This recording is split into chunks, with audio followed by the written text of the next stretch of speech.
Hello, everyone. How's it going? There we go. How's everyone doing? Sorry I'm late, but my friend took me out for dinner tonight, so that's why I'm late. It's for a good reason. She took me out for my birthday, so that was a lot of fun. How's everyone doing? Hello, Yogurt. Welcome in. Thank you for plugging the socials. I got no idea what's happening with TikTok. Why do we have like one view on those videos and like over 1,000 on the other ones? Hi Tessa, welcome in. Happy Tuesday to you too. Tuesdays are patch days. Hello Graham, good evening. How's it going? Hello Wilmerburn. Late start, yep. You had given up? Oh no, I'm here. I was like, I didn't know how bedtime was gonna go, but we're here. It went okay. Knock on wood. Who knows? Yeah, Kindred. When I came in, like Dr. Crow was helping me set up so I could get it done faster. And there's like cans and coffee and like chocolate bars and 2 water bottles and pens. That's about it. And like one manual and garbage on my desk. And he said it looked like Asmon Gold's desk. I don't even know what that means. I'm just assuming he's a gooner or something. I don't know what that means. Hi, Sigurd. Welcome in. How's it going? Hello, Jones. Gnome Core. I know what that means too. Hello, Afrosax. Welcome in. Hello, Monkey. Can't wait to see me play Gilgamesh. I'm very excited for him. You tried him today with Sheila. He was so fun and strong. How come Sheila? Because of the influence synergies. I saw everyone posting about this on Discord. I'm assuming it's something in the options with the mod add-ons. Matifus's thing. Add a third memento slot. Oh, is it like just broken? I don't want to add a third one. Is there anything I'm supposed to do here? I'm not sure. But yeah, let's go see him. Let's have him on our screen. He looks good. What? Okay, I need to fix my chat. I feel like I really messed it up yesterday. It's like so short for some reason. But that's too big, isn't it? And then we can just like, you guys tell me what you would like to see for the chat box. I'm willing to change it up if you'd like.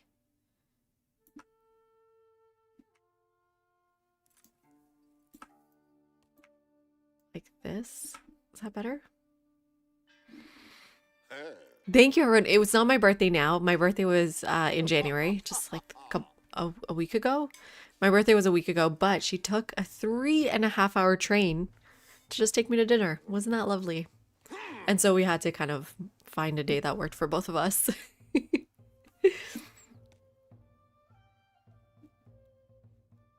Oh, Reddit's full of similar complaints. Interesting. But I appreciate the birthday wishes. Thank you so much, everyone.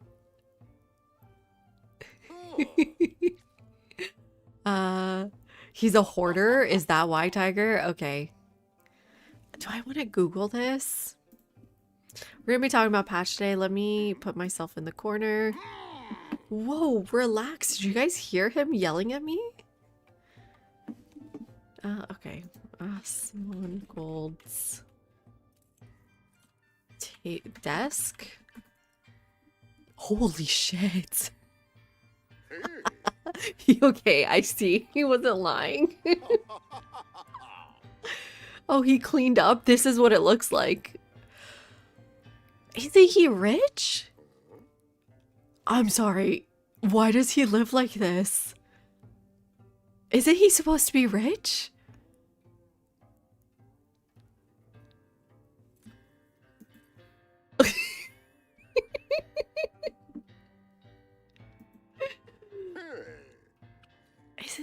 Doesn't he have money? Hire someone, man.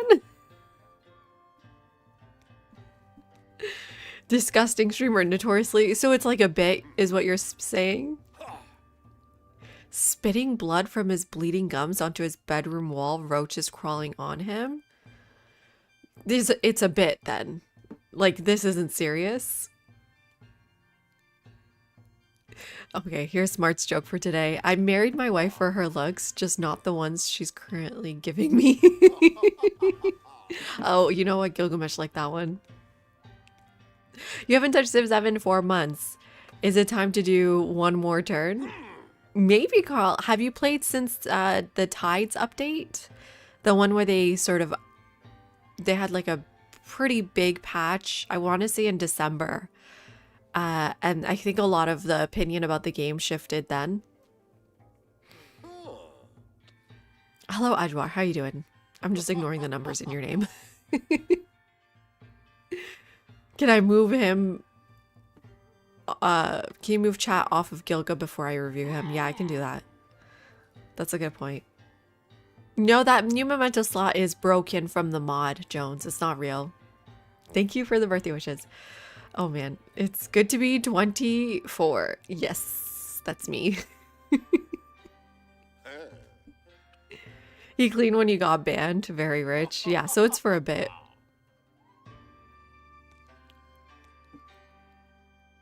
I think he had some issues. He did Gilgamesh and Sheila because of production bonus from trade and influence. Okay, wait. Let's say more. Let me see. Okay, we're gonna go through Gilgamesh in a second, but I'm trying to remember what Sheila does.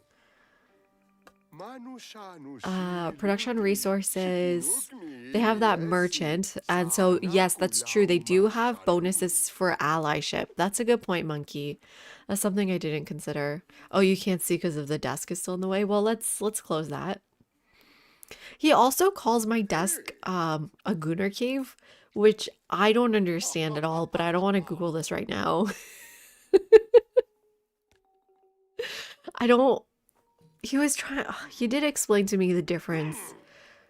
Apparently there's this sociologist that studies Gooners, and he like interviews the community, and they're like very no, they're not. No, he studies the other ones, the edgers or whatever. And and I was like, I don't understand the difference between the two. And he was trying to explain the difference. Anyways, he calls my desk one of those, and I don't even know what that means.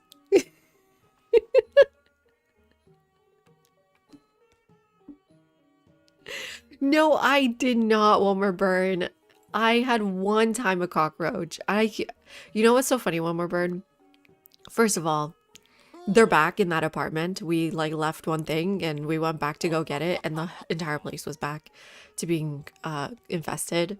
But we got rid of the cockroaches in 2 months. I don't understand what people are doing. Like, you can get rid of them. It's stressful, but it's possible. And we kind of like, our entire house was toxic, but it's possible. Valheim had a patch yesterday. I did see Smart, but I really just want the North. I don't want little patches. Give me the freaking game. It's about time.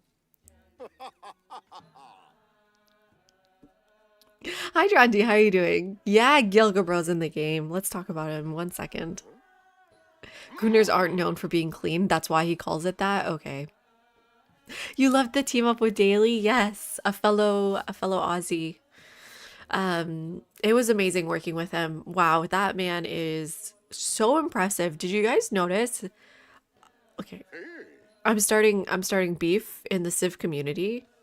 Did you guys notice how well he edited our video? We weren't just sitting in front of a document. That's the beef part. Which is probably what I would have done, but did you guys see what he did for us? Like the B-roll, the images, it was amazing. I'm half kidding, but also serious. What is a good? Okay, I don't want to look it up because I forgot what it means. Yogurts. Gooners, as in Arsenal fans. That's exactly what he means. Does this person study in cells? Yeah. Yeah, Wilmer Burn. Exactly. So the podcast, they were interviewing him, and basically where I was going with that, I don't even know why I'm talking about this. He was saying that edgelords want to be very clear that they're not incels. Like, they don't like to be called incels. And often they would have like a wife, a partner, a girlfriend. It's just their predilection.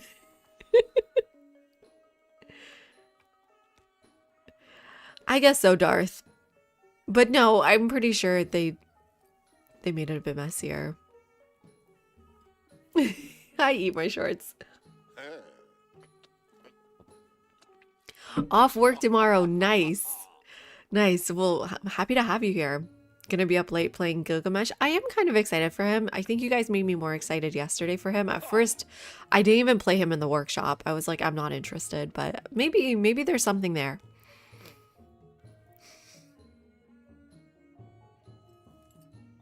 It used to be a term for a gang affiliate, but the internet turned it into, yeah, better not to know the modern term. Damn it, I want to know. And hello, Never Sure. Thank you so much for calling me by my titles. Hi, Kimad. But they don't mind being called edgelords? Well, that's got Lord in the name.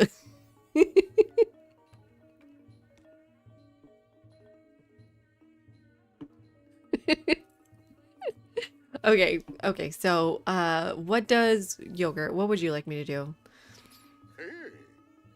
I think I would like to stop Gilgamesh from talking in the background. He's so loud. Yeah, no, I don't like this. It's too much. He keeps saying stuff. Let's just look at this, the actual document. I don't think we need him in the background. Respectable title. Step 1, Google Gooning off screen. Oh, and maybe Ancestor. That's cool. That's me and Xerxes. He acts like you're choosing his personality in the Sims. Oh, and look at this beautiful scarf my friend got me for my birthday. Isn't it so pretty? She got it because she saw it has paisleys on it. Isn't that pretty? You're mixed? No way, you're half Persian? I was like, what's your other half, Iraqi or something? I don't know. Who are the ancestors of Gilgamesh?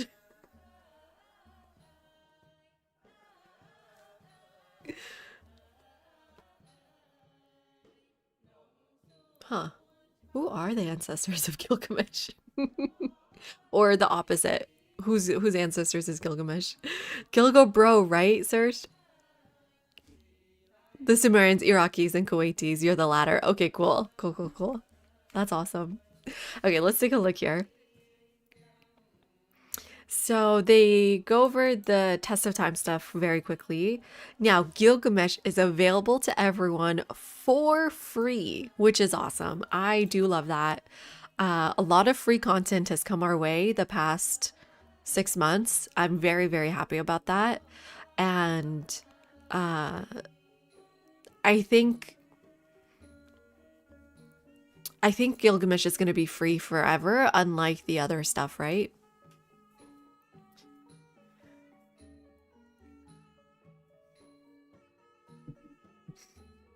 His ancestors would include gods. Yeah, I was saying the sentence wrong. And welcome in, Chrissy. Hi, Big Boss. Welcome in. Well, I mean, I'm not that impressed with his kit, Tronti, and something like a special commander would be cool, just like Trunk Track has. But I mean, we'll play with it today. Seems like people are having fun with it. They're also adding a balance pass to French Empire, buffs for Dai Viet, and I believe Mughal stuff. So let's go to Gilgamesh Returns. Your best friend. I do like that, your best friend. So this is his ability. We went through it a little bit yesterday, but let's look very closely here. So they say he's most effective when he invests in befriending primarily one ally.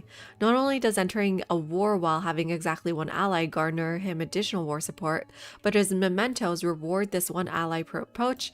Check out his kit below. I'd like to check out his mementos, actually. That's a good point. He can gain war support when he only has one ally. This is trash. It's okay. I mean, it's a worse Simon ability, but I think the whole idea of Gilgamesh is that all the parts make up the strong leader versus each individual part. So on its own, I think this is just a worse Simon. When you defeat an enemy unit, gain influence equal to a set percentage of its combat strength. In some way, this is a worse Lakshmi Bai, but in some ways it's better, right? Because Lakshmi Bai gets the full percentage of the combat strength, whereas Gilgamesh here gets 50% of the combat strength. But Lakshmi Bai is specifically for land units, and I'm assuming Gilgamesh's ability is going to work with boats, which makes it stronger. Boats attack more often. They get more XP, in my experience. And because it works for both land units and boats, I think it'll eventually add up to being more XP. Or not XP, more kills, more hits. You need to specifically kill it though. Interesting. Okay. All basic endeavors are unlocked. So this is a really fun ability. I'm wondering if he also then gets all Sanctions? I don't think so. I would have preferred, I would like to see a leader with all sanctions maybe as well. Yeah, exactly, one more burn. Well, they were having this conversation in a Discord. Is it better to have one ally and gain the war support, or is it better to do the what you're discussing here? Run multiple instances of the same endeavor, including military aid, which is more combat strength than one ally bonus. You have to consider your investment as well, not just what you can achieve. Because having one ally, there's a opportunity cost, but having multiple allies, you're sending out an endeavor is not free. Let's read the second part. Endeavors with allies don't count against the limit of having one endeavor of a given type active at a time. Allies can support your endeavors for free. So the opposite of Himiko.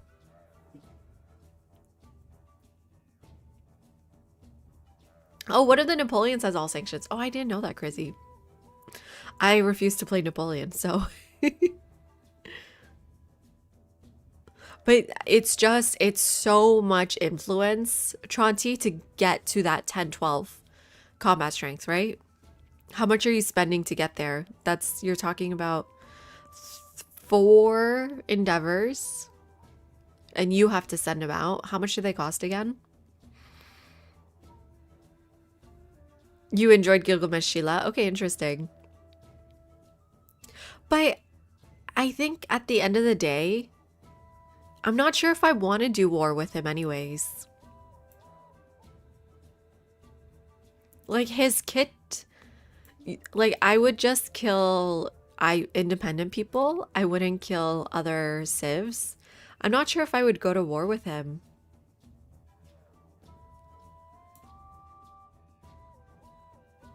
Assyria works with one ally because you want to conquer everyone. That makes sense. Okay, it goes up with age. 60 influence and antiquity. 60 to send? 55, 60 to send. It's not that expensive then. You're making that every 6-ish turns from the beginning. It's a little bit counterintuitive in some ways because your allies are saving influence and you're spending influence. So I'm not even sure if I want to send out any endeavors.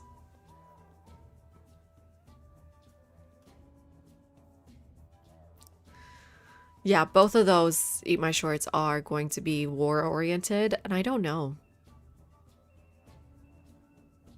One of Gilgamesh's leader chain gives 3 influence on palace and antiquity. Sick. Crizzy, thank you so much also for posting all of the narrative events for him.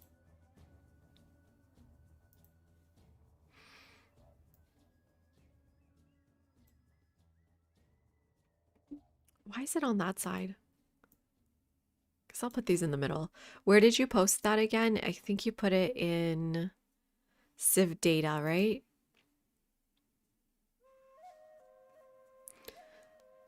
With now Gilgamesh, more Gilgamesh narrative events and other spreadsheets on the way. Remember, these events usually use a special tag, leader chain A and chain B, to keep track of which path you've gone down, with one corresponding to each of the leader's attributes. Okay, so what do I do here? How do I download this again?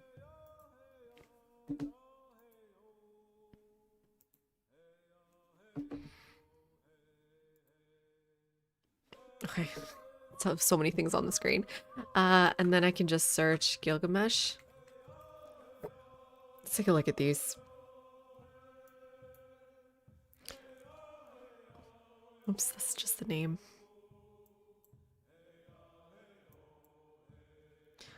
So, research chiefdom. But then here's A and B. Okay, activate 3 discoveries after choosing the first option from 1300A. So once we research chiefdom, then we have 3 discoveries. Then you get 3 influence on the palace really early. Nice.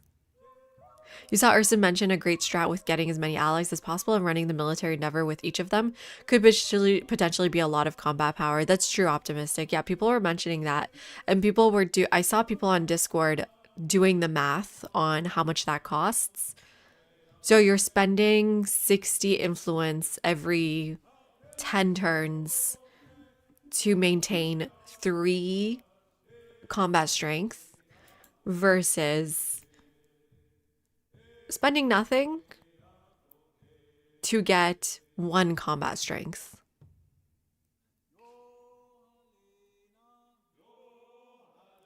I don't know. The useful thing about the endeavors is that it's in your control when you grab them. But if it sounds expensive to do.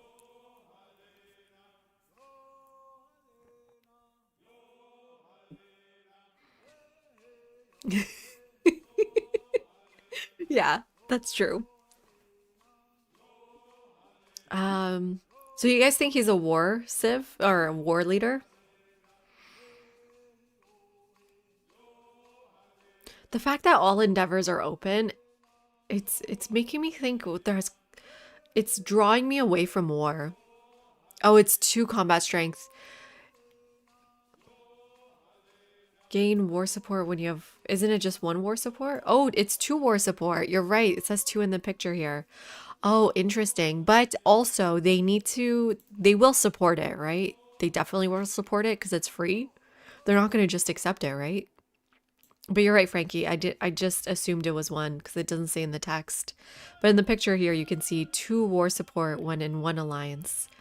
So 2 war support for free versus 2 to 3 combat strength for 60 influence every 10 turns, but you can stack those. So if you could save up to, how many would be fun? Like 4, so 6 times 4, 240 influence. Spend 240 influence for just 10 turns of combat strength, but a fun 10 turns. You just better time it correctly. I think that's the main thing.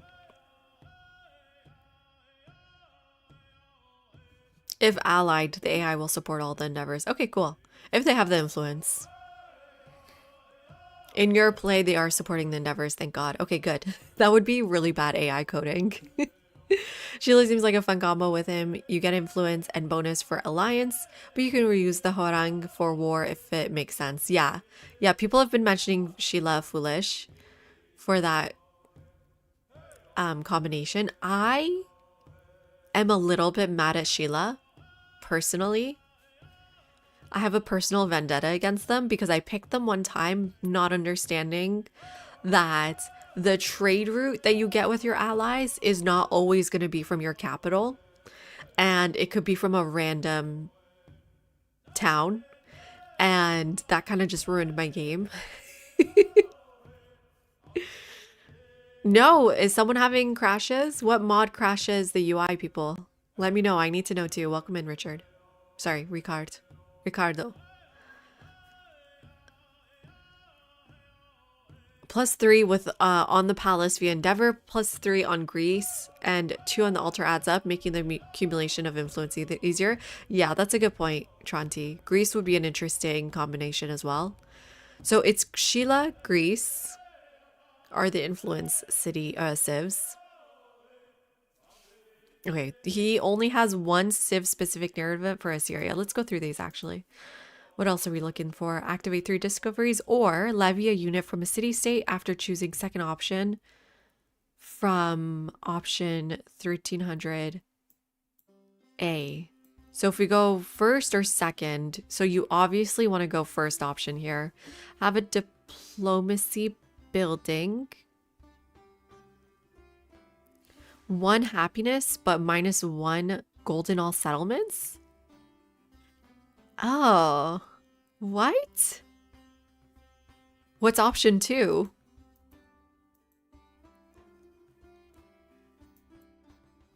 Have an alliance and choose option A from 1300 1A.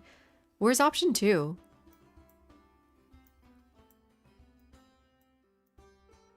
Crazy? Han has a lot of influence policy cards. That's true. Hi, Yenny. Welcome in. You just played Civ 7. Nice. Think etc. and Maptrix at least bugged in your game. Oh, you know what? I do find Ceiling Cat sometimes is too busy to update the patches after patches. It takes him a little bit of time. Ceiling Cat, are you here? Calling the cat. Is it yours? So that would be etc. Ceiling Cats is etc. I don't know if it would be Maptrix. That would be awful. Hi, kitty. Oh, wrong cat. The second option is +1 happiness, but gold. Oh, the first option is the quest. Okay, so if you pick the quest, you can get 1 diplomatic attribute point. Awesome. Have an arena, have a quest, where after defeating 3 siege units, after choosing the first option, you can get 1 militaristic attribute point. And then you're saying it's A or B. So I can only do one of these two, right? Depending on we trigger first. Thank you, Pew. My friend got it for me today for my birthday. She's amazing. She took a train for 3.5 hours to take me out for dinner. Mentor editor is not working or it's bugged. Oh my god. I will say this is a lot. And then this is all exploration. Okay, so we don't need to look at these until later.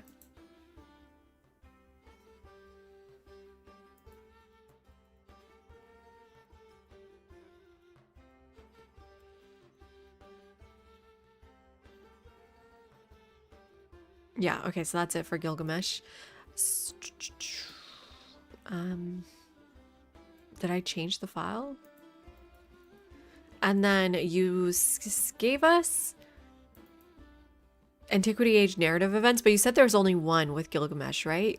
Hello, Hex. Welcome in. Thank you so much. Appreciate it. I was last week, but appreciate it. There's more events. Okay, so let's download this then.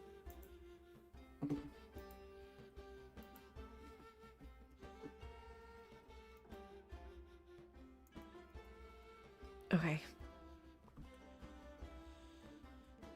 Guys, our community is freaking goated with these narrative events, don't you think? With all of our spreadsheets, thank you to the nerds in chat. Need to learn how to play again? Nice, Pixel. Welcome in. Hopefully you can ask this community any questions you got. You can also join the Discord and we're like basically on there 24/7 if you've got questions. Okay, so fill in army commander with units, 1 food in all towns, or just like a flat 10 experience on all commanders. I would take the food there. And then I don't think... Do I have to be a certain civ for these? I don't think so, right? Just not Achaemenids. Be at war with Achaemenid Persia. You get a quest. Oh my god. So then, what's the quest? Anyways, defeat an immortal. It's probably that one, 150 happiness. And thank you for these gifted sub, Tronti. Thank you very much. That is so generous of you. Seriously, an amazing community.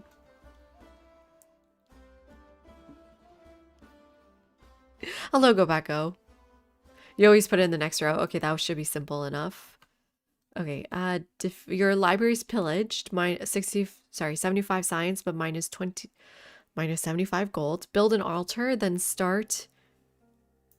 I need to make these bigger. Then start what? 3 cultural exchange endeavors. 1 influence on the altar. Ooh, that's a good one to remember. You know what? We should like highlight our favorite ones. That 1 influence can be good. Lose your favored wonder at 50% completion. 10% production towards wonders. Interesting. Is that the... What's his wonder?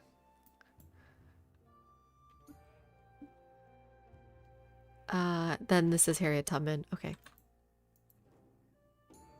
And then as Assyria... Oh, this is only Assyria. Philic army commander with units. Okay, yeah. This is just not Achaemenids. This one's my favorite one, though, in here.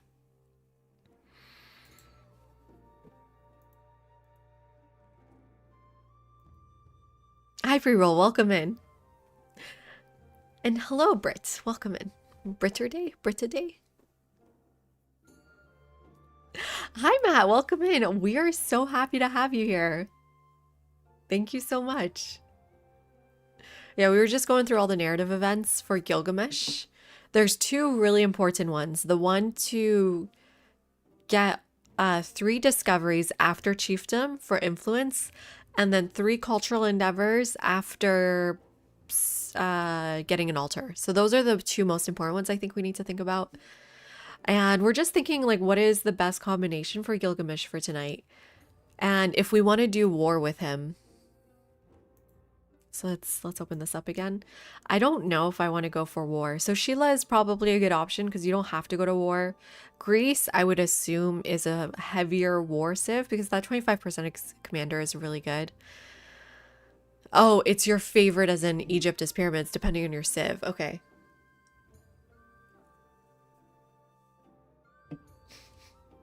Not yogurt doing a survey. And right, what are his mementos? I like how they put Shisa's necklace in here in Treaty of Kadesh. That's a pretty good combination. Oh, right, we got the other stuff now. So everyone, we have nested tooltips now.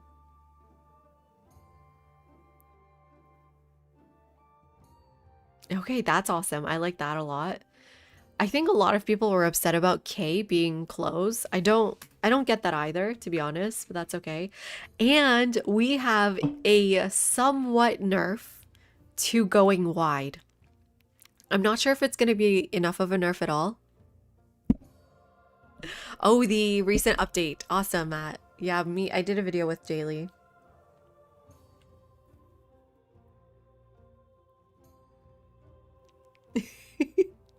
K is for close.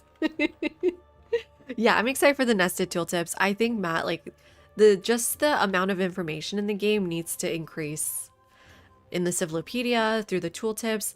And one of the things that I'm really happy they tackled on is clarifying terminology in the game and sort of going through the words that they use and making sure they're consistent. It seems like initially they had this concept where district would both be rural district and urban district. They're removing the term district from rural tiles because a lot of the abilities would not work with rural district. One example is the Axum ability that gets gold on districts next to coast.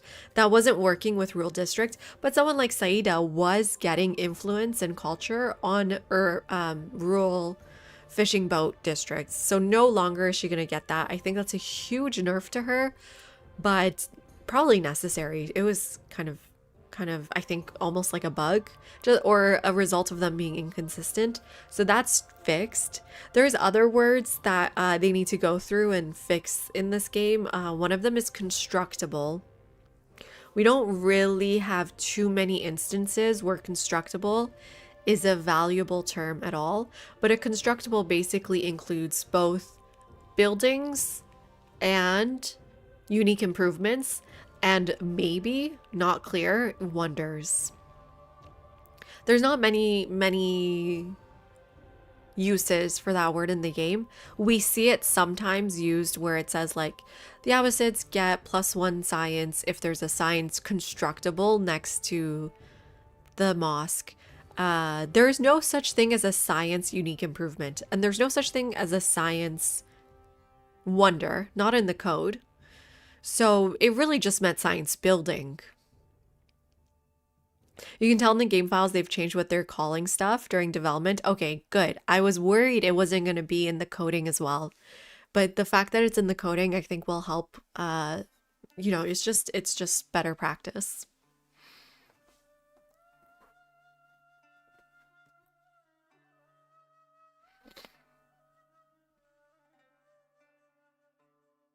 Hi, Shiva. It's Gilgabro Day. Well, district is still there, JLA, but I think I understand what you mean. Why is wide nerfed? Okay, if we go to this Neopia lens, we now have a more granular approach to happiness on tiles.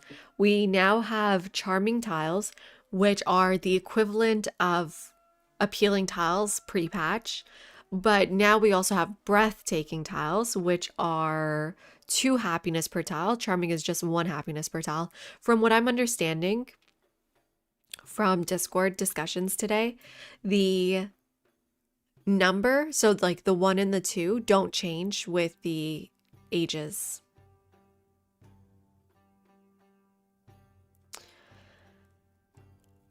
How is that a nerf? Basically, before, how it worked was all appealing tiles had 1 in antiquity, 2 in exploration, and 3 happiness in modern age. Now we're just stuck with 1 and 2. It is also a nerf because the way it used to work is that appealing tile just needed 3 adjacent appealing tiles. I'm using that word a lot. So, for example, this tile we see here has 4 coasts. That's what makes it appealing. Be like having 3 or more appealing tiles adjacent to the tile would have given this 1, 2, or 3 happiness. Now it is always going to be at 1. Source of appeal. Thank you, Chrissy. I believe Grog was saying in Discord, the difference is charming is anything less than, sorry, it's 3 or 4 sources of appeal, and breathtaking is 5 or 6. They were in the game, and you know what? They were in the Civlopedia. I will playing some Gilgamesh right now, Gilgabro. Who are you playing with? I would love some suggestions. Hi, Storm. Welcome in. Yes. Here's our Discord. And we have a page called Civ 7 Mods. Or just mods. It's just called mods. On this one right here.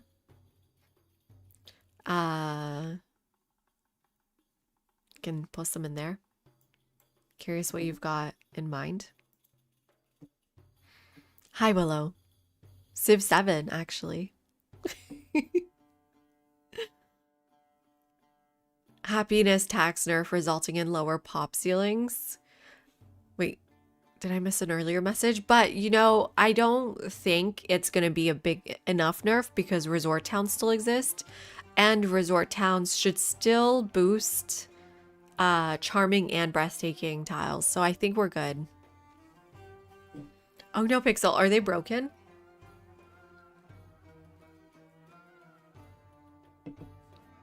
Guys, I am running a mod called Civlopedia Plus. If you're interested, highly recommend it. I don't think it's lagging my game. I was a little bit suspicious, but I don't think it was too much or at all. But Darth recently posted it for us. Didn't he?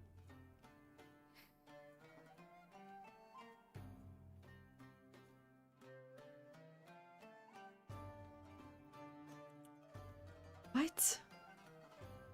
I guess Civ Plus? Well, let me just find it in Steam.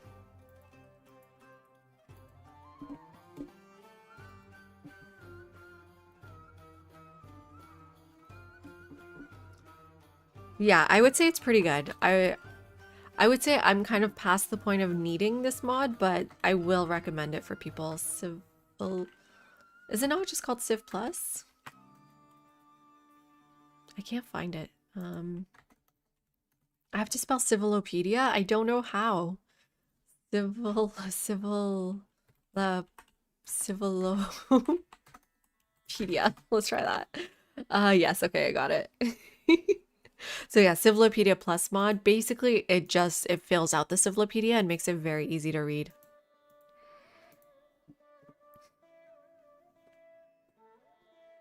Axiom got updated? You saw the new updates and my video. Thank you very much for watching that video. To be honest, I haven't read much of what came out today because I was focusing on the other stuff for the video. And Cody, thank you so much for the follow. Welcome in. So we're going through that right now. So anyways, what I was saying, I don't think it's a nerf enough because of resort towns, but I don't really want to see resort towns nerfed anyways. So we'll see. We'll see if we can go as wide. It at least makes it easier to go wider in Antiquity and harder later on.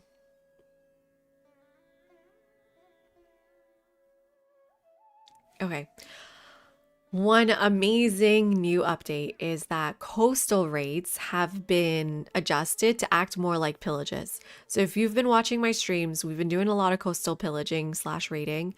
Basically, if you had, it was really confusing the difference between a pillage and a raid.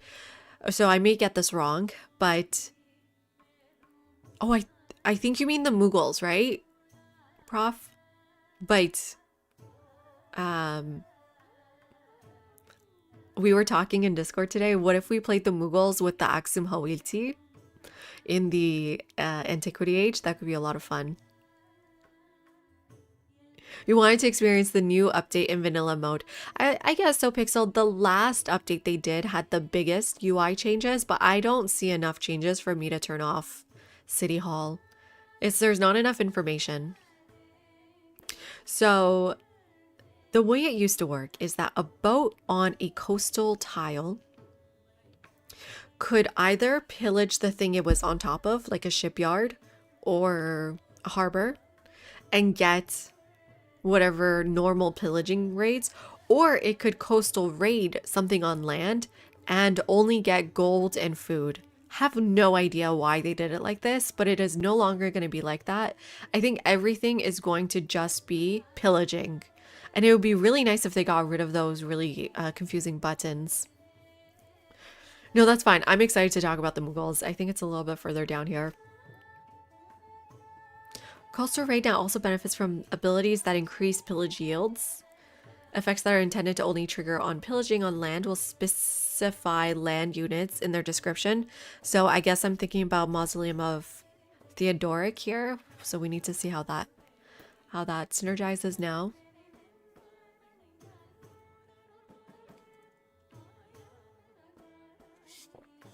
You could also coastal raid something adjacent on water tiles. True, Chrissy.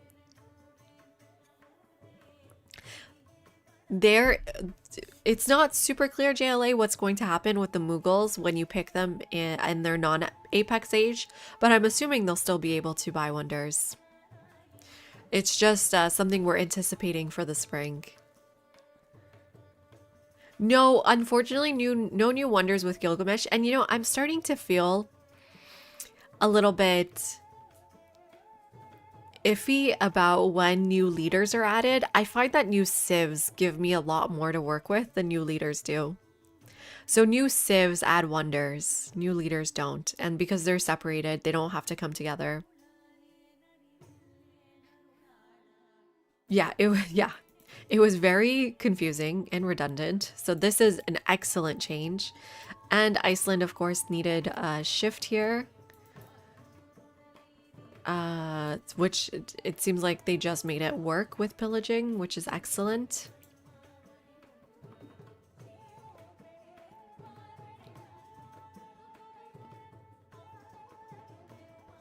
Okay, we have the new appeal lens, which we've already talked about.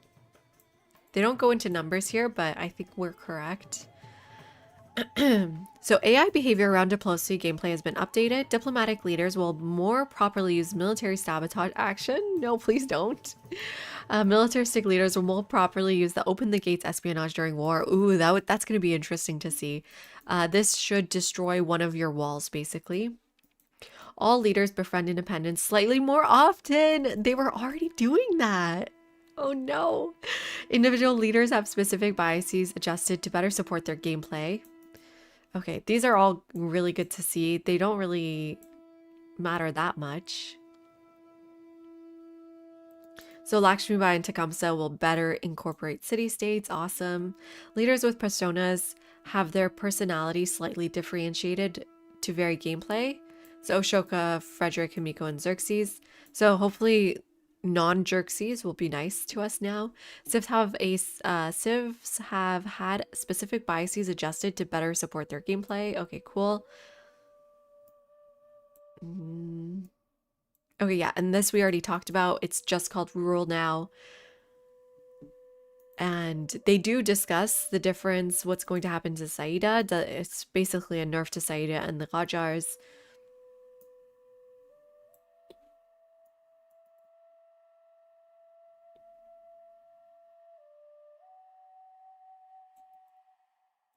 Yeah, so this is what we were talking about. Apparently, Riches of Duat used to, before today, provide 20% production bonus when constructing a wonder in a city not located in a desert terrain. So it was bugged. It was definitely bugged.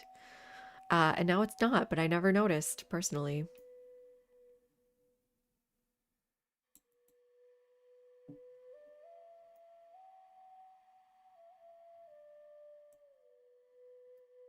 Okay, and then military, don't care about communism.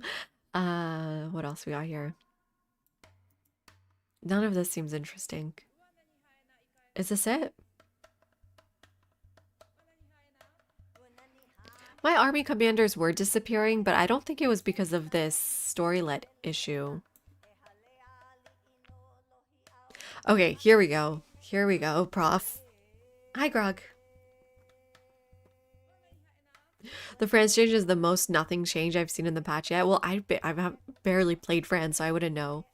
Zeta got nerfed, yeah. Hello, Fernando. Ottomans are great, and putting the French will be awesome. I do think the Ottomans are very, very good. I enjoy them, but I don't know. The French weren't that great anyway, so let's see what they got here. So the Mughals. Would you call this a nerf or a buff? They used to get 75% to all gold yields, minus 25% to all other yields. Now they get plus 100% to all gold yields and still minus 25%. But they now have to pay more for wonders.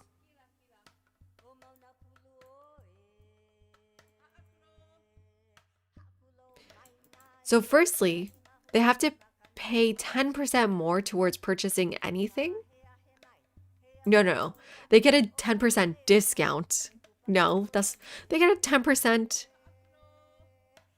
I'm using the word discount towards purchasing anything. It used to be 25%. I'm not a math nerd. I don't know how these all end up costing.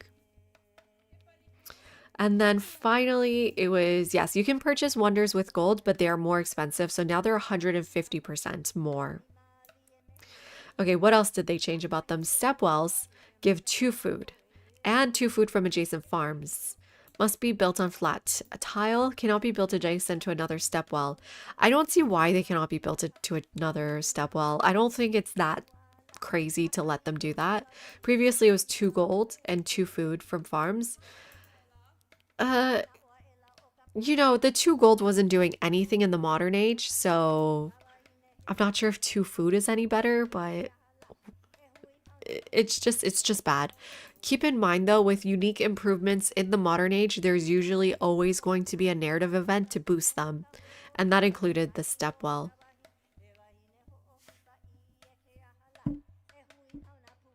So they also get 1 food on farms for each adjacent plantation, and on plantations adjacent to farms. It used to be 1 food and 1 gold.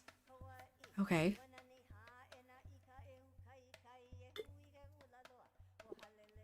So they're more clearly making them food focused, I would say. They also get 2 gold on quarters with walls.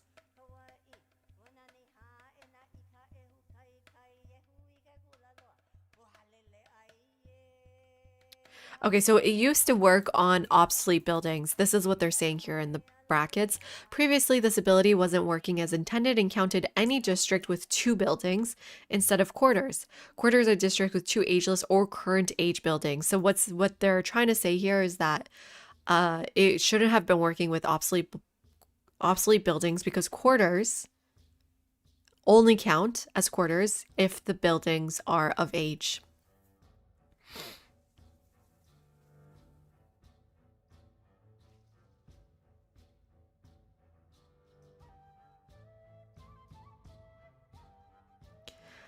So, okay, why? This is the problem with unique improvements. They're supposed to go on top of rural tiles. I missaid it too. But the rural tile's supposed to stay. It's not supposed to go away. And there's something funny happening in the game where on age transition, the rural improvement, not the unique improvement, disappears. I haven't paid close attention recently, but maybe we should look closely into that. I'm pretty sure there's something weird happening to those tiles on age transition. Yeah, it's not a nerf or a buff, JLA. I agree. It's just a more clarity of what their abilities are.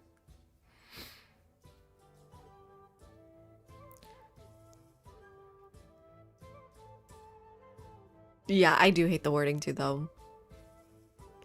Does a farm count as a farm when it's a stepwell, Crazy? Like, okay, this is what I'm saying. It should, in that same age, I've noticed it definitely does keep the sort of tag as a farm and it keeps its yields. But on age transition, I'm not sure if it continues to keep it. And I think it was a bug. But I may have been confused because unique improvements from city states lose their secondary ability. I know I maybe I was misinterpreting that because, for example, I think it's the megalith, right?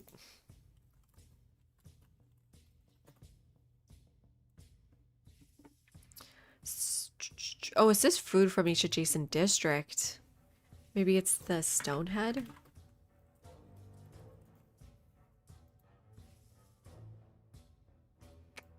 Like, yeah, they just lose this, right? This +1 culture for each adjacent Stonehead.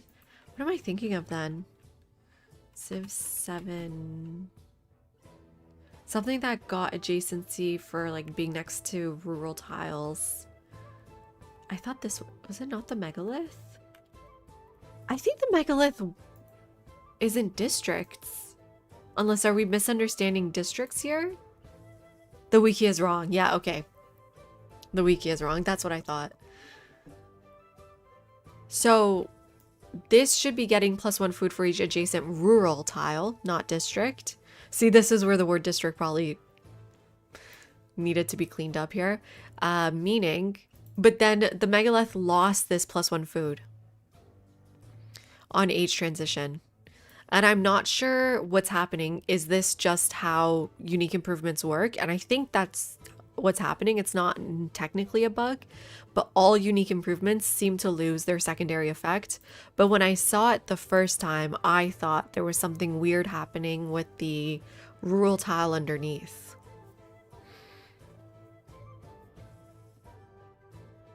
Okay, but yeah, I'm really happy about the Moogle changes. I think it just strengthens their identity, and it's kind of like it's an insult to get +2 gold on a tile, right?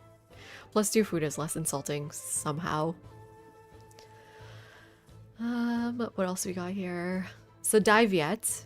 When you create a fortification constructible, receive 25 culture for every urban population in that settlement. Previously, it used to be 5 culture for every urban population in that settlement. It definitely needs that boost. So that's a good one. We just like to buff stuff. That's not true. They like to nerf stuff.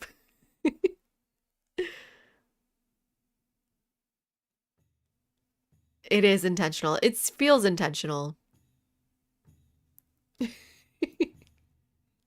Unique settler. When a settler, when he is so okay, so it's the same buff basically. French Empire. Replace militaristic attribute for cultural.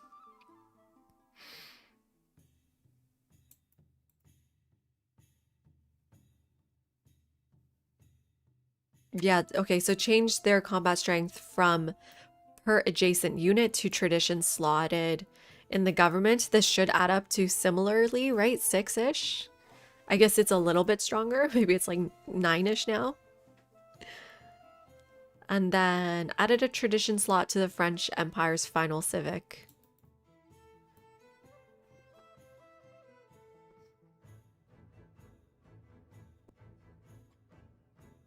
Okay, we got some new Civlopedia entries, controller specific. They did add some UI improvements. Turns until a next celebration has been added, so hopefully Trixie's mods are working. We got the red outline around the unit flags, so maybe I can remove that mod now. What do you think, Darth? Address a reported issue of leading into inconsistent ordering in the Civic Street. How did I never notice this?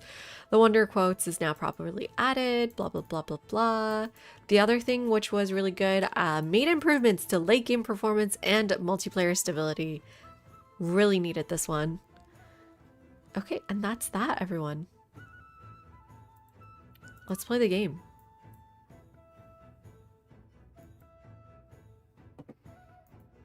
Let's check out his new mementos. Oh no, where's my search bar? Where's my search bar? Okay, at least it's working.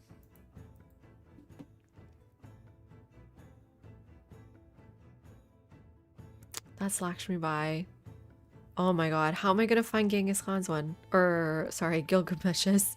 That's Saida. They're usually at the bottom, no? Ugh. Well, it's fine. I have to go through and look through every memento, find his name. Here it is, Miku. +1 influence in all settlements while you have exactly 1 ally.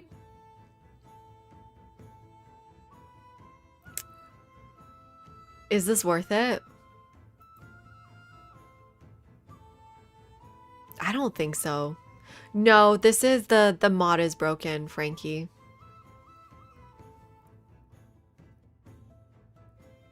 The 2 happiness definitely is not worth it.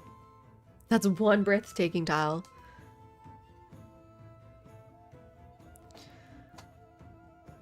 But, you know, I don't know if having only 1 ally is worth it at all. I think you want to have multiple allies. But maybe we can lean into the whole thing. Because, okay, what are we losing if we only have 1 ally? We're losing the ability to send endeavors with everybody.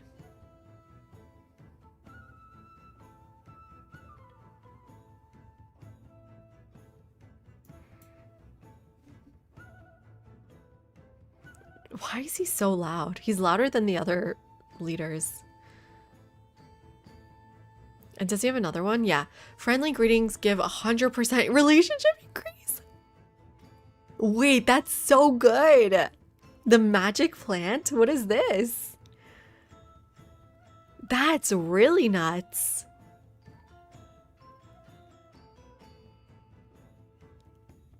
That's for Homoko? Homiko? From the Epic of Gilgamesh, say more. Tell us more about the magic plant. Salahaddin as a leader. I would love that, Fernando.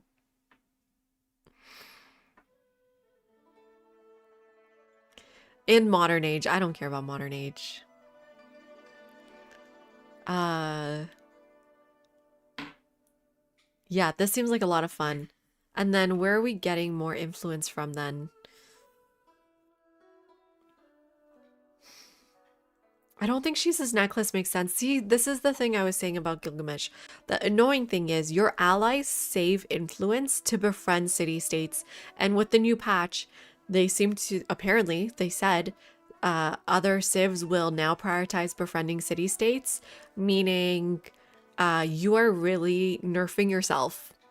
And I don't think any endeavor comes close to grabbing a city-state, even if you have a bunch of them. It's supposed to give him immortality, but a snake ate it, and it was really hard to get.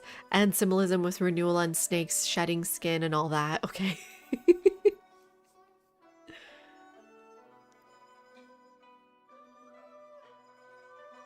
It's the plant of immortality he lost. Yeah, cool. Oh, shut up, Gilgamesh. He's like yelling in my ear. You guys can't hear it because I turned it down. Here, I want you all to suffer with me. Oh, he did the same thing I did. Maybe he's my ancestor. Okay, where's our influence coming from?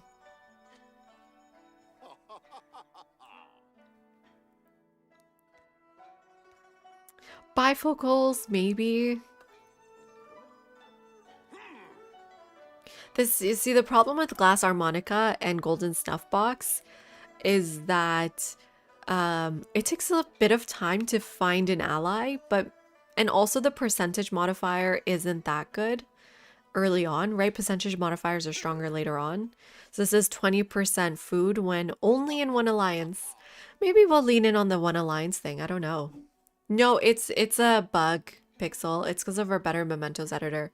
Maybe we should just turn that off. It doesn't seem to be really helping, except I don't have all my mementos unlocked.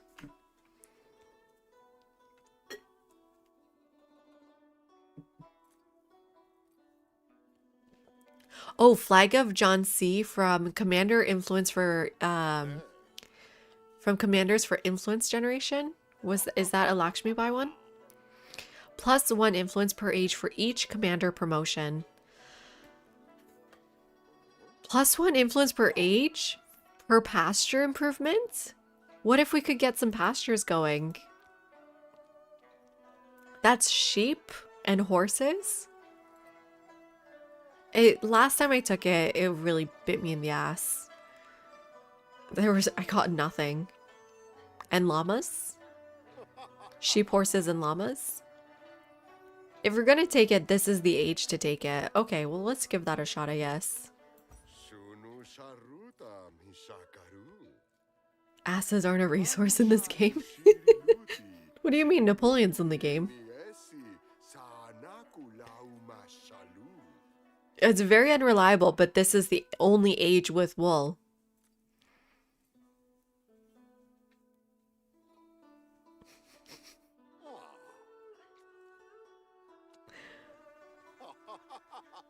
Gold seal for science buildings. Not bad if we're going Assyria. I don't know. I like the idea of Sheila a little bit. Oh my god, he's so annoying. He's speaking Akkadian. No way. My friend knows Akkadian. I should tell her about it. We haven't played Sheila in a long time.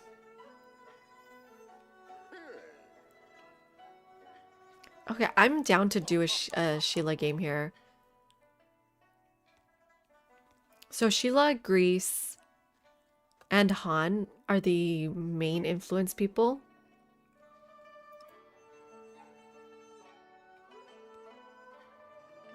Han is just too strong. Moria might be good. Please. I vowed to never play Moria ever again. I hate them. Literally the worst civilization in the game. They need a huge buff. You're playing him as Han right now. What do you think, Eat My Shorts? You don't like being happy? No. Not at the cost of my settler production.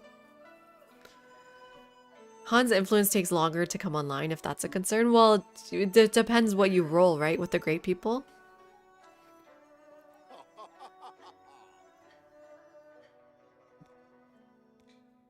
Persia was a blast. I want to do Persia, Simon Bolivar. That's my next game. Maria Settlers cost more as well. Should be the same. That's what I'm saying, Boker. Boker Stiff? What should I call you? That's what I'm saying. Like, Maria is... Their stuff is just too expensive. Their settlers too expensive. Their horses are too squishy. Their elephants, actually. Their unique quarters too expensive. And it's fine. It's okay. They take too long to be useful. Their ability, like, you get an additional pantheon after unlocking the civic mysticism. That's okay, I guess, but it's nothing compared to someone like Assyria, right? I don't know. You don't love how prominent his nipple is? I wasn't even looking there, Dr. Shad.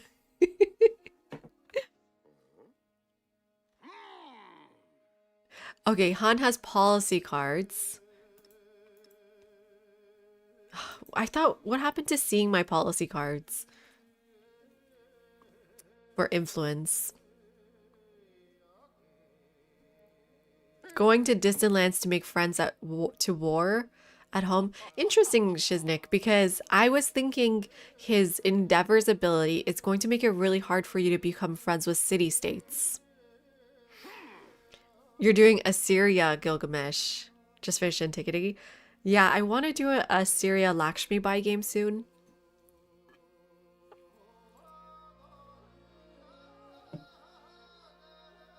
No, you're not the only one, Darth. Okay, yeah. So let's pick one. Han, Greece, or Sheila.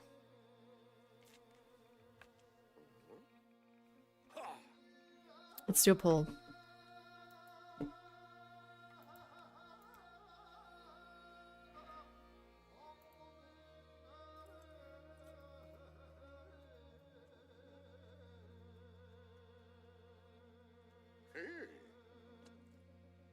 Okay, got a 3-minute poll on Twitch going. Let me see if I can get one on YouTube too.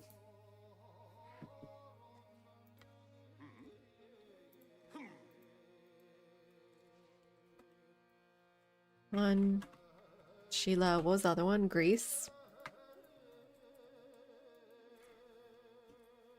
Okay, there we go. Hi, PMEC. Anyone else getting a UI glitch on first meet as Gilgamesh? I don't know yet. Anyone else? Pick Sheila, Monkey says. Only one Shi Dafu gives influence, +3 on the palace. Interesting. Well, are you saying you're playing Gilgamesh or when you meet Gilgamesh? The extra influence from Tonga has been helpful with independent powers. Oh, you're right. They do get a +1 influence on the palace and city halls. Oh, that's a good point.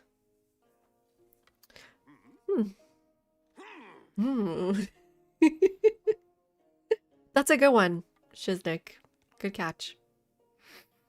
No UI glitch on first meet when playing as Gilgamesh for you. Okay, sick. PMEC, you gotta go through your mods, I'm sorry to say. It's gotta be your mods. Wait, Kitty was saying something about her game being broken too? Oh man, I was barely able to read Discord tonight. She had to verify her files or something?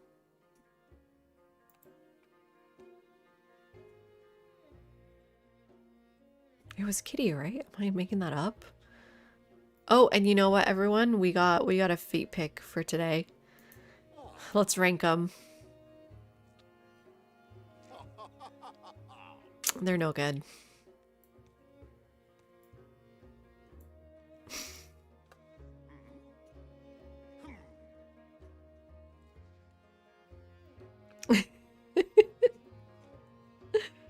Wait, is the poll running? I don't even see it.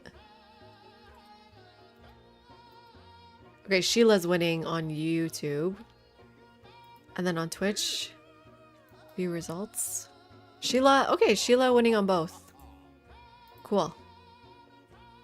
Beat rank, I gotta say D tier at first. Yeah, that toe.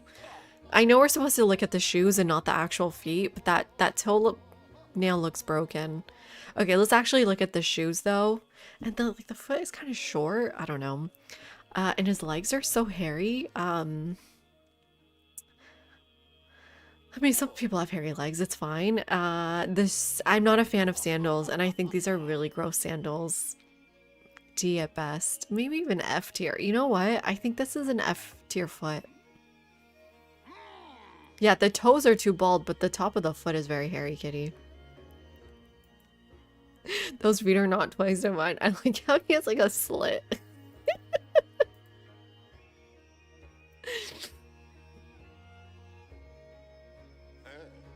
I mean, the nipple's fine. It looks normal enough.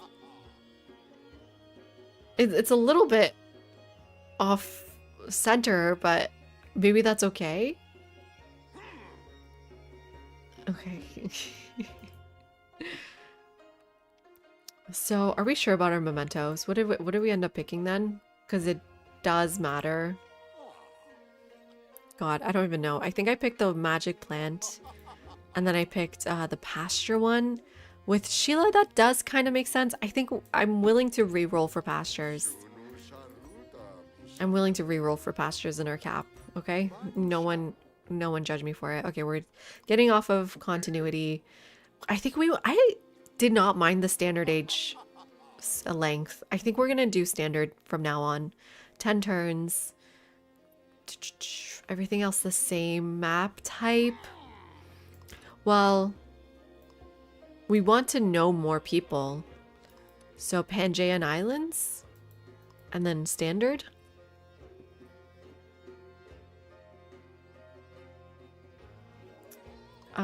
Crises. Someone tell me yes to crises or no to crises. Hi, Timur. Gilgamesh would be devastated to fail the feat ranking. Hey, listen. He could cover up his feet, and it would instantly go up a rank.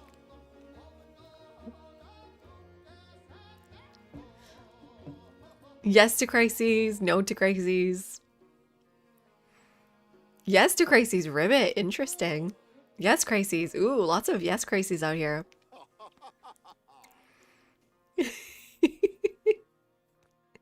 Should we post this review on Reddit? I don't think they'll accept it. Okay, everyone's saying yes to crises. Okay, I think I'm interested to see how it works with the new appeal lens, if we can maintain happiness. I think we can. I think we can. Like I was saying earlier, Timur, I'm very interested in this new appeal system, if this is going to make it harder to go wide. But I definitely don't think it would in Antiquity, because we now have access to 2 happiness tiles. Antiquity already was 1 happiness on appealing tiles. Now we basically got a buff to going wider in Antiquity. But we got a nerf in later eras. But in later eras, you can just use resort towns to make up for it. They did mention something about that, right, Darth, in the patch notes? There's a bigger happiness overhaul coming. Quentin Tarantino just joined the chat. King Nick, thank you so much for the follow. Welcome in. It's step 1. I'm easing y'all into it. Uh-oh.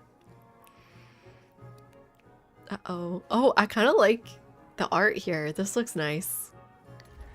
I think my black box is too big.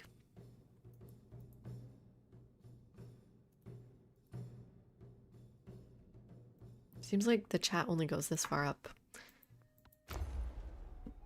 Okay, like we said, we will re-roll for pastures. I'm not above that. I'm not above that.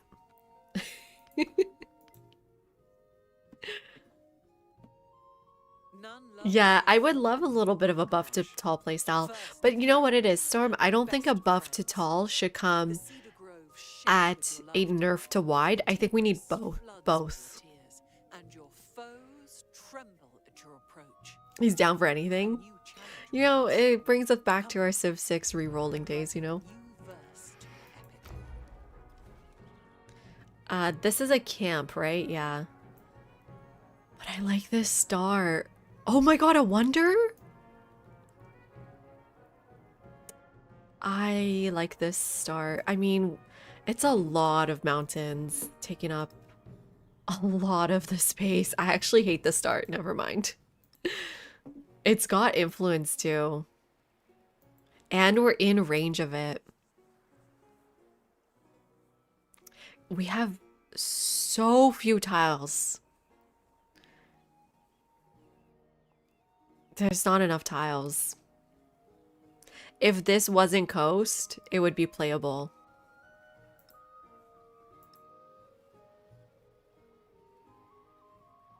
Moving down doesn't get us anything. No, I don't know if it's playable, guys.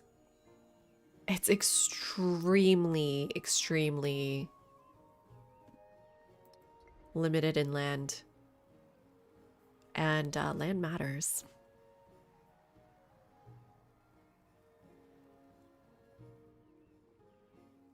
Take a chance. Okay, let's see what we could do here. So this Sheila Quarter wants to go next to mountains. So there's an insane spot right here giving us 3 influence. And then you also want your culture building next to mountains. So we got another +2 right here. And then we can probably just mix and match that with the altar or something. Man, there's a pretty good science district right here. +2 adjacency on that one.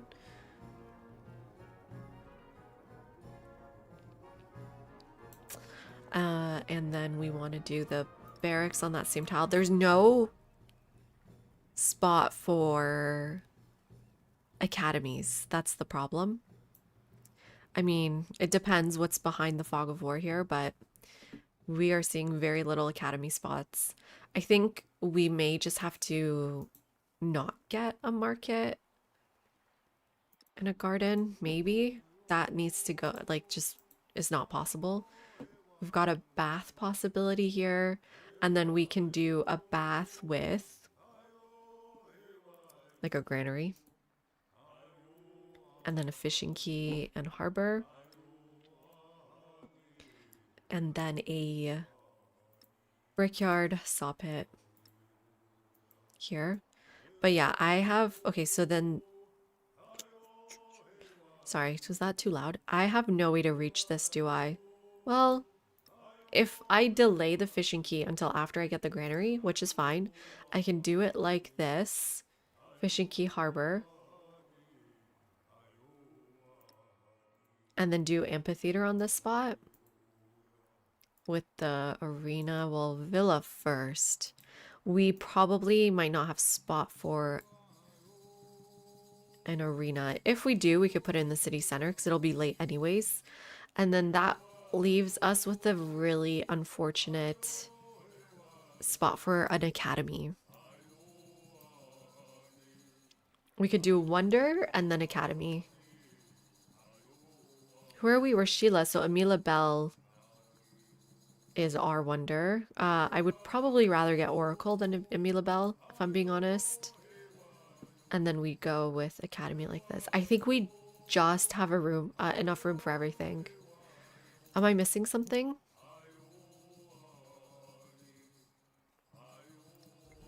How's that look, everyone?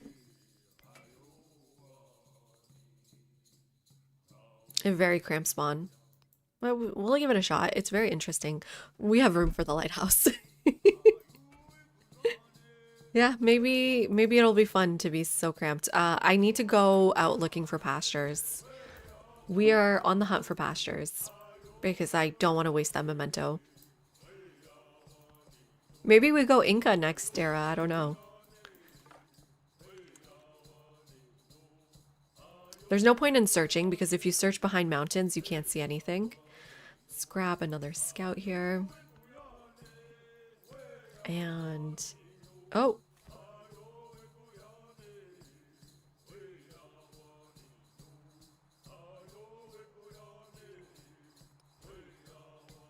Oh.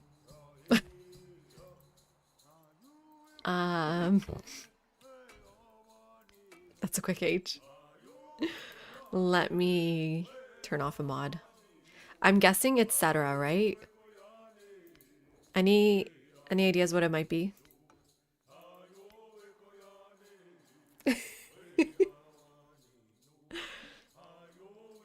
Additional content, add-ons.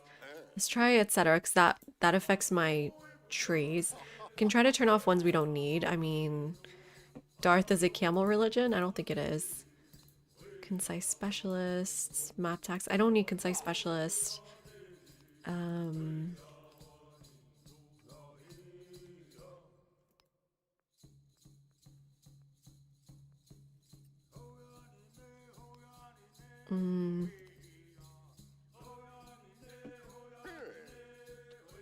Maybe the camel counter, because I know Neo's not like a professional modder or anything. I don't want to turn off no gradient. Can turn off Civilpedia Plus for now. Clear agendas. Oh, this is Orion's as well. This one's a new one. I do like this one a lot. I'm gonna keep that one on because it does matter. Turn off player combat. Ready or not can stay. Resource page. warehouse indicator. I mean, it's such a tiny mod. We don't need that. Draw up historical religions. Oh. Trixie's fixes might not be necessary, but I feel like Trixie is so fast at fixing things. Oh, you know what it could be, though? This last one. Wonder Screen? Wait, no, there's Claim Wonder Notion. Yeah, it's gotta be this one.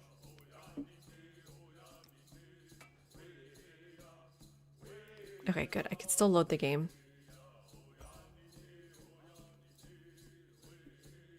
The temple bell rings out across Korea, and we fixed the Wonder Screen ourselves, Ski. But we might have to fix it again. Inspiration to the craftsman's hands, the poet's brush, and the soldier's step. Yeah, we might have to go through the Steam page command. Agreed. What is Neo's camel counter? It just counts how many camels you have because we have camel cups here. We run camel competitions. Okay, here we go. There we go.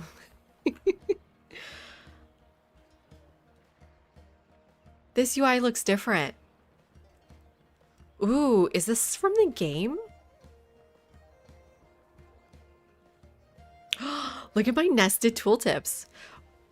Warehouse buildings are buildings that increase yields on improvements in their settlements. What's an improvement? An improvement is gained when a newly grown population is placed on a rural tile. Improvements increase the settlement's yields and rural population. Okay, that's true.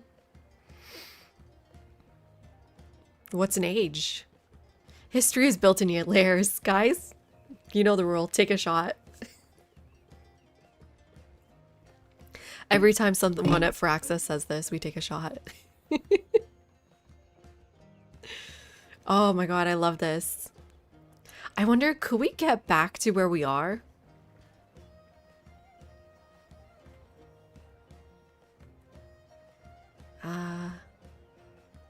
District? Oh man. Get me back to warehouses. Damn it, it's not letting me get back to warehouses. Towns? Wait. No. Okay, this is fun though.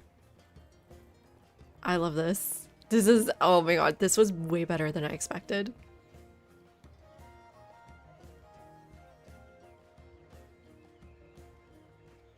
It used to Civ Mod app is still being updated. No, you have to join our Discord. Or wait, are we talking about the same thing, Pixel? I may have misunderstood that.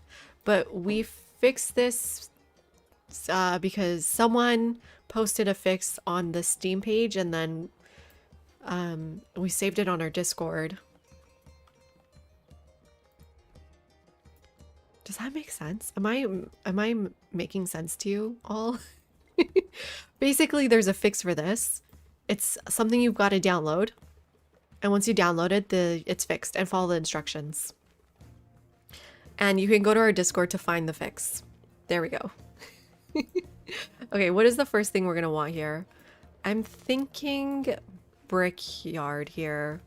We don't have any clay pits, but we have a lot of rough terrain. And probably we're going to grab the rubies and the gold here. So yeah, brickyard's going to be good. Good morning, Flapjack. How you doing? Welcome in. Have you played some Gilgamesh yet? So ruby's obviously better than gold early on. You want flat bonuses before you want percentage. Or wide. Sorry, this one's not percentage anymore. Before you want wide bonuses. So this is 1 gold in all settlements. I've only got 1. This is just a flat 4 gold. Want that first. Prefer that first. Let's grab this tile here. Oh, I meant to do a search. Whoops. Okay, that gives us our direction to go to. The land really opens up here. This capital is so crazy. Yeah, I still have a few mods from the old Civ mod app, like a few from Darth, because he refused to put them on Steam for a while. Is this a modded color? Or is this the normal color? Hi, Dodo Fish. Guten day, y'all, aka hello. This is Matt's color? Okay. What do you all think of the color? I'm gonna take the 30 culture. I kind of like it, but I will say that like once the scout doesn't have its movement anymore, it's hard to see the scout sign.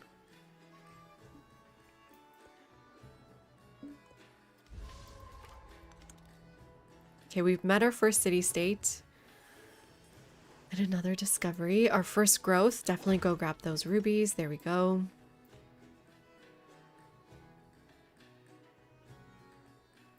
Oh, now we should work towards this, huh? So, I think I want to do another search here just to make sure I can make my way through. Yes, and then we can go onto the sheep. We found pastures. Sick. I need to go. I want to go this way with you. One more scout, I think, is fine. We're on Pangaea, so it is a lot of land here, hopefully. A lost competition for a leader job. Oh no! Which managed temporarily, and now your replacement fired you? I'm so sorry to hear that, Flapjack. That is really, really difficult.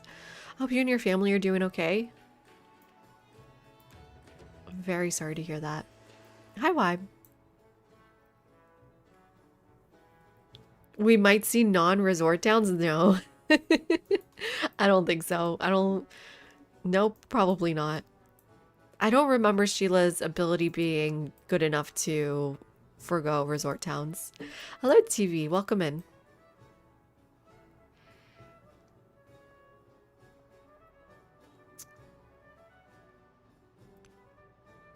Let's go like this. There we go. Check out the new update. We just went through it. I protect thee with this flame. Okay, change policies. Put in that culture for now. Grab another discovery. Food and science. Yes. Food matters early on. You know, the other thing we need to remember is we need to grab 3 discoveries after chiefdom. And that was 1. Okay, let's look at Sheila's abilities here. Is my head in the way? So the first one, oh, this looks really good. Am I crazy? They changed the UI here. You're about to hit 70k channel points. That's lovely. This looks really good, right? I'm really impressed. It looks so much better. Good job, guys. When you form an alliance, both leaders receive free trade routes from the other leader's capital, regardless of range, but not over ocean. These trade routes do not go away when the alliance ends and do not count against your trade route limit with the civilization. So you do want to grab this first before you form an alliance. And then I do like how both of our buildings are here. We will probably grab that as soon as possible. I think... Wait, but what was the other narrative event, Crizzy, for altars? Okay, yeah, we want this 3 influence on palace. Hi, Flayed. No, actually, this is not the new UI. This is just the new tooltips. What do we want here? Growth doesn't quite help us. Sheila is a culture civ. My cat is so loud.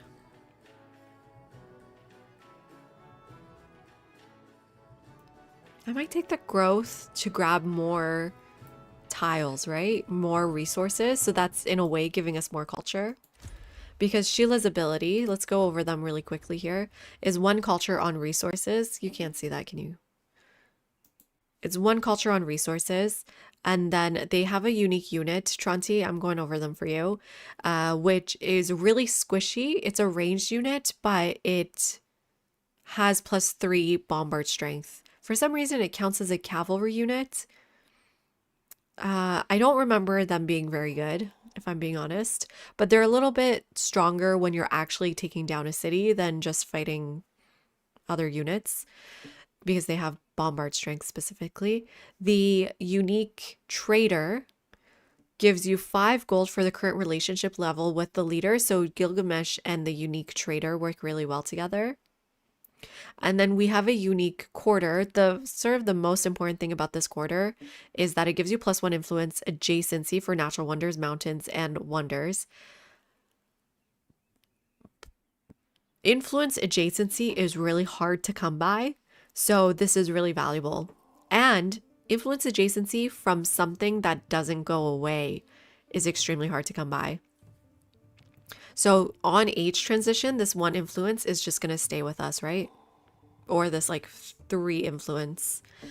And the other thing is they get 3 culture, 1 culture adjacency for wonders, +1 resource capacity in the settlement if placed on rough terrain. We got to keep that in mind. And then their quarter gives us +1 gold for every resource assigned to the city, synergizing really well with their main ability. But it's only in cities. And then let's look at their traditions. +2 happiness on resources in towns with happiness building. Oh, this is why you're saying we don't need resort towns. That's a good point. We don't need them. All trade routes between you and your allies grant food and production equal to the trade routes income. This is my biggest problem with this tradition.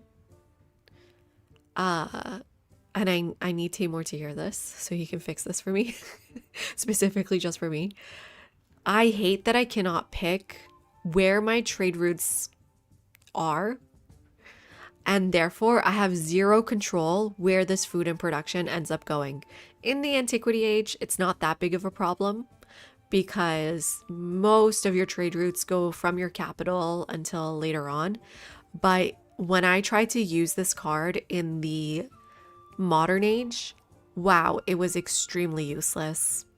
The most useless card. Because I needed that production and food in my capital. I didn't need it in a random ass town that I settled close to the AI.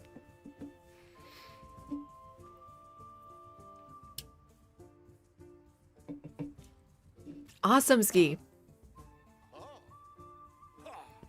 Okay, then they also get 1 science for each imported resource. So it's really important to stay friendly because you can't trade with...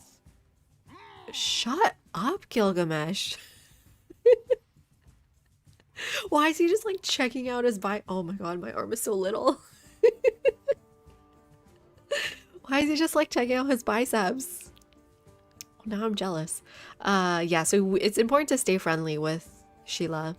And then they also get +1 gold and influence on resources assigned to trade outpost or factory towns. Yeah, I could see us using trade outposts. You know what?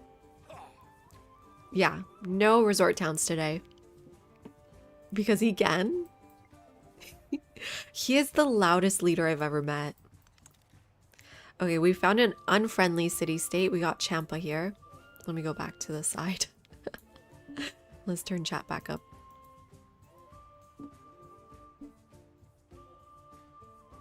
Okay, sometimes chat does go up that way.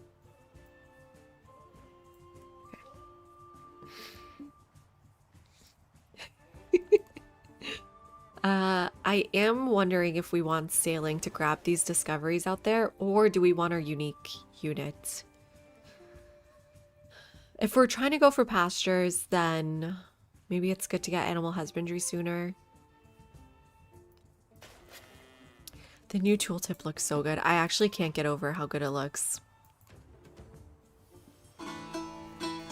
And Canulo, thank you so much for the follow. Appreciate it.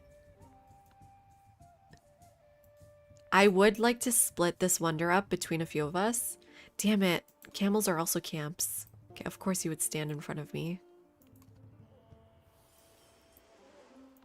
We may have messed up with our memento choice. There's a good chance.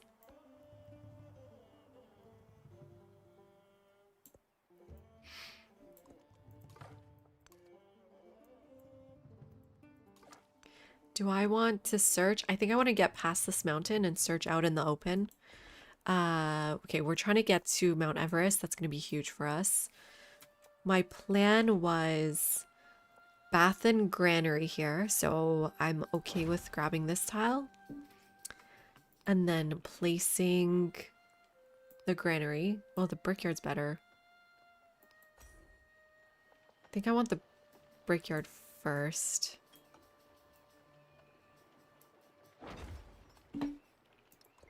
We are at 4 population, so once that brickyard is done... Oh, shit. It's fine. I think I can grab this. I'm gonna try to buy that brickyard as soon as possible, maybe. But once that brickyard's done, we can settle. I do see one pasture spot here. A couple of discoveries. Whoa, look at these mountains. Whoa, that's a lot of mountains. True germ gym bro. A little bit less on this side. This is an insane Sheila start, isn't it? So I want to be 2 away from it. Oh, this jade is so awful here.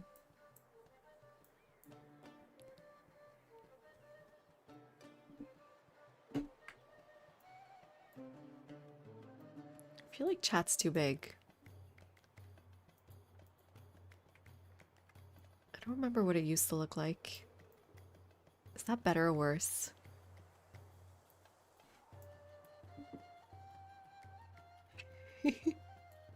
I mean, they're not that nearby. The camels.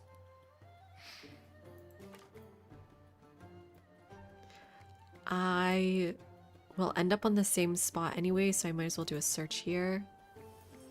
Let's grab this discovery first.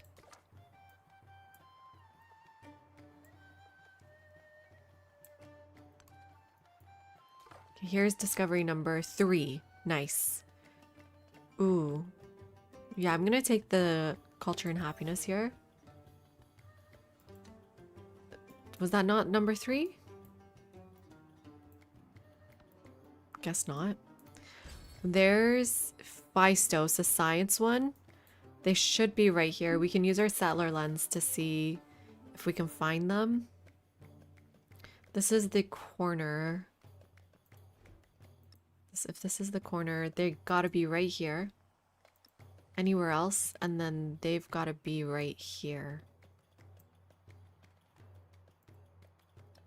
First celebration. Oh, there we go. No, this is something else. I'll take the 50 gold. Still a ways away from the brickyard. Okay, we want to cross the river. Okay, this is all cliff. I think we need our roads on. Yeah, so the X's tell you you can't go this way, so don't go that way. Go down the river. I'm scared of going in either direction. Pretty sure they're both hostile, right? It was Phaistos and it was this guy, Champa.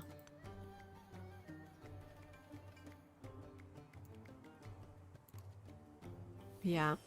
Oh no. I need to get into the water. The caged bird watches.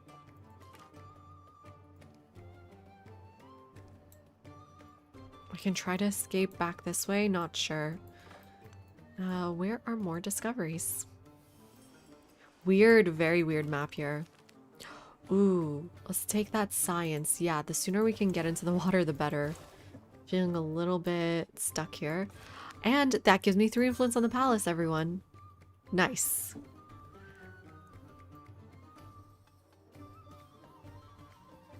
Hi. Hi, Nag. How you doing? Yes, we are gilging. Are we meshing? What is meshing?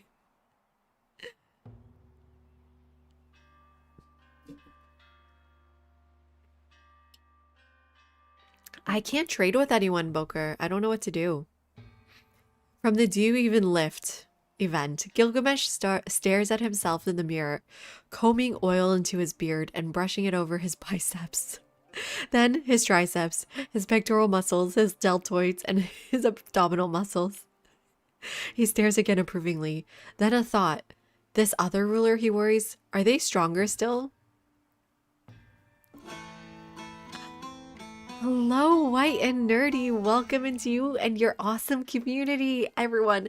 Please go follow White and Nerdy, both on Twitch and on YouTube. Awesome streamer, but also awesome content creator, just not just streams, other VOD stuff. Yeah, shout out to White and Nerdy. Welcome in, everyone. Hope you had an excellent stream. Hope you were playing some Gilga.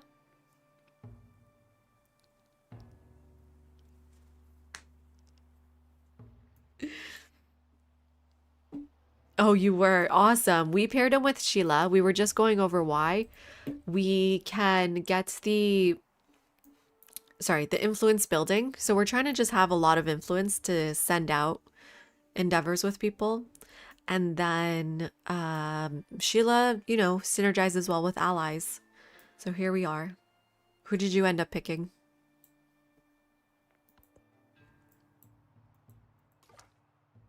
Okay, to get here, I just kind of need to backtrack a little bit. And we have +3 influence here because our awesome community, specifically Crizzy, has given us access to their narrative event spreadsheet.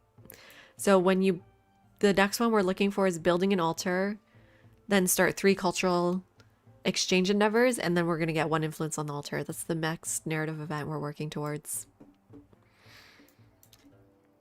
Oh, you went with Assyria. Yeah, that makes sense. Man, can I escape here? At least with vegetated terrain, I think that slows them down. So hopefully 5 turns till I can jump in the water. I have a bit of gold, but I'm not sure if I want to buy this yet.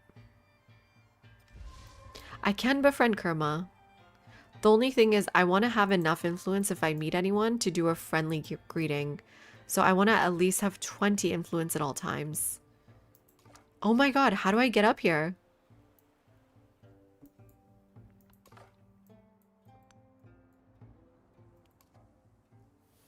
There's another pasture. Okay, I'm gonna try to go into the water here soon in 4 turns.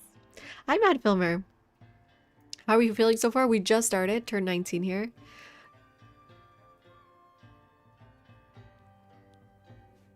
Yeah, hopefully you enjoyed Assyria Gilgamesh. How did that go? Also, if you need to raid and run, please feel free to do so. Okay, we got the whole ally thing. The other thing that's really fun with Sheila is that they get early access to a trader. So usually you have to get all the way to Code of Laws, which could take a long time. Versus Sheila, they get their merchant here. But I do think getting the pagoda is going to be a little bit more valuable since we don't even know anybody. Oh no, YouTube redirect failed. Oh, that's okay. Appreciate you trying. Let's try to get around this. Wait, there's one way up. Thank God for this mod.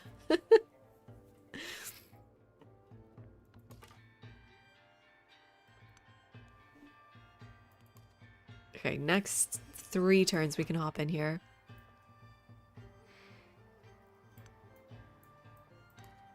And yeah, you need to go into water too. We're playing a Pangaea map. It doesn't look like it. Okay, this next turn I can befriend here. So let's do it. Okay, we definitely want a settler. I think I'm gonna buy one and build one. We just need to find places to go.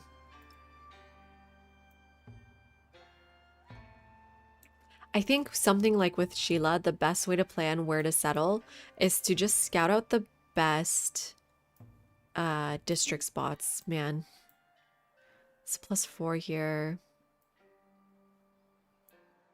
That would have been amazing. This is +5. It's +4 here. I think this could be fine.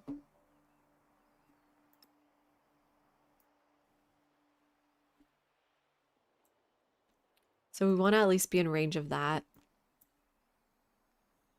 We do have a pretty good science building here. Is there a way to get both of those? Yeah, right here.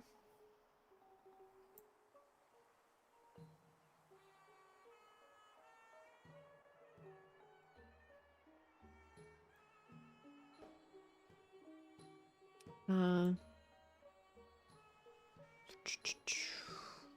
well, I want the Mount Everest tiles. Something like this? Maybe?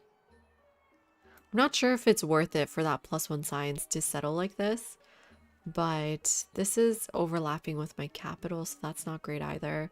Something like this could be okay. 1, 2, 3, 4, 5. So this is too close to the city state. That'll piss them off. Maybe just one north. 1, 2, 3, 4, 5, 6. This should be fine. 1, 2, 3, 4, 5. Oh, either way, we're pissing one of them off. And I haven't been able to see them even.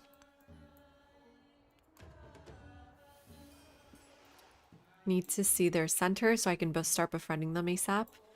Otherwise, where else are we settling? Maybe we go north first. See a pasture there, that could be useful.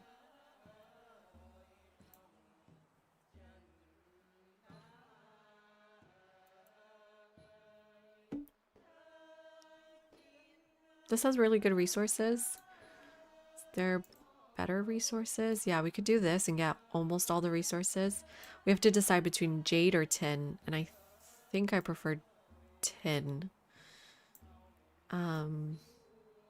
Yeah, get to that pasture as soon as possible.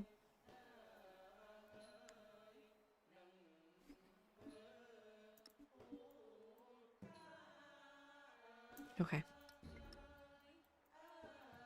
Oh, who is this? Kalchian. I believe they're gold. Ooh, I can't get there though. I would die. Let's go this way. Ooh, who's this? Ari team. Interesting. Good night, Timur. Thank you for stopping by. Always appreciate it. I think Sheila's pretty good.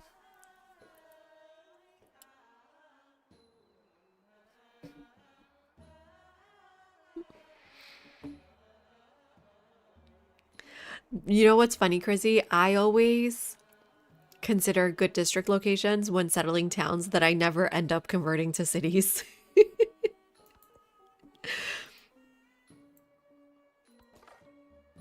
Okay, let's grab this one first. Oh, a horse tile. That's a pasture. I'm taking it. Am I ever gonna get over there? I don't know, but I'm taking it.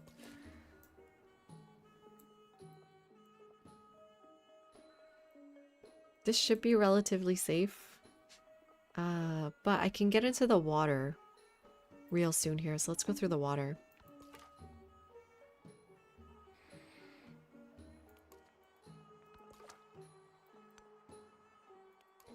Okay, there's Feistos. We'll start befriending them once we've got enough influence. Okay, let's hop into the water here. And then probably masonry for the influence. Hi, Dr. Binary. For console players, I don't know.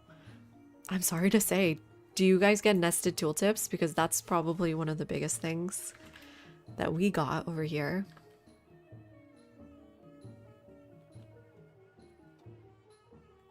Look at it nest. Look at it nesting. Isn't it amazing?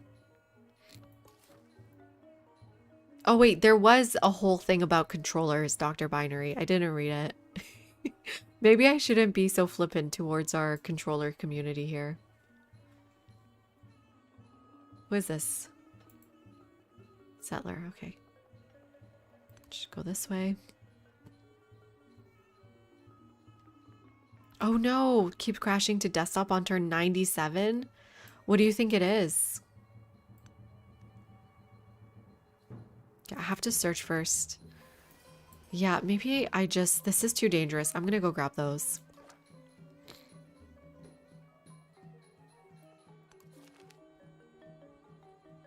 I would love the science and production even. Okay, let's see this is Champa. I believe they're still cultural. Yes. Hello, Poppy Dude. Welcome in. Cheers to you.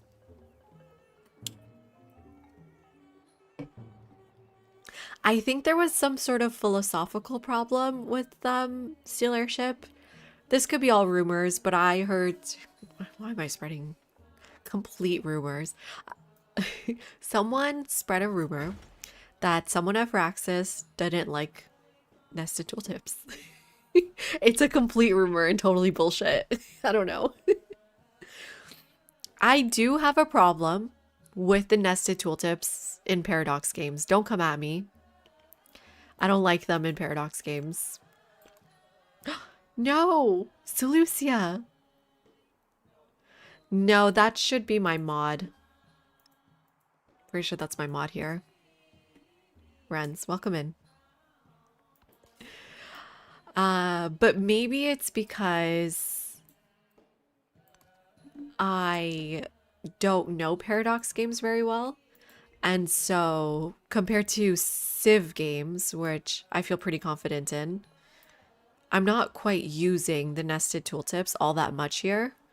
But in the Paradox game, I was trying to use it, and I was getting suctioned into this information hole. You've been doing some Han, nice.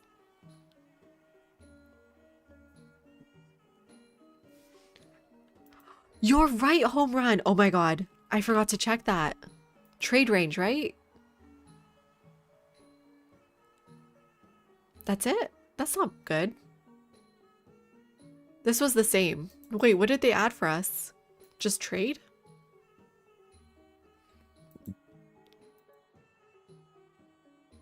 What are we talking about, home run?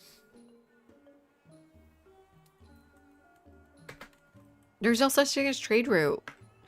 The trade range one looks exactly the same. I've read this many, many times.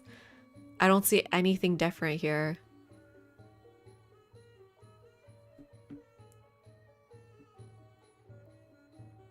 They make things easier to find. I think you just need the self-discipline to not check everything out.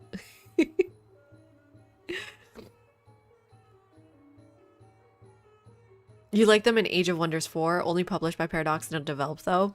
Yeah. Yeah, maybe it's a problem of self-control and not the game.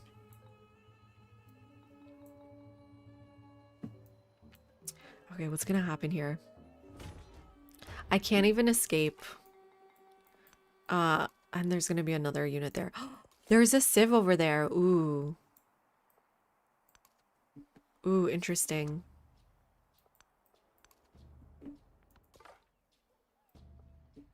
I would like to get there. Almost there. 94 influence. I need to befriend one of them. Depending on where we want to settle. And also depending on what we want to grab.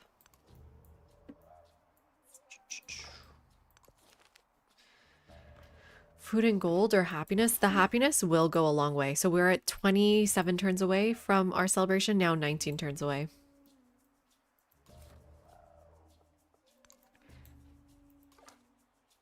Okay, the unit was this way, so... Oh, God. Oh, you're gonna get her either way.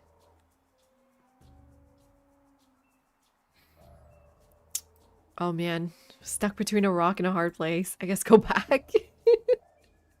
This is so annoying. And I want to grab these discoveries.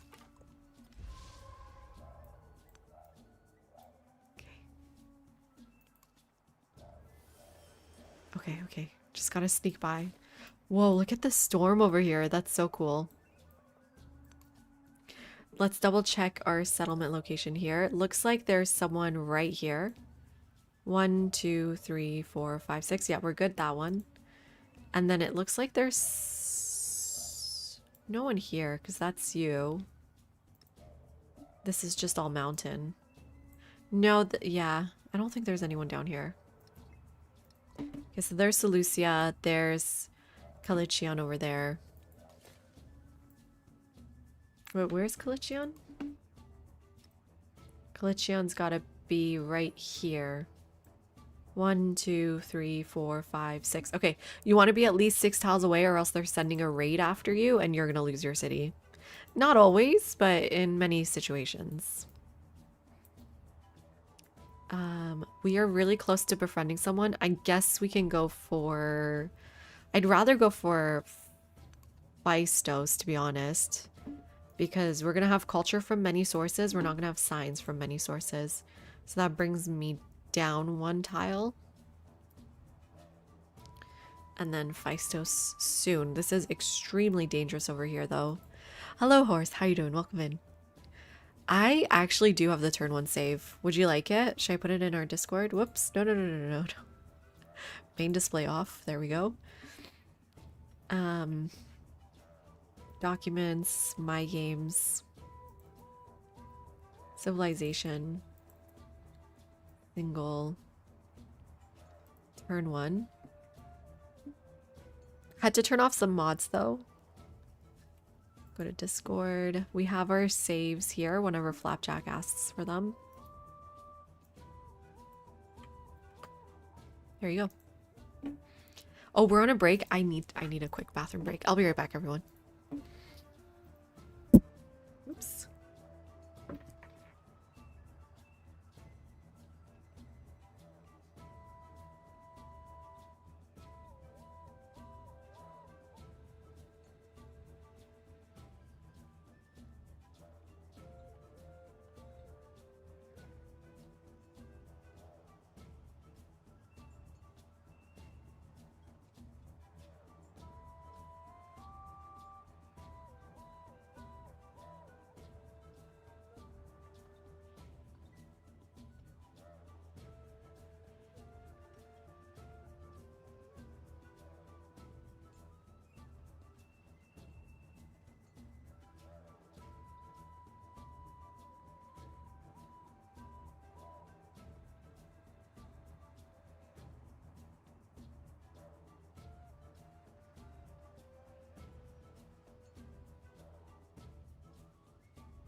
Okay, I'm back. No home run. I think they said something in the patch that they added something to this Civilopedia about that. No? Yeah, added a new entry for trade range. That was already in there. Hi, Malcolm. Welcome in. Happy D&D night. Ooh, how's your D&D campaign going? That was already in here.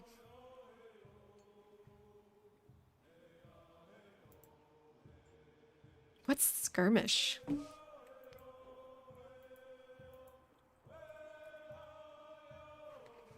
Shopping spree tonight for the whole session. That sounds fun. Like imaginary shopping, right? Do you know what I mean? Using sheer number to overwhelm an enemy's forces is a tried and true strategy. It is even more effective when utilizing units with the skirmish ability, which adds 50% combat strength from flanking the enemy with multiple units. Tip: use units possessing the skirmish ability when flanking to deal with as much damage as possible. Who's got that ability? Imagine shopping for new gear and the big bad end fight was coming really soon. Oh, that's so much fun. I love that for you. That sounds like, we should play some BG3. It makes me want to play again.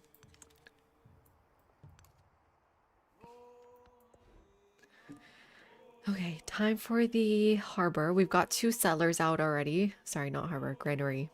Can I see properly? So I do usually like to do this, but I am desperate to grab this tile.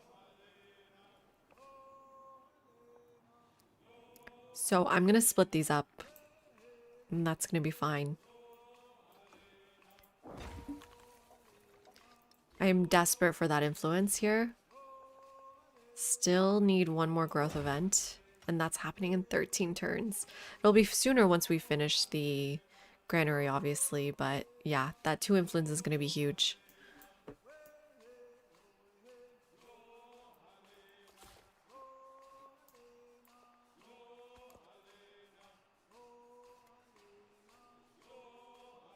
I should probably accompany you with somebody, but we'll see. I can finally grab this, so at least you won't die. I'm not giving up a turn of culture for this. So I'm just gonna add 10 production. And yeah, I don't love how I've scouted here. I think I need to send you back. Go to the left here, and then you can cover this. This is all ocean tile. We're on Pangaea, so there should be a lot of people. I need to meet them soon, but oh, here we go. How brilliant is the autumn field, ripe with So we have met a new civilization, Ibn Battuta. He's pretty friendly, right? This is a good friendship. You know what? They look like bros.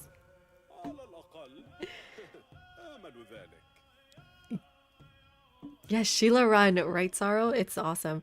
So this is plus 40 relationship with the new Gilgamesh memento, everyone. Totally worth taking. This is the main reason to play Gilgamesh Sheila, in my opinion. Or I guess this is just a memento. Every time you play Sheila, you need to take this memento. Because it is so difficult to get an ally fast enough in Antiquity Age.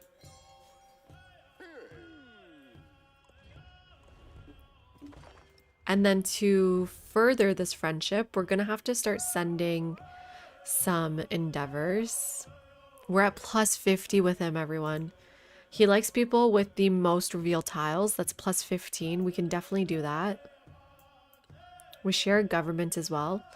What would I like? Culture or science? I mean, I think these two are obviously going to be the main ones we send out all the time.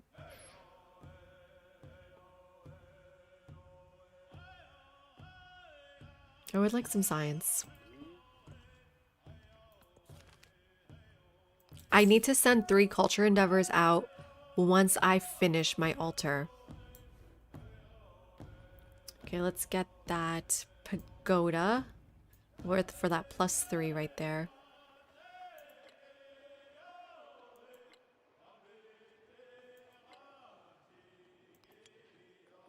$48 golds. That's a bit much. I think I'm just gonna finish it naturally for 1 turn. Okay, civics time.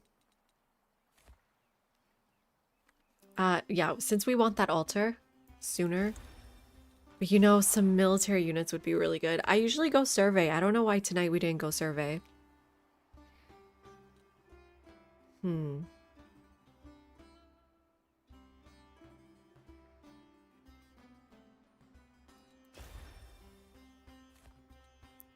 I think we need to go survey here.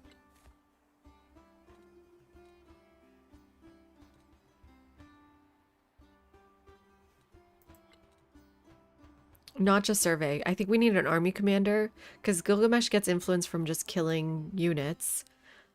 We could go kill someone. Oh god, and I forgot I need to befriend here. No, no, no, no, no. Okay, we need to redirect this guy. For now. It's just fine and also safer. Much safer. Can go right here.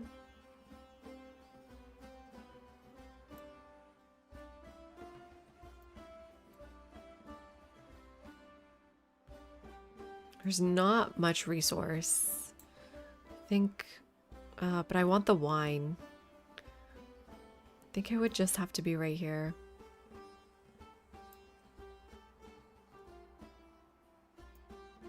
Yeah, I don't want to go too close to my city. We could grab both wines like this. It's awful land. So much flat plains. This is why I disagree with everyone who says every start feels the same.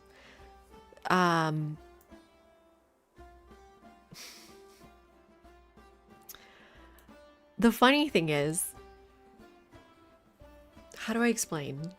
So everyone said every start feels the same. That's clearly not true, right? Look at this flat plains. Very little food. Obviously, adding farms is going to add food to it. Sure. But I'm just talking about as soon as you settle, turn 1, settle. This is not a very good spot because there's barely any food. But then people said, oh, they don't like how the land looks like tiramisu, right? So then when they got rid of the sort of bunching of land type biomes together, now we have different biomes in every settlement. That's going to make every start more equal. So I don't know how they're going to overcome this problem. People want lots of different biomes in their settlements, or at least in the map, to look less predictable. But they also want the starts to not look very similar. Do you know what I'm trying to say here? Privateers, Hussars, and Cossacks. Thank you, Grizzy.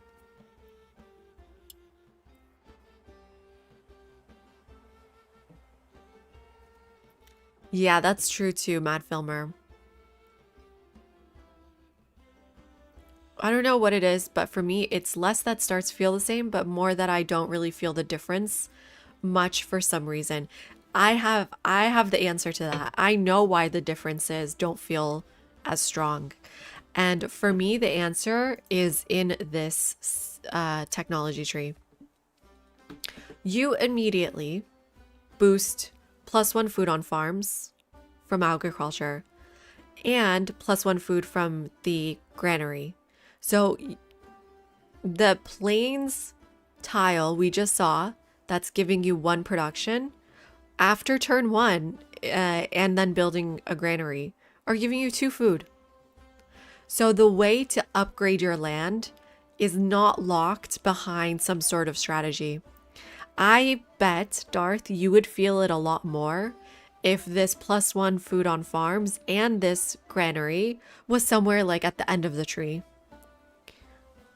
And that's basically what feudalism does, right? It boosts your farms. And the same is true for every type of tile. Fishing boats immediately boosted in sailing. Clay pits, plantations immediately boosted in pottery. Animal husbandry boosts pastures and camps. So, and then mining is the only one that's a little bit different. That's in masonry. So pretty much after 30 turns, every tile has improved. And so there's zero strategy involved in improving your lands.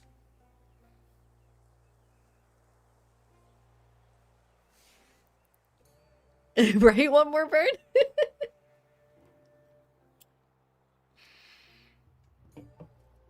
They're stuck in a reactionary spiral. Yeah. Well, I mean, you can't satisfy everybody, but I think the community doesn't realize, I mean, because we're not game designers, we don't realize how these systems are interconnected. You know, we look at the map and we see that, okay, this is all plains on one level, and this is all tropical on one level, and this is all desert on one level. And it looks ugly and it feels very predictable. And I think there's obviously issues with that. But on the other hand, the alternative, which is putting biomes in a more sort of random pattern. I mean, it's not totally random. It results in each settlement not being very unique. Or you can't be like, oh, I'm going to go settle the desert over here now. Because I have not, like, this desert has a ton of plains tiles. Well, you know, this tropical is very tropical, but there's always going to be like a very, very easy to grab settlement that grabs many types of biomes.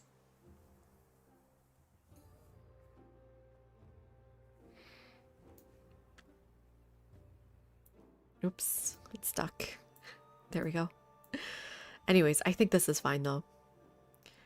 But that's my point. What my whole point was that yeah, this sucks. It looks really bad. But just wait until I settle it and then all of the land is going to look really good. Okay, I'd like to get out of here. Do you think I can sneak up through here? Yes. Oh, that's Catherine. Oh, that wasn't even Ibn Battuta. Oh, okay. Okay, another friendly greeting here. They need to learn from Paradox. They have fans screaming at them constantly to do diametrically opposing things. I didn't know Stellaris was Paradox.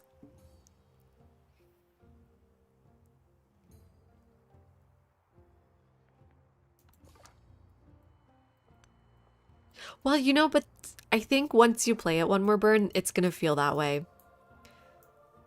I think for me, they backed out of legacy paths too quickly. Because I found the implementation of single civs to still fit the philosophy of the game and their design and still try to overcome the challenges of having one civ through every age. They've done a lot of work to overcome those challenges and stick by the philosophies that drove civ switching in the first place. I have no idea. Oh shit. What their plan is for triumphs. What's the philosophy behind it? What's the purpose? What's the game design going behind it? I can fix this. Let me just check my content. Yeah, I can fix this. We just need a fishing key. This settlement should fix it too. So I'm not connected because the mountains are blocking my connection. You don't need to only be 10 tiles away. You need to be 10 traveling tiles away. So it would be like 1, 2, 3, 4, 5, 6, 7, 8, 9, 10. This would have been my limit here. But it's fine. This other settlement should connect us all. 1, 2, 3, 4, 5, 6, 7, 8, 9. Just. So I don't necessarily need the fishing key. I kind of want to grow towards the pasture here. More than that marble, probably.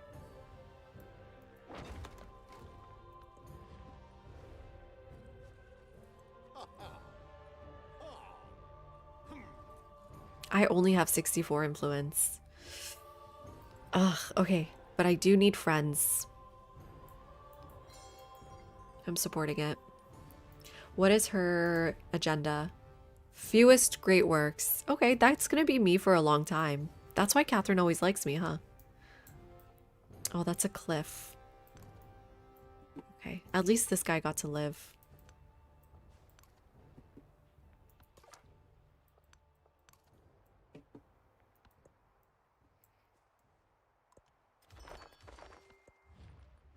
Oh, I can't support that.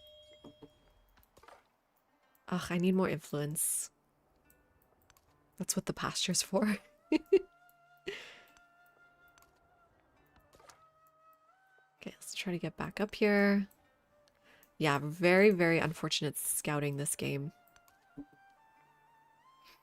do have a bit of gold. I'm thinking of buying a building here. So that's going to be 220. Oh. First friend? Is it time? Nice, we got a huge road. Oh, sick. We get a diplomatic attribute point. I mean, I still don't think I want this +1 influence on only the palace. This needs to get buffed.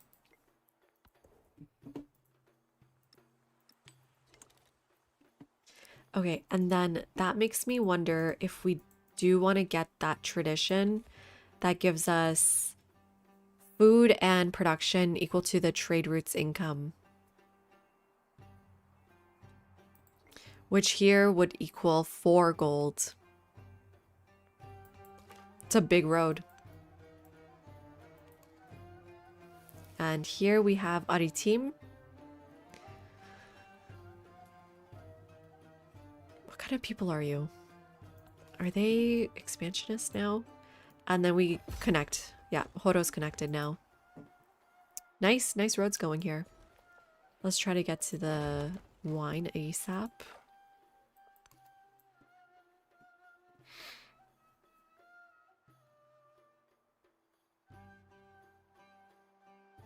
It's on Civ data, and Crizzy just updated all of them. I love son of a ... son of a duck. We just call him Ibn.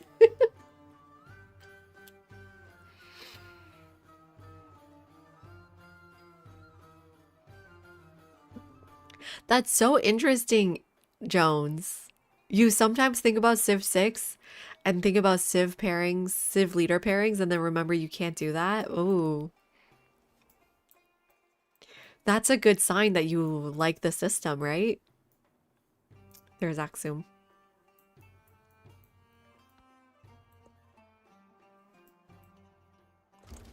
He was the first to construct a wall, 80 miles in length. Okay, there is our other source of influence. Oh my god. Do we just be friendly with everybody?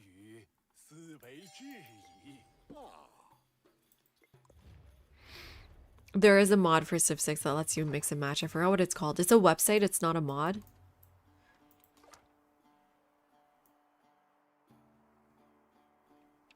Civ 6 feels quaint to you nowadays. Interesting. I don't think I can reach down here. Damn it.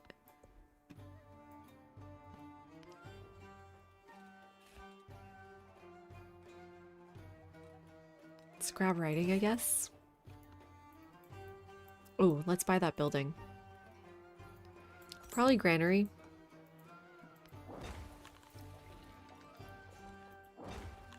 Oh yeah, and then look. Look how much my tiles have already improved. This already has 1 food, 1 production. These are without any buildings. As soon as I get a granary, these are gonna be 2 food, 1 production. Look at this one. You very quickly can improve your lands.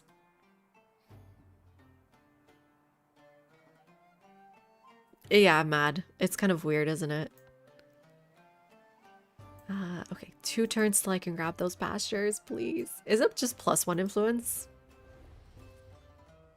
Oh, it's only +1 influence. I don't know what I'm fighting for then. No, not a boat! Please, no. I need to meet on a team.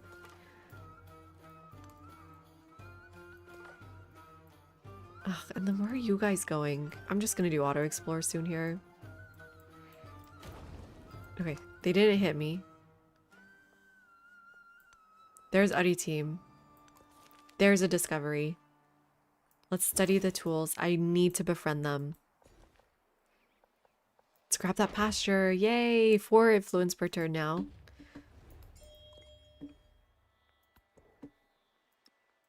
Get that production in our capital. Who is this? Shit. Who is this? Champa? Maybe we should just go kill Champa. I think someone must have sent a raid. I need a unit.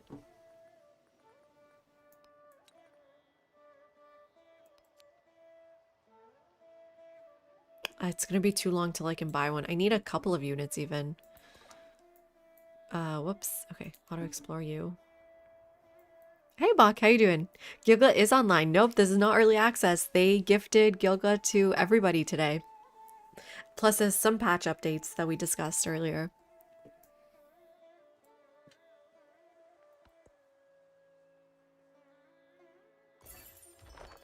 Oh, and there's Kerma. I want gemstones here, lapis lazuli. It's one of the few times I don't take the warehouse bonus. And please let me buy a unit here soon. Oh god, what is happening? And the freaking boat is pillaging me now. Oh, I need a unique. I'm gonna try to buy one of my units then, because that's gonna have bombard strength. Oh, someone sent a raid after me, which is hilarious because everyone's supposed to be my friend. There goes everything.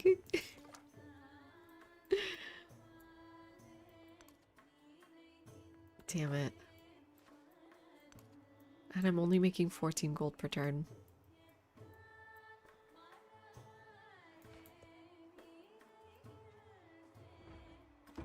Please, please stop this. Okay, here's my commander. I don't have enough. Do I have enough for a unit? How much are they again? 120, I think. I'm gonna move the warrior out and start attacking to sort of have space to buy another unit. Yeah, 120, and also bait the attacks away from my city. Okay, so we'll do a little bit of survey, why not? Oh yeah. Let's get that gold. Let's do that unit right now. Perfect timing.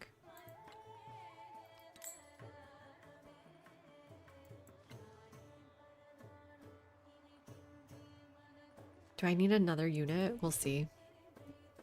I needed a way to get rid of their boat. Okay, let's get the tradition for allies since we now have one. Oh, I don't have 50 gold for 60 signs. That would have been amazing. Let's try to get more gold here then. Get the rubies.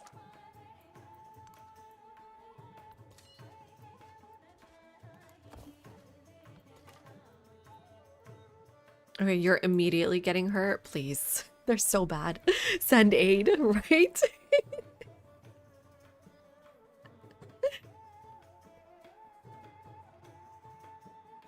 They made it's been a whole year since the last update joke in patch notes. I kind of like that. I like that they have a sense of humor.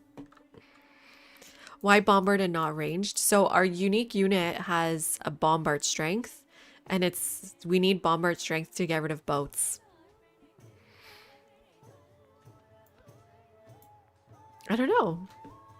What colors is he for you, Flapjack? Yeah, Pixel. I mean, I do too. In some ways. I just...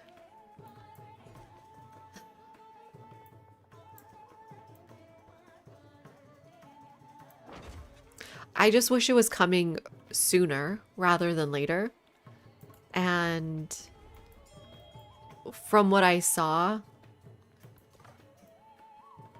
I don't think the game is going to be in such a great state as I expected a year later. A year and a half later. A year later, actually, you know? It's been a year, and instead of fixing and improving the game we're playing with today, they're kind of starting from scratch with a lot of mechanics.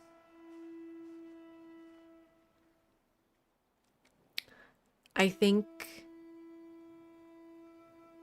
it's kind of like with an essay, right? Your first draft is going to be shit. And that's always going to be true for something creative. Your first draft is never going to be amazing, right?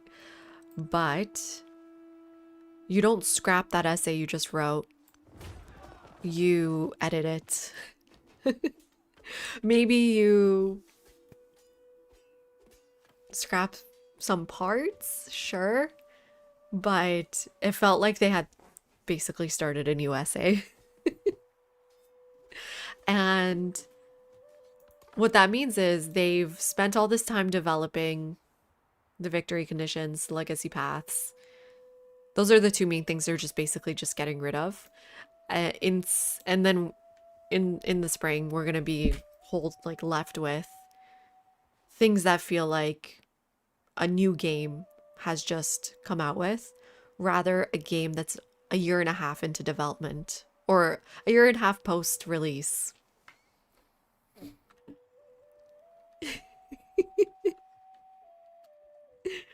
Exactly, Oyarli. This is what I'm talking about. Like, there's so much improvement that the game itself needs, like the peace deals, like um crises we were talking about today, like I don't know, certain ways of interacting with other leaders could use some improvement. Liberating city states, just city states in general, feel a little bit flat.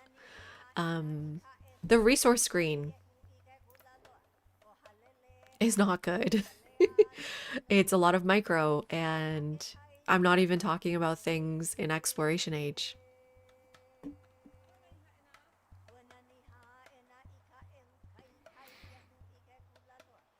Wait, what are you talking about, Wilmer Burn? Yeah. What's happening? The unique unit, let me turn off chat so you can see it, has bombard strength, has +3 bombard strength. Can you see it here? Sheila unique ranged unit has +1 movement and +3 bombard strength. Counts as cavalry unit.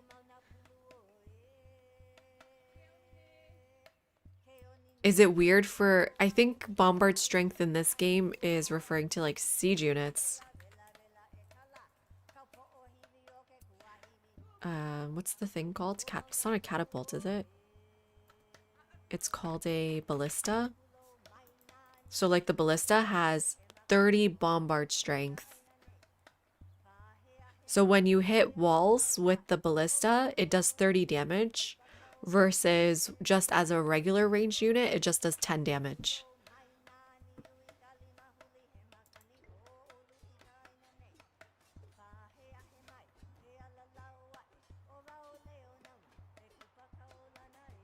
Okay, here's my hot take, or here's my conspiracy theory.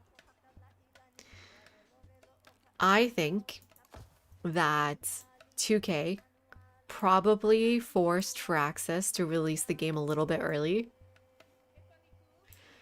And to make room for the GTA 6 launch, and then they push back GTA 6.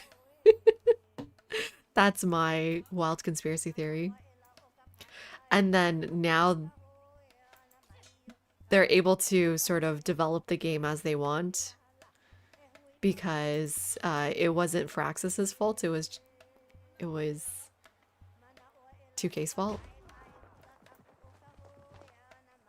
Okay, the boat kind of went away. Can I just repair things?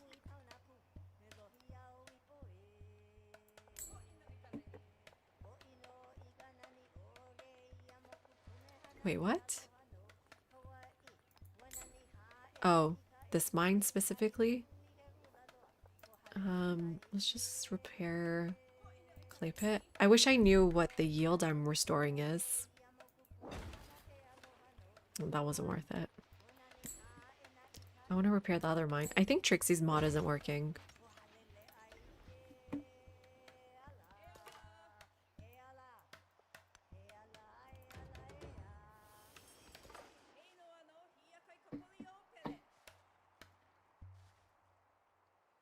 The hull of a ship is kind of like a wall. Yeah.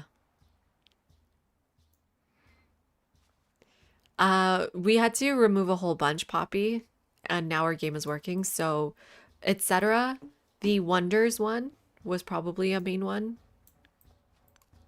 And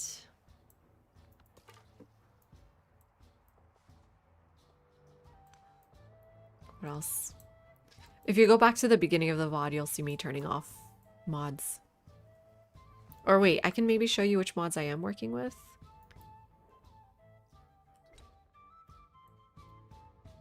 Yeah, here's my add-ons. No. Here's the ones that are working. Take screenshots. Ready? 1, 2, 3.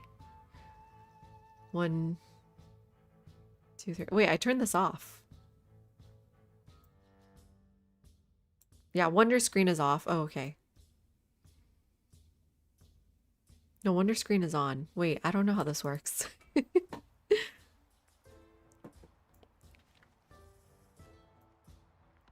I mean, yeah. The spoken word conquers. But I do think the stuff that they've added, that they've announced that they're adding, is holding us back more from getting a more complete game.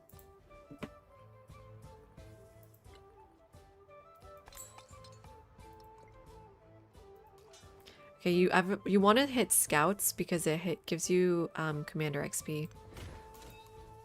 There we go. There's our first promotion. Let's grab assault. Hi, Tamasulo. I don't know if it means we're gonna have Sumeria soon.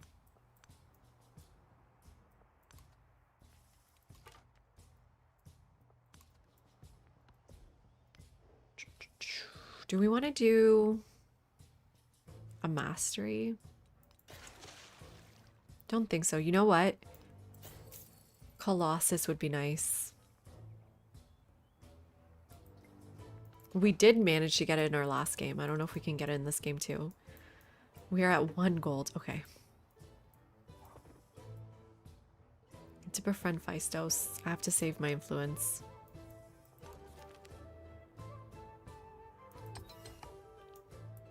Oh, sick. We finished our quarter, or our one of our buildings. We probably want the monument next so that we can get even more influence. We're at 19 influence per turn now, and it's just turn 42. We're just 21% through. Yikes, what is happening? It's just the turn is progressing. Okay. We are playing not on long age tonight. I kind of enjoyed our last game that wasn't on long age.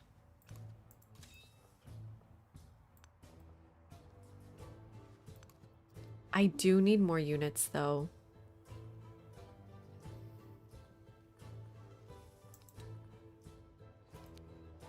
First. So let's do that first.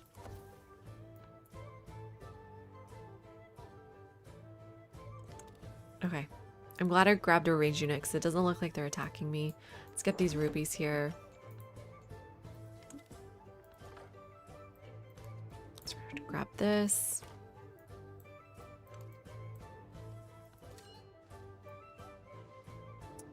You can fortify.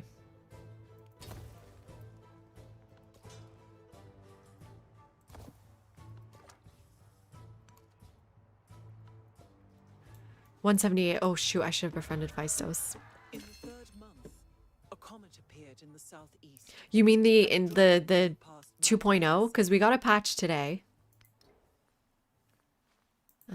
Let's put in strategic allies. Let's befriend Phaistos. There we go. 2.0, they said spring, no exact date. For... Oh, I want my altar. For 1.3.2, I think we're at. 3.3? What is it at? We got it today. 1.3.2. Hi, Cooper. Voted Han for Han Solo. Is the vote still up? Thank you. Let's turn that off.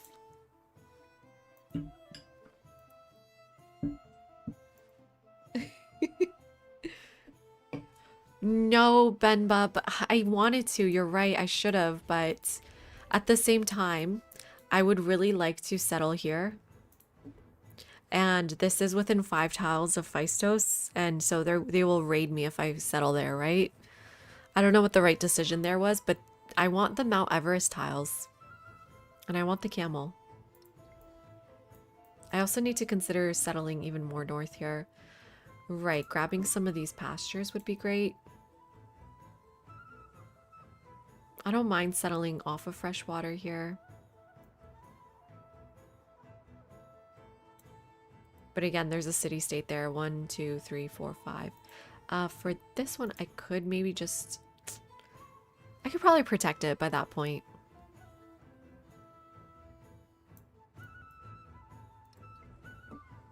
This is my problem with Gilgamesh, is that I don't think an endeavor is ever going to be better than a city-state.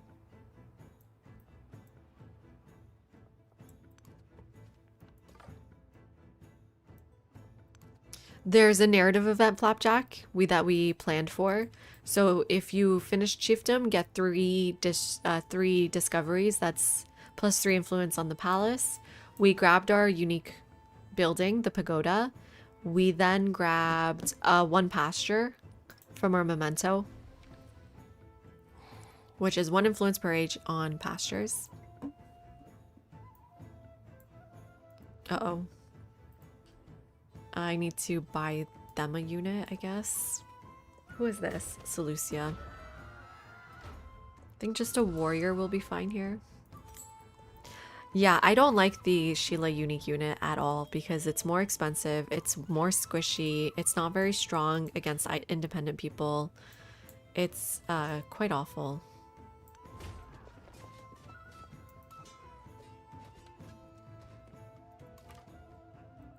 Someone definitely sent a raid against me, which is annoying. Anyone else want to be my friend? Almost with her.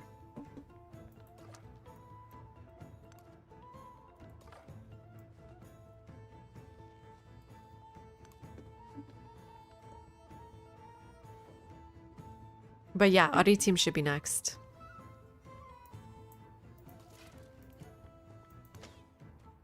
I'm just gonna heal. I'm in a good position here to just hold out. Oh, we're so close to being friends. I want the city-state.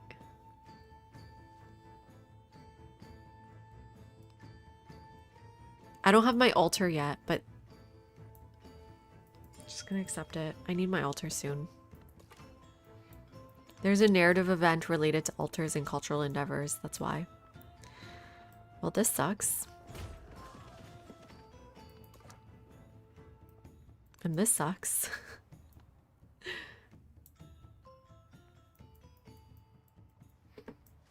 I need to settle more once I clear this out. There goes the first wonder of the game, Hanging Gardens. Totally expected.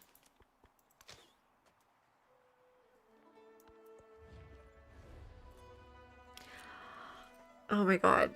I do want this science. How close are we to a friendship? This could clinch our friendship. I think it's worth it.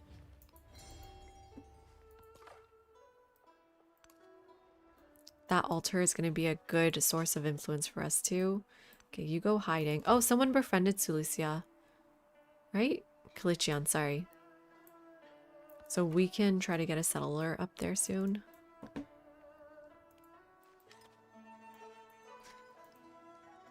We don't know of any other wonders going. She took Achara? I don't remember what that is.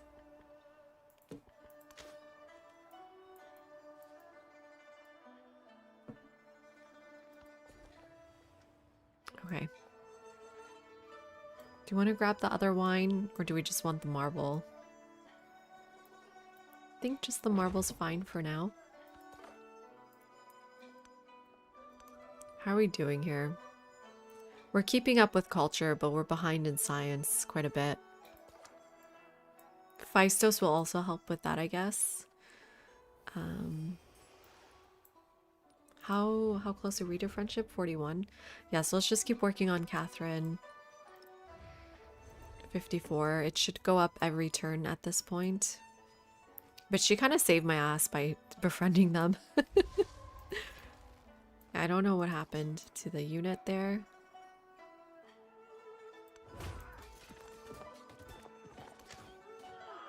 There we go. I want to support this.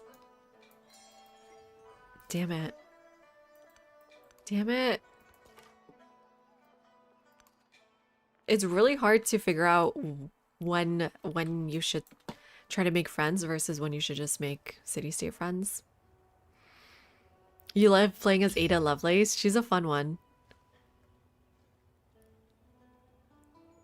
Yeah, the big one everyone on YouTube is talking about should be spring. The victory conditions, once sift throughout, all the exciting stuff should definitely be spring, they said. Oh, sick. Perfect timing. 50% towards befriending. That'll help us a lot. Let's get the gold on the granary, if I'm being honest. And I'll take that codex. That's going to add science for us. So we're at 27 science. Our science just shot up by a lot. To the point that we're definitely keeping up again.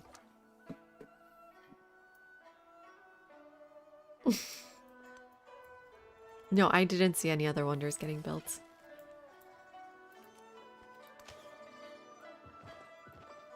I'm a little bit worried for this unit, so I'm going to move this in. What you want to do, so look at this terrain. It's rough terrain, right? It's going to stop my warrior's movement. Instead, if you put it into the commander and then take it out, it'll still have movement. And now we are promoted.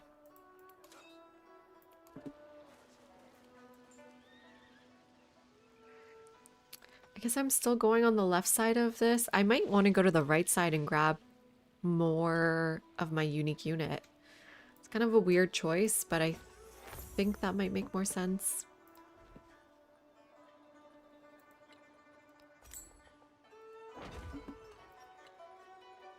Okay, we are now making 21 influence. That's awesome. It might make sense to finish our quarter. What does that give us again? I keep forgetting. 1 gold for every resource assigned to the city. Yeah, let's finish our quarter. Commanders might be a good video idea. That's true. And like just battle in general.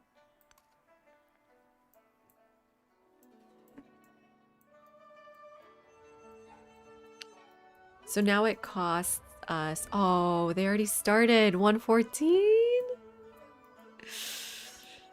Ugh, I feel bad. That feels bad. Wasn't there a city-state over here? Looks like they got cleared out. No, not continent settler. No, they're still there. Just never met them, but that's another gold one. It's very, very useless.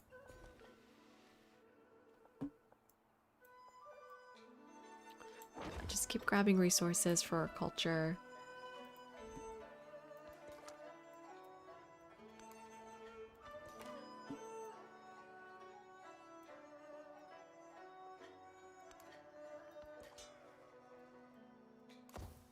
Oh, we've got a bit of gold.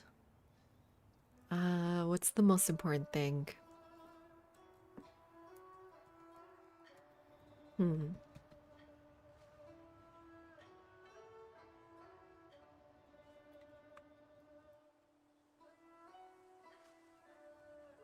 Probably a settler soon. I'd like to become her friend first. And then send a settler up this way. I need 360 gold. Okay, I can do that. Again, same thing here. Put the unit in. Bring the unit out. Oh, I just remembered these units count as cav units. So it would have actually made sense to go down the left side. Because they also get 3 combat strength for being calves.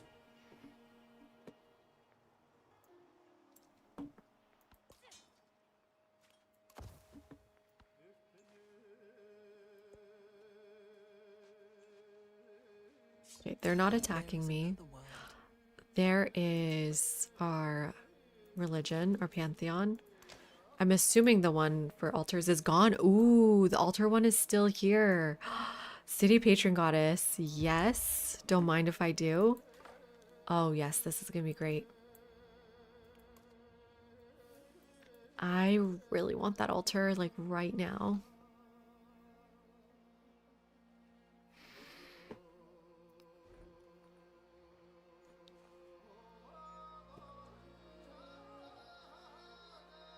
Altar.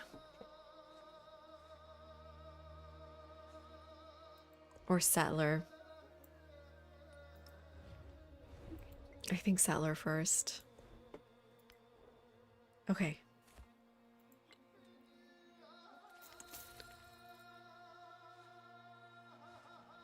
Let's grab our unique merchant now.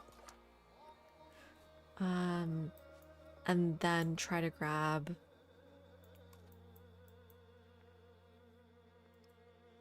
Oracle.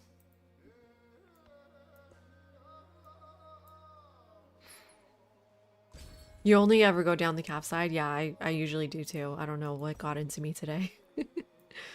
Oh, there's some weird font issue here. Oh, you know what it is? This is a nested tooltip.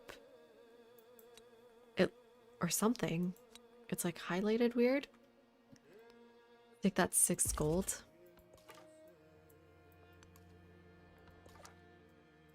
Finally can get through here. Hi, Choir. How you doing? Lovely to see you. We missed you. Feel like I haven't seen you in a while. Wouldn't you want the Pantheon that makes endeavors cheaper? Oh. Yeah, how much is that buy? That's a good point. This is influence towards supporting or rejecting endeavors, so I don't need this node. I mean, not really. Kind of. But I'm assuming I'm sending them more than I'm supporting them. Do you remember the wording on Trickster? I can look it up.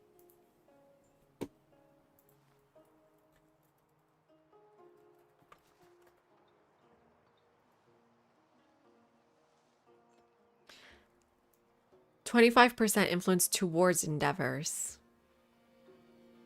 And sanctions with an altar in your capital." I don't think so though. We can do the math a little bit here. So it's 25% towards endeavors. How much would an endeavor cost if we took that? Right now they cost 55. They're 55 if you're friendly, they're 60 if you're not friendly, I think. And they're 50 if you're allied. So we can do 50, and then what's 25% towards 50? What does that even mean? I can't wait for your trip, Colin. That's next week, right?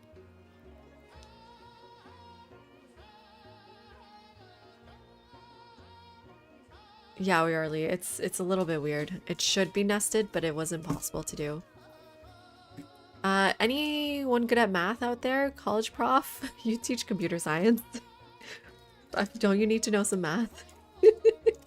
So hard, Khan. It goes so hard. I love it. Computer science people need to know math. I assume so. Or can they just add zeros and ones?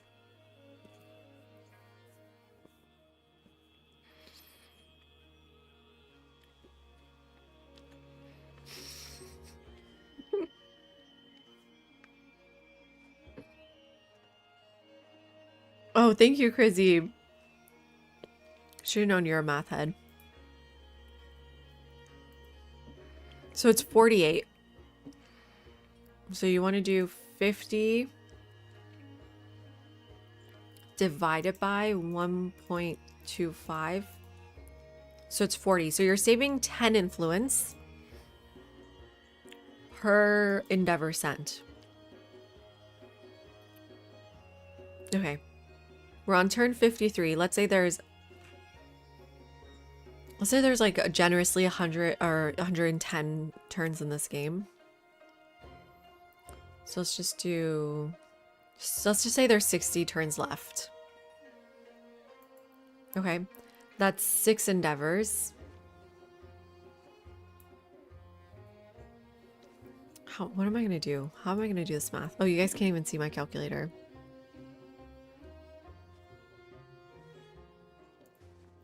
So let's say we have 6 turns, like 6 rounds of endeavors left.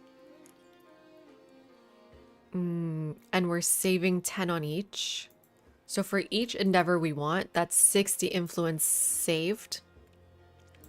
Let's say we only want 2, because I think the science and the culture one are the most important ones. So times 2. So with each ally, we're saving 120 influence. Let's say we end up with 2 allies. And this is in the perfect scenario where we're like constantly renewing the 2. So we're saving 240 influence total.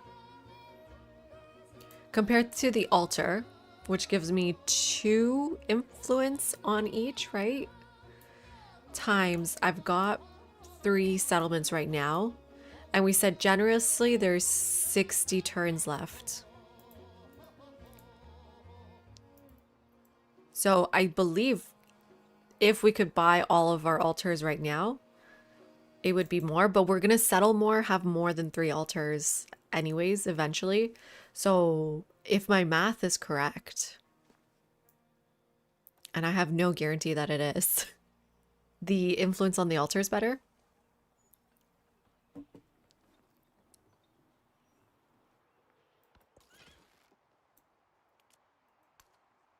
I'm willing to be criticized on that math if you'd like to.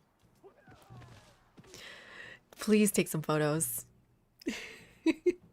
Double major in physics and applied mathematics at uni. Oh, I love that. Yeah, we're doing a new game today. Where have you been, Willow? We're doing a Gilgamesh Day game. We finished our game last night. Okay. We are 1 turn away from friendship here, hopefully. I don't want to be her friend anymore. How dare she?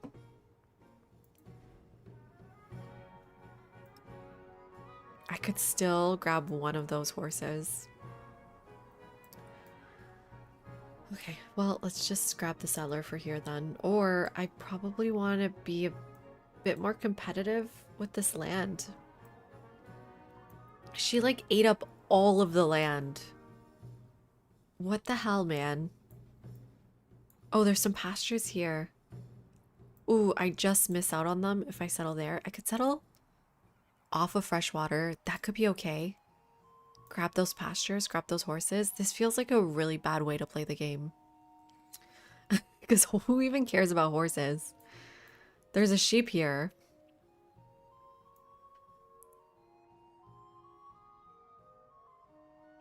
The thing is, I can always backfill here later. I need to be a bit more aggressive. Damn. We could... Oh, I bugged it out again. I always do that by accident. We could try to go settle here, grab the sheep. It's not too much overlap with her. It's a lot of good resources. Or if we kill this city-state instead of incorporating, we could go here and also get the silk. Okay. Maybe don't kill Champa then.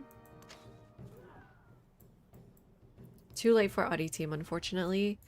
But we could start befriending Champa to get them off of my back. And then start moving up with these units.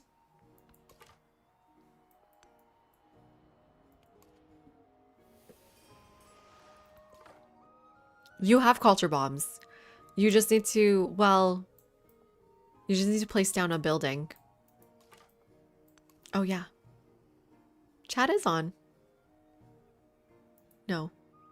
Thank you. When did I turn chat off? I love how you guys want to talk to each other. That's so funny.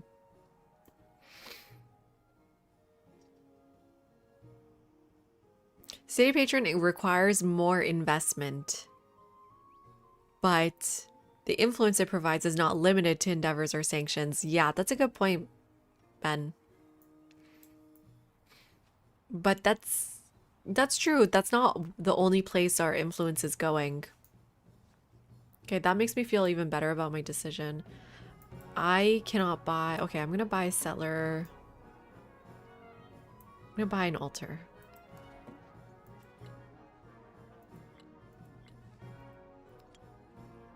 Or I just finish this. I'm going to start building the altar right away. There we go.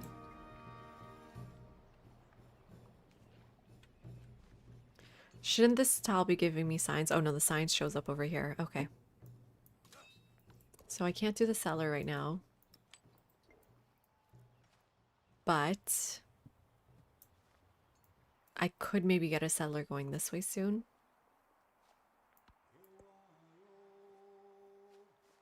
How long until Phaistos is nice to me? 5 turns.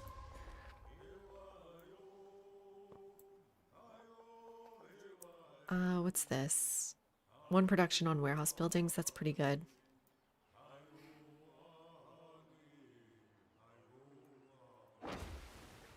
Oh my god, not you back.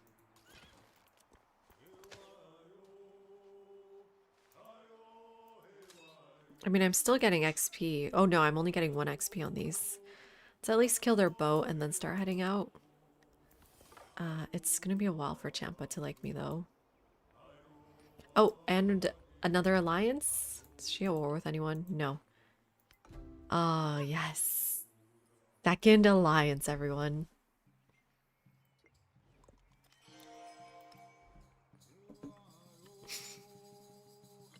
That gives us an economic stick. That gave me 300 gold. Nice, I'll take it. That gave me an economic attribute. Yes, I already saw that one. Will you move rubies out? Will you put sheep in? Oh, that's so much gold all of a sudden.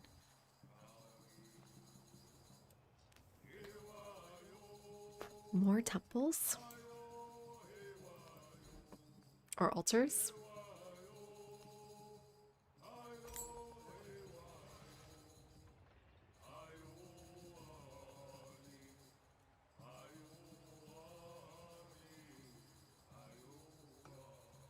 Yeah, I'm gonna replace that tile. And I'm gonna grow. I'm gonna try to grab as many tiles away from her as I can. So there we go. That was like the most petty thing I could do. Hi Jazz, what is -1 war support? What's going on?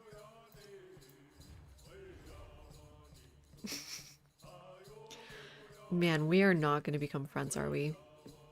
But we are making 23 influence per turn.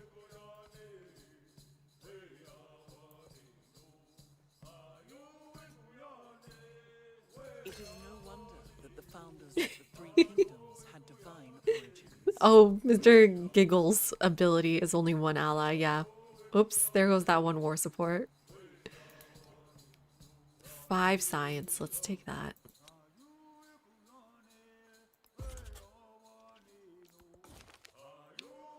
Ooh, which one do we want? Economic or diplomatic? I mean, economic to get to this point? 15%?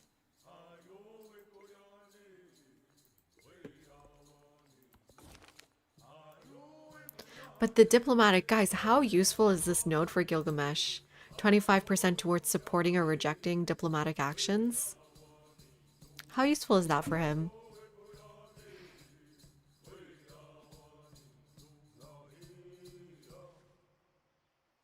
I know, Willow, but soon. Red Dead soon, I swear. No wars. No, I don't think Sheila wants to go to wars. You want to be allies with everyone. Oh my god, please, Mr. Gilgamesh, stop yelling at me. I think I still prefer the economic. 15% cheaper across your empire is more powerful. I'm almost friends with everyone. I'm about to meet someone new though. Do I want to meet them now or later?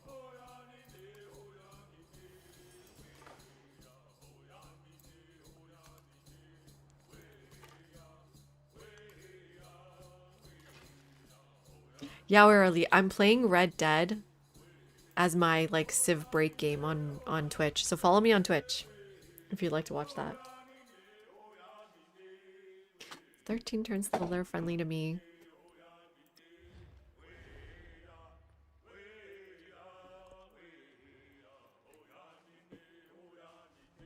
When do you start sending endeavors to your allies? Is now the time?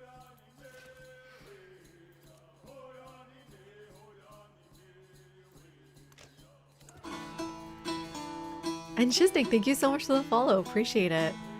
Ooh. Ooh, we surpassed 1,700 followers. I didn't even notice.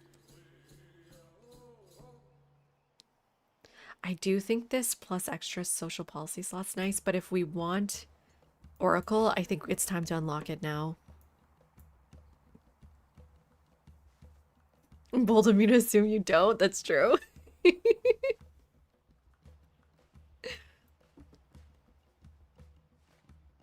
I'm still missing a saw pit too.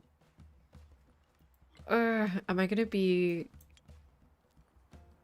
No, just produce it. Just finish producing it, and then we go saw pit. Ooh, one turn until Colossus though. You know, this city-state might be friends with someone. I should go check what's going on with them. This might be wishful thinking anyways.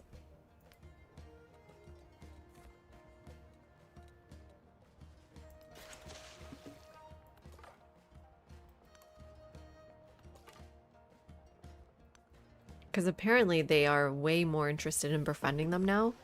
So I'm even surprised I got the 3 that I did. Makes them way more competitive.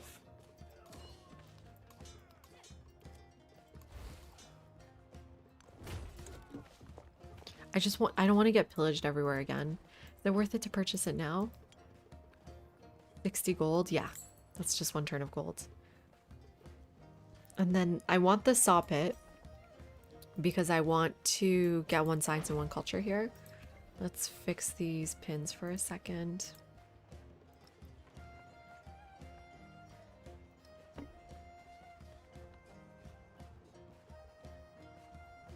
Yeah, we need to go see what's happening over here. Although, I think I can still see them here. Who was it? It was not Hotan. It was Seleucia. No one's befriending them. Oh, ooh, ooh, ooh. I kind of want to befriend them. They're a food one. Let's try to go meet them. And then I can just incorporate them. Maybe we do settle up here then.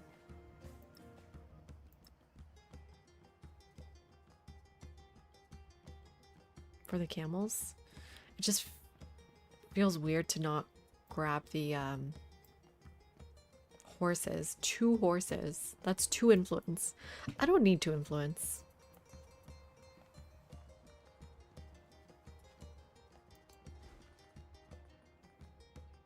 $360 for the settler.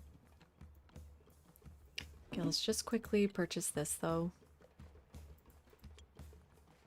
Ooh, 96 gold. That's a bit too much. Let's purchase the. Let's work on the soppet, and then I want Colossus here.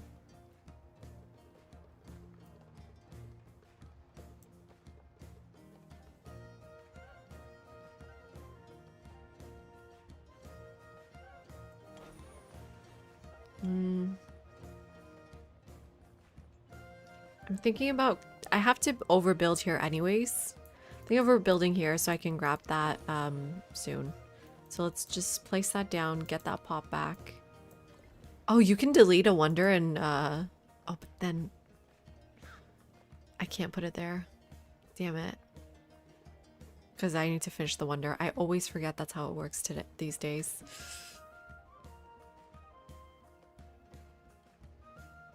Alright, I'm putting this pop back.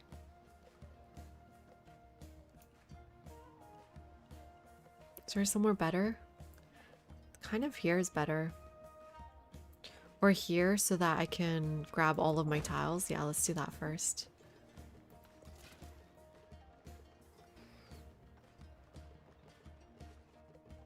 I think it's better to have more, for sure. Well, for sure, Tamasula as playing Sheila, it's better to have more because of this policy slot, this policy that they get. Can you see it? That we're getting 10 food and 10 production from trade routes with allies. But I think in general, just having more instances of cultural endeavors is really good. I finished my altar, so now is the time to use this ability to get more influence. So 1 culture endeavor, 2 culture endeavors. Was it specifically with allies? No, just start 3 cultural exchange endeavors. So I might even just start one with him once I have the influence.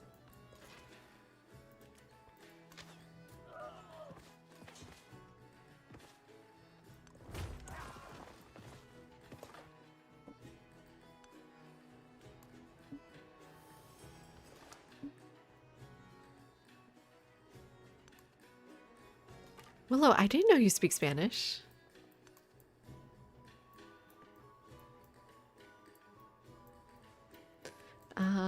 Okay. Let's try to meet them ASAP here. There goes do Shadowkeen. That's fine. Once we lose Emila Bell, we're gonna get a narrative event, right? No, I'm kidding. just trying to see if we would fall for it.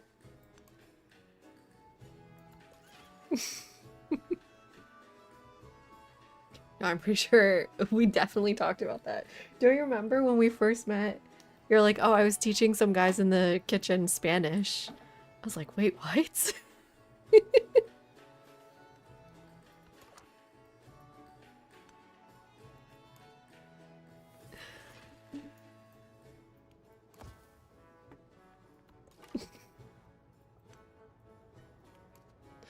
Who is this? Sunuraxi. That is a military city-state. Gotta be careful around here.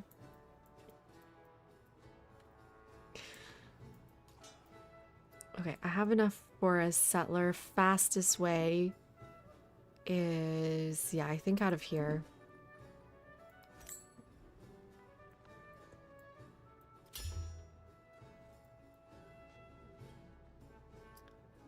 He got Great Stele. Man, Axum is so strong. No, I don't think you can go that way. Just use the roads. Oh my god. Careful of those boats. Careful of these boats.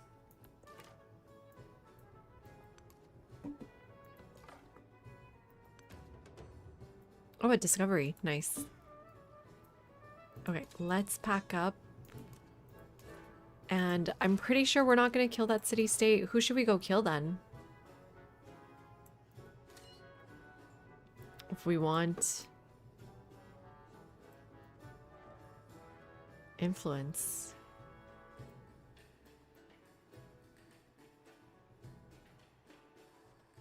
How much longer in Champa? 9 turns. Okay, we can go fight Champa for now.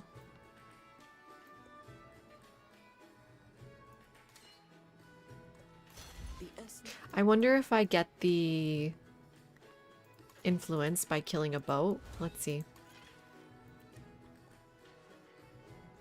98 influence. Yeah, 110 influence. Okay, that's nice. It's just 12 influence. Yikes. That's not very good. It's not even 1 turn of influence for us.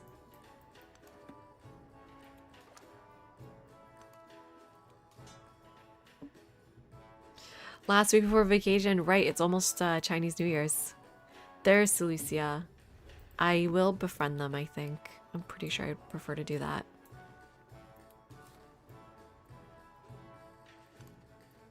Let's go through here.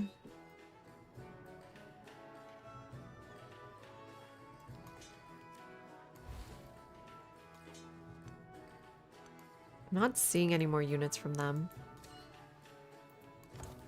And we don't need to specifically disperse them, we just need to kill their units. Okay, time for villas. Yes, for more influence.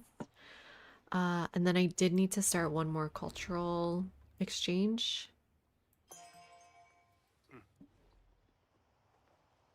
Narrative choice. +1 influence on the altars, everyone. We did it. Nice. We're gonna save up gold for another altar then.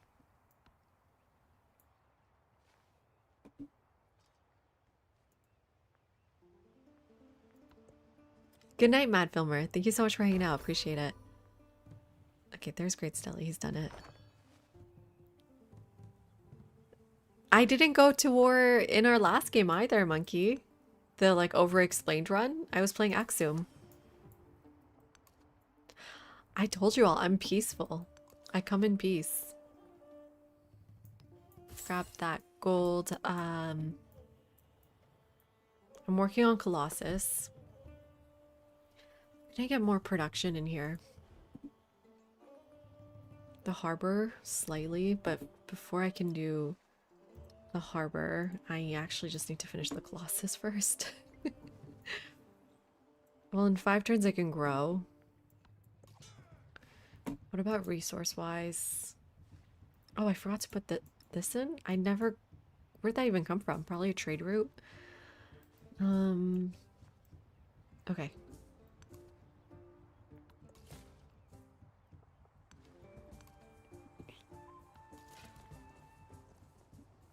Oh wait, there's another unit. Okay, let's go kill that for some more influence.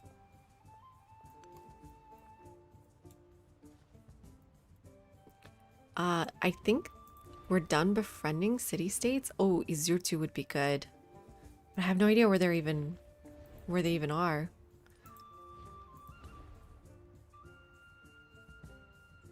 Yeah, I got a culture one going, a science. I've got... Oh, I never did Seleucia. Okay, I need to do Seleucia next. And nobody else likes me. Okay. These are exceptions for me. Yeah, maybe. I think a lot of times we're doing challenges and not just chill games. And when you do a challenge, it is way better to kill people. In who we imagine. You need more room on the map. You need more, just go wider, and they're in your way, right? Would love to get to this one here. This wine. Let's buy an altar. 360. It may also make sense to wait. No, I need to befriend Seleucia. It may make sense to wait 6 turns for that economic attribute first. Ooh, great blue hole. So until we do a challenge again, I don't need to go to war. Right, choir? Oh, whoops.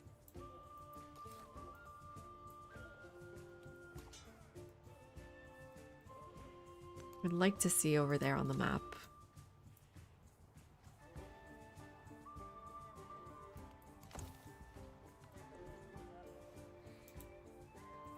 Guess you might as well move in.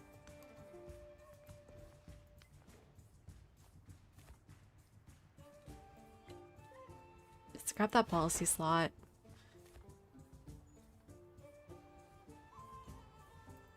Right? Yeah. Could be good.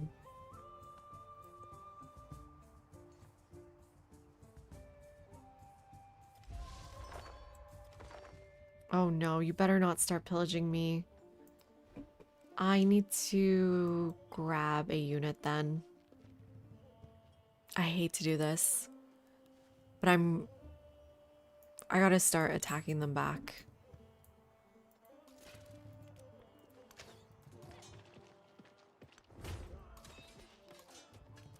Okay, let's get the kill. It's not a kill, is it?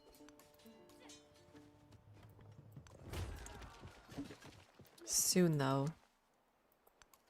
And then befriend Seleucia. She already started. I can speed this one up, and I think it's worth it. We're already allies. 3rd ally, everyone. Ooh. That's huge. Move this out, move this in. Okay, that's not great though. We're 37% through already.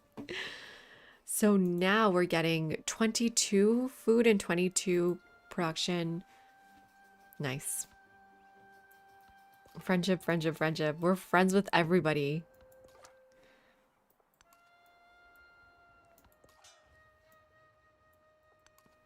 We just don't have room to expand. This is a really good way to play tall. You know what? Gilgamesh is a good tall leader. I'm realizing now. Okay, I need to save 67 influence there to improve this. We just lost pyramids. Okay, okay. That's fine. Okay, there's 10 influence. You come join. 3 turns on the Colossus. Would like that tin.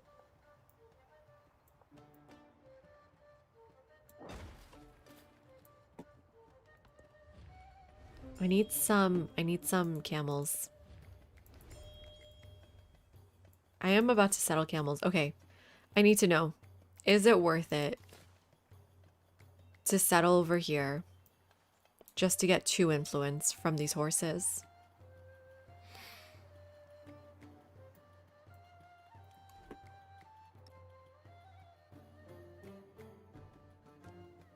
Chat. So he's good for tall because you don't need to settle at all to make use of his ability. His ability, well, I mean, okay, that's... You do need influence, and going wider does help with influence, but if you get a lot of your income from just endeavors, so every research collab gives us 4 science. We have, you know, 3 people, maybe 4 people we could send it to. So that's 4 times 4. I mean, that's only 14 science, is it? Or 12 science. Wait. 16 science. So it's not that great, 16 science, but it's the equivalent of 4 libraries in some senses, right? I took lapis lazuli, Flapjack. What are you gonna go for?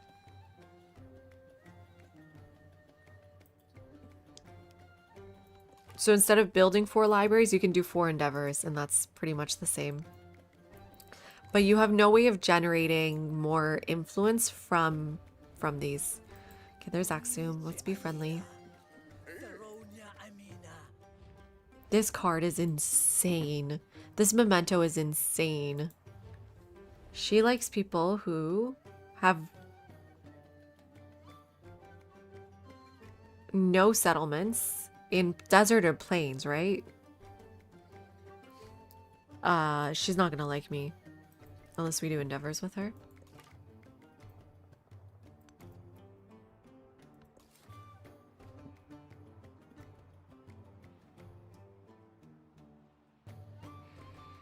What's your influence income? Okay, I'm gonna go off of freshwater just for 2 influence. I don't like that though. No, it can't be worth it. I'm sorry, it's not worth it. Oh wow, you're not connected? Is this a different continent? That shouldn't matter, but... Oh shit. The second time.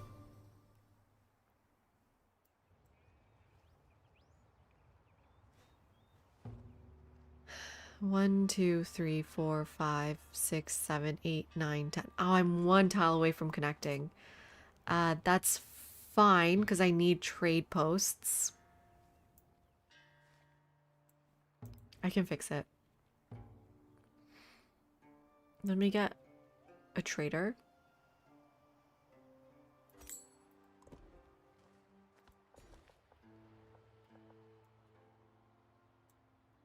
Oh, I want those camels.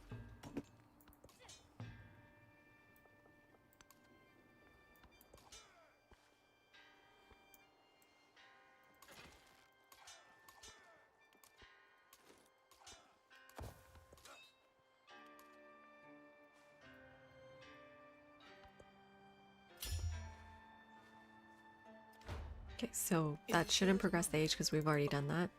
And then you can connect to Horo. Yeah, this is probably the best thing to do.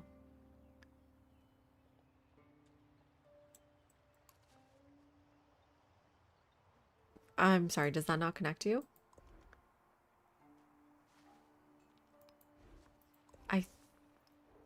think that did connect you. Yeah, it's a UI issue. It is connected.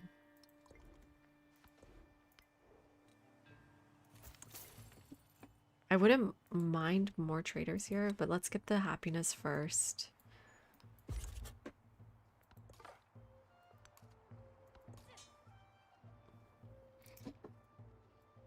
What time should we go to tonight, Yogurt? Oh no, they're killing my unit here. This is flat tropical, so I can move here without getting hit.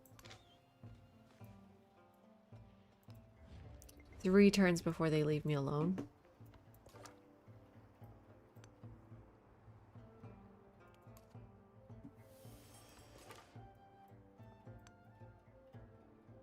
There's no way I'm stopping in 10 minutes, Poppy, because I woke up at like 1 o'clock today. I'm not tired at all.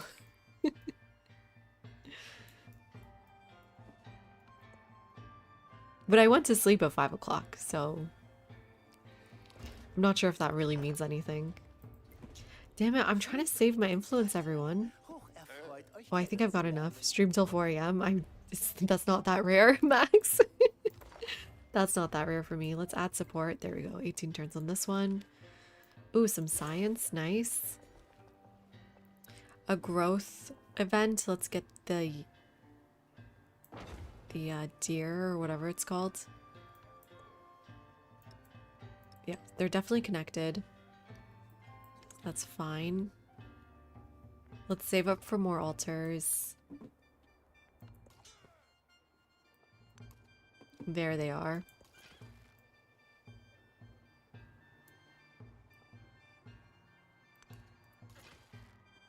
Oh, you can't see, huh? Okay, well, let's just move back. We're not that far from them just liking me now.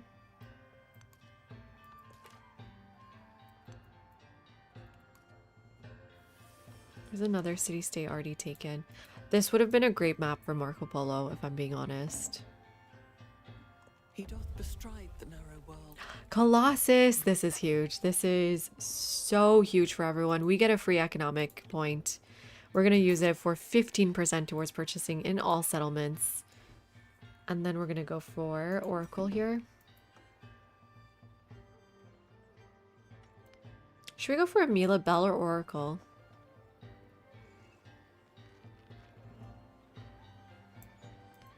Let's go for Amila Bell for the Endeavor. I'm going to be using this in my diplomatic tree anyways. Right? Where else would we spend it? I'm thinking about going towards this influence thing. I mean, expansionist would be nice.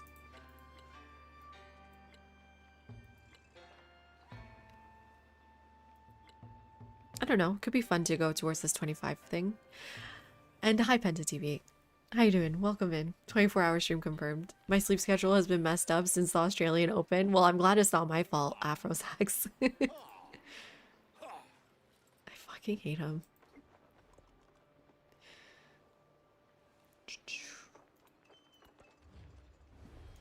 Yeah, I'm gonna... Well, Oracle also gives you culture on narrative events, but that doesn't seem as good as Ginseng Agreement. I feel like Ginseng Agreement is more topical. So let's get Amila Bell here. Oh, we're having fun. We're having a good time.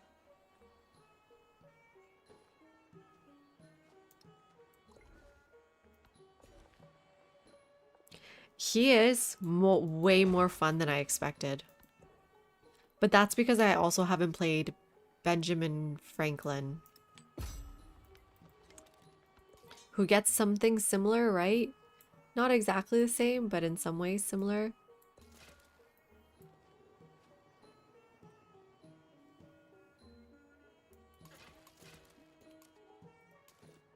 Okay, I think next turn they're going to be friendly to me anyways.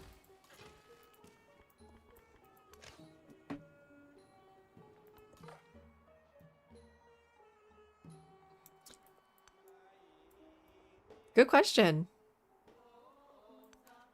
Oh, good question.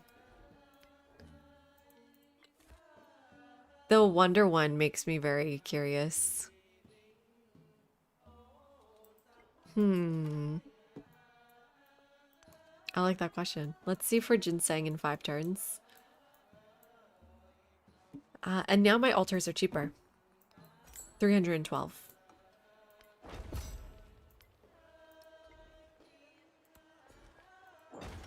We are now up to 30 influence per turn.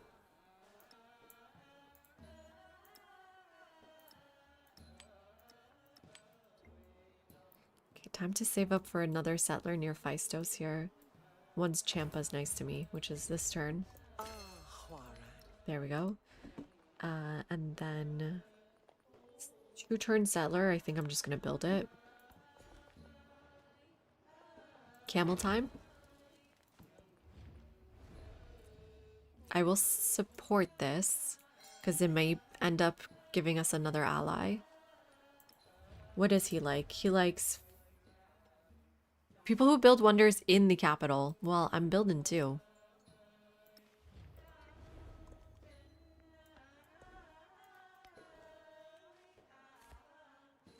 I could take +5 line range. That would be good. I think the camel should be better in the city because it gives you gold, right? Because of our unique quarter. Our quarter gives us 1 gold for every resource assigned to the city. I guess technically the camel's better out then. Because out, it gives us 1 gold, 1 happiness.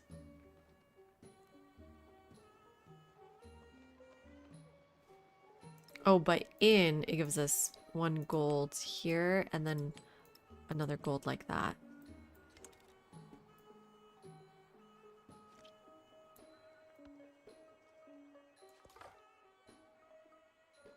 I don't know where you're gonna go.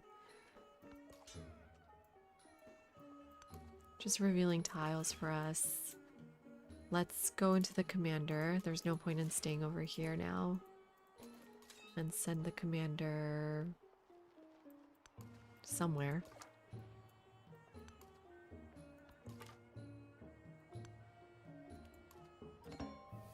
I gotta be careful not to meet anyone because I don't have 20 influence with me.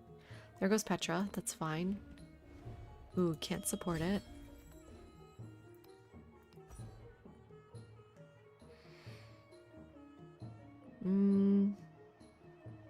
I actually still kind of want Survey here.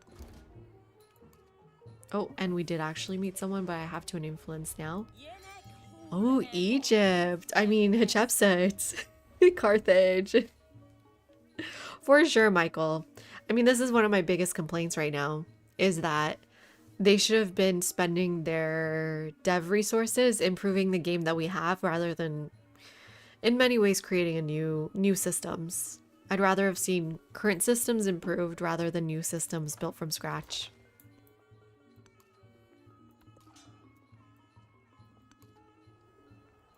I mean, I know that's not a popular sentiment as well. Many people are very happy about being able to play one civilization, and I'm glad that they did it in a way that was thoughtful. So obviously that change wasn't for me or people who play Civ right now, but you know, what are they gonna do for people who actually play Civ right now?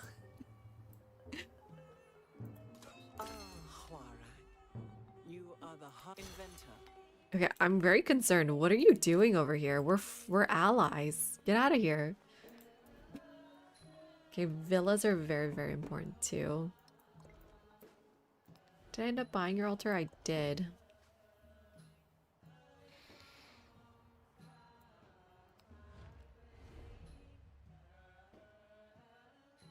The new Civ menu teas look good too. Yeah. Yeah, they put a lot of effort into making sure the whole one Civ thing didn't feel like a secondary option, but integral to the game.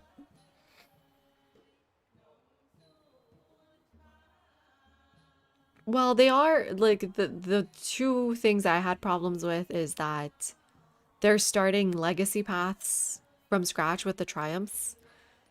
more or less. And the victory conditions are pretty much from scratch, which obviously the current victory conditions are really bad, but they've completely done a 180 on their philosophy or whatever philosophy they had when it came to victory conditions. Like, there were things that they were trying to do with the way victory conditions operate now that don't land for me, and Daly said the same thing for him as well. I'm sure a lot of you also don't love the victory conditions. Some people do, but what were the reasons why they created the victory conditions as they are today? What was the philosophy behind it? And I feel like that's been completely ditched.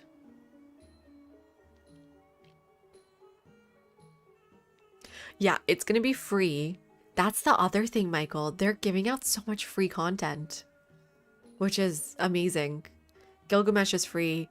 Tides of Power was free. If you bought the game, obviously. And the new update's going to be free. That's a good point. I don't think it would have landed well PR-wise if it wasn't, though.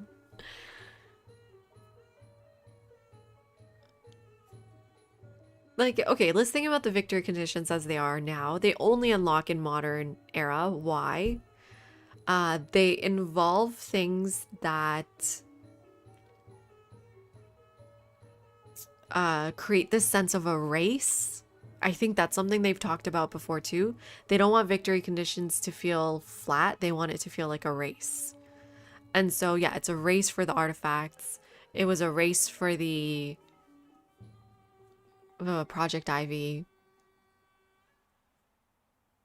a race for factory resources. And I think there is something really, really appealing about that. Critical race theory in my civ. I don't know the Hump Day Gecko commercials. And I'm curious if instead of starting from scratch, they just needed to tweak the current version of the victories. I don't know. I don't know. What do we want here? Oh, right. We want to see if this can be used multiple times, but also let's get a free merchant, I guess.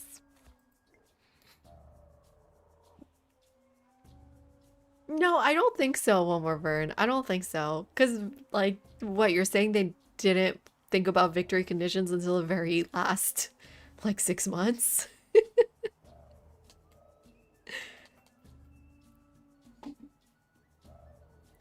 But is the point system to unlock the victory conditions, or is it the victory condition? I can answer. Is the point system to unlock the victory condition, or it is the victory condition? It is the victory condition. And Michael, thank you so much for the sub. Appreciate it. Welcome in. Except for science. So for military, culture, and economic, you had to be a certain amount over the second place player. Once you do that, it just unlocks a 10-turn countdown. And then once those 10 turns are over, the game's over. You don't have to do anything in those 10 turns. You just need to maintain your point lead. So I could see in multiplayer, okay, you need to have control of certain percentage of all settlements on the map. So I could see someone settling last minute in those 10 turns another settlement just to reset the counter. No more banker, no more... Well, the World Fair apparently did exist in the modern age, but as a wonder. So no, but like in concept, no more banker, no more World Fair, and no more Manhattan. How do you all feel about that? How do you all feel about that? Because what I envisioned for sort of tweaking the current victory conditions, and Danny, thank you so much for the follow, appreciate it. My vision was, one of the problems with the modern age is that the victory conditions kind of take over all decision-making motivations. Does that make sense? I would have loved if those victory conditions actually unlocked like a crisis at 70%. And then to incorporate earlier choices Oh my god. College Prof, thank you so much for the gifted sub. To Stream Elements. Damn, you love those bots. Gift to the bot, appreciate it. Do you think the bots have to watch commercials?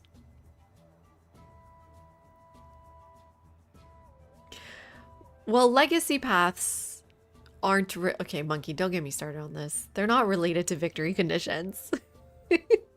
Like, I don't need to do any of these to win the game. I don't have to, and it actually doesn't really help me. It maybe barely helps me. Oh my god, Monkey, don't get me started on this. Like, they're unrelated in, I would say, 90% of the way, if not more, especially in Antiquity Age. Unrelated to victories. Stream Elements to even say thanks.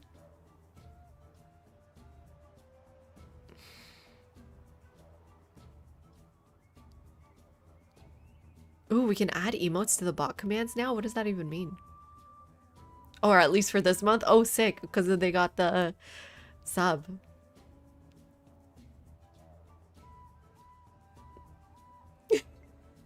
Guys, don't get me started. But here's the other issue I'm having a little bit, because people don't like Legacy Pass because they feel like they have to engage with it. And I don't like major triumphs because I feel like there's very little incentive to engage with it. And there needs to be, like, why would you design an entire game mechanic so that people can ignore it because they feel like they're being railroaded if they don't? Feel totally optional? Do you know what I'm trying to say? If they're totally optional, then they're irrelevant. In Civ games, in 4X games, if something is worth doing, they're not very optional. Oh, hi, Poppy. Thank you so much for the 5 gifted subs. Awesome, awesome. Don't be like Stream Elements. Thank your gifter. You get me. Okay, so this was my idea for victory conditions, was that because the modern age was really feeling kind of like just a vehicle to win, what if they unlocked at 70% like Crises 2, but legacy paths or something of the sort would unlock policy cards that you could use to help win the game.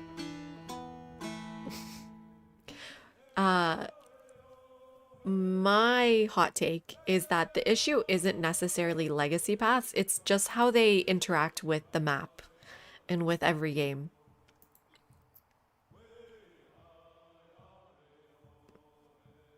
So the best example is the economic and military one in the exploration age. They force you to go to distant lands. They force you to get treasure fleets. And I feel like that it's not so much that it's railroady, but that it disrupts what you're doing too much. Versus in this age, okay, I think the culture one disrupts what I'm doing too much, but the economic one is not really disruptive to my game. Sometimes maybe you don't get it, but most games you might get it. Yeah, the codices is not disruptive at all. You're getting your tech masteries. This is very normal. The military one, you're settling, not disruptive at all. It's just rewarding going wide or killing. You know, would people have complained, "Oh my god, the military victory needs me to kill other people. How railroady." Do you know what I'm trying to say? It was a hype train. Ooh, appreciate the train. Oh, I didn't get the message.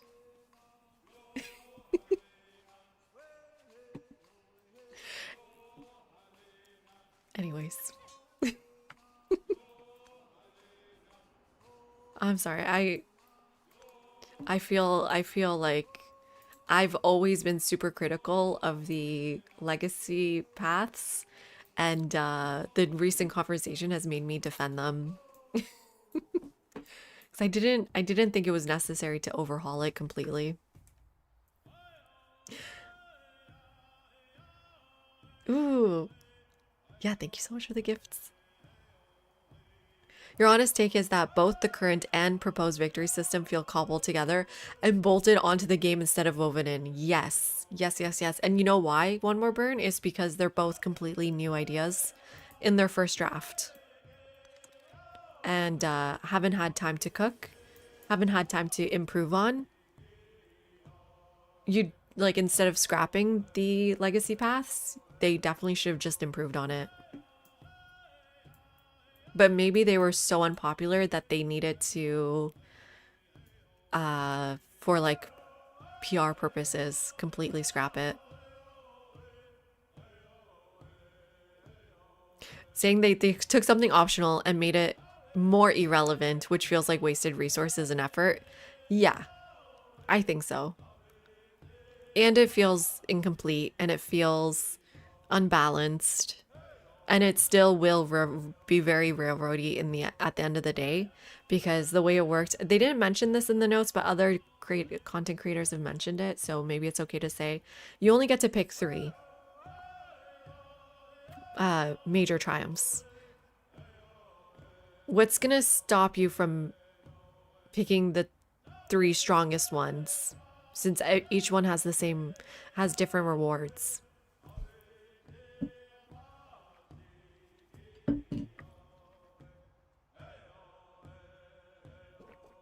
I think I agree to One More Burn. That's what I was saying, that the victory conditions should unlock later in Modern Age, not earlier in Exploration Age.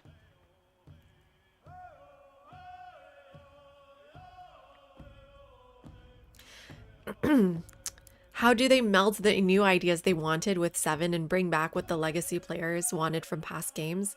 It could bring game to a new level or upset both group fans. Yeah, that's true, Michael. I don't know what's gonna happen. Thank you so much for the hype train, Poppy and College Prof. I don't know what's gonna happen. I would say at the very least, adding 1 Civ is gonna help us move forward with Civ 7. So we can at least stop talking about that. And actually work on improving the game in front of us.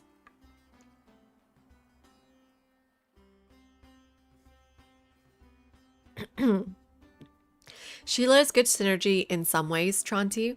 It's bad synergy if you want to go to war. It's good synergy if you want to stay peaceful.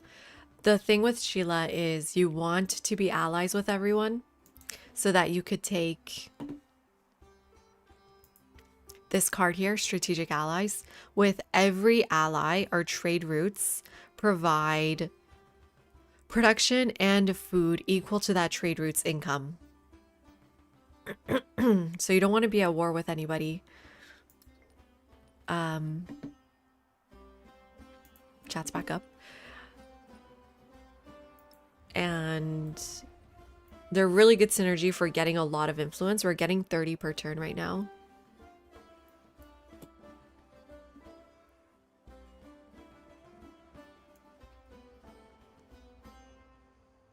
But the interesting thing, One More Burn, is that the Civ switching felt really good. Even though it's reactionary, it felt good.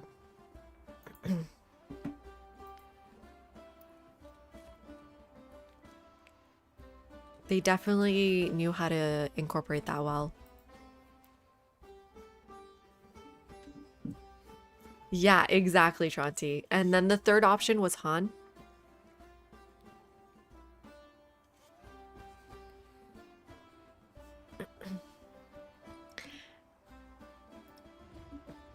Yeah, we were doing the math a little bit, Boker. It's very expensive to do. You have to time it correctly.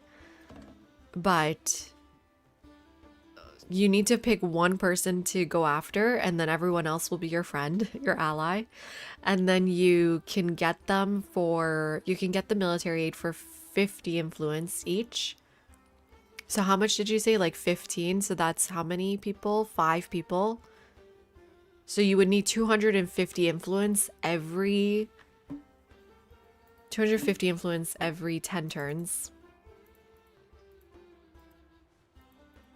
You would need to be making 25 influence per turn and not spending it on anything else. Definitely doable at this point in the game. I just have nobody to kill.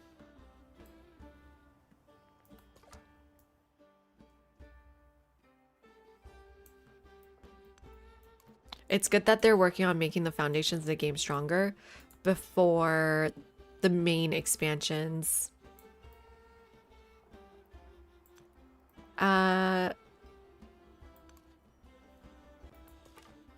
In some ways.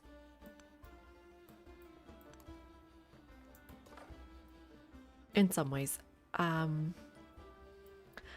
think Michael, like I played the workshop version. I think we're gonna basically have an incomplete game in 1.6 months after, sorry, 1.6 years after release, because they're working on the foundations, not by improving what's already here, but starting new with the victory conditions and the legacy paths. And if they had released the game with that victory condition that they released in the workshop, then a year from then we could expect that to be improved. But they're not just going to come out with a completely new vision of victory conditions that's going to be really, really satisfying. But maybe, you know, in 2 years they can fix that.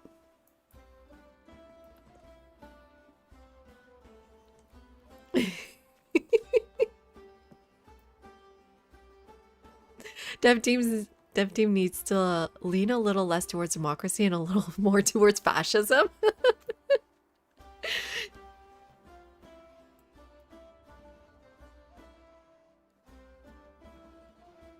I mean, would we want to start killing an ally? Who would we kill? Ibn Battuta or Catherine? Well, Ibn Battuta's weaker. Probably Catherine then? We could easily take these two. Let's try to become allies with more people before the age ends. Get multiple military endeavors and break up with her. In the midst Ooh, of the storm, wonder. the light of Goryeo hovers. An icy temple bell resounds echoes of the old kingdom. What's the Hammurabi equivalent? Like getting free texts? Isn't that Assyria?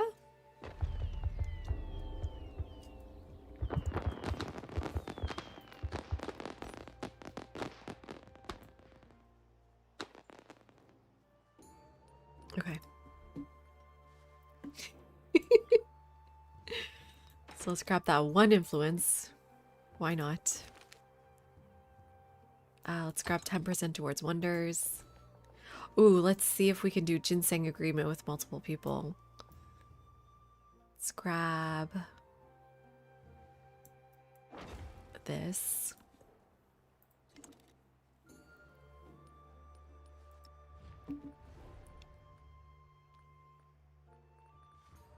So it gives us 3 food per turn in our cities.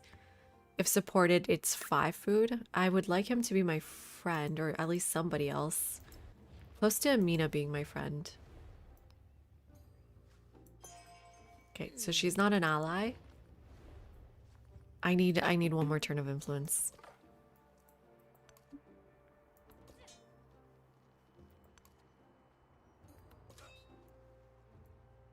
Okay, we're going over there to kill her. I do need to be careful if she's friends with anyone, and she's not. Oh my god. And then Tronti! 5 gifted subs, memberships on YouTube. Thank you so much, Tronti. That's so generous of you. Thank you, thank you. Ooh, we need to add more emotes on YouTube.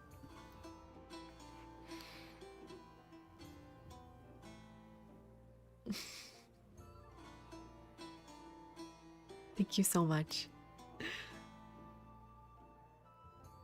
9 times yield is not a game mechanic. It's not fun. It's just measuring stick. It's 9 times for early exploration.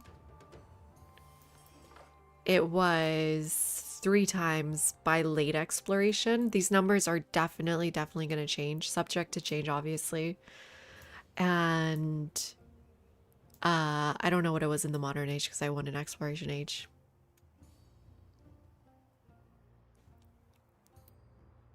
But I mean, I think Y is onto something here. Also, let me know if it's okay if I just call you by your first letter. The crisis in modern should just be World War and all the previous crises pulled into one. I mean, I think the idea that I was getting from them was that the victory conditions were supposed to be a type of crisis. It was supposed to be the World War, right? Because that's one thing. Ooh, we want... Probably not the step pyramid. Maybe the step pyramid. Yeah, let's do the step pyramid. Somewhere to spend our gold. And the World's Fair. Like the idea that we leave Earth for mission to Mars or whatever is kind of a crisis. We're abandoning the Earth. That's a crisis to me. World's Fair, totally a crisis. If you're in art history, then you know. What else is there? And then the World Banker. The World Bank. That's the biggest crisis on Earth today.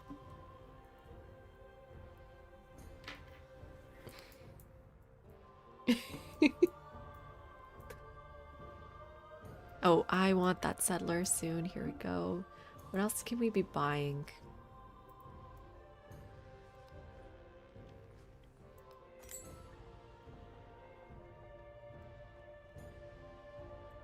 I think a city would be good.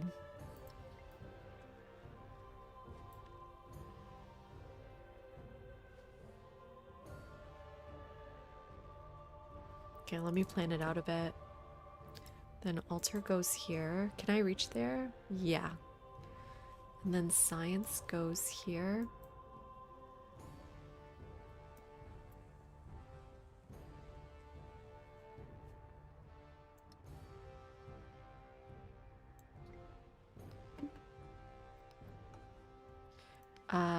I think I should buy the brickyard first, because then that's cheaper, and go towards the altar here, I think.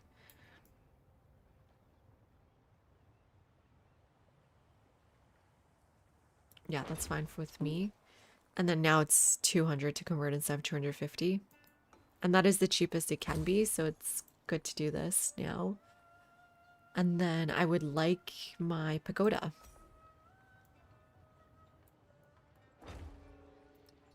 We can move resources in here for production.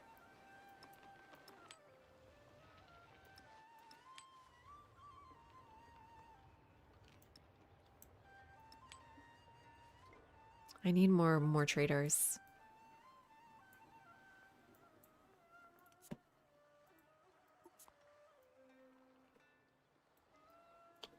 I mean, I can barely trade with him. Oh, I can go here, right? Why not? But he just has crabs. Babylon has silver. These are not very good trade routes. Kerma's okay. Let's go to Kerma then.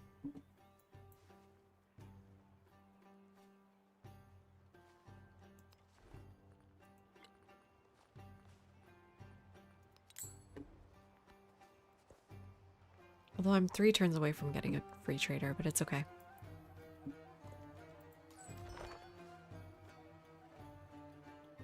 Why can I not go to Kerma? Why is it red? Is there something wrong?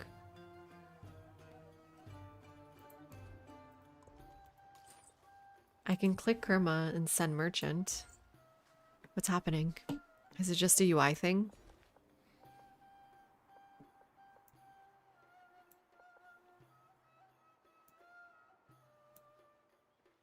Oh, whoops, my capital could have grabbed that, but that's okay. Let's grab the crabs. And you can grab the wine. I apparently do have room for Oracle, but it's gonna be there, isn't it? No, I don't want it there. Time for the villa for more influence.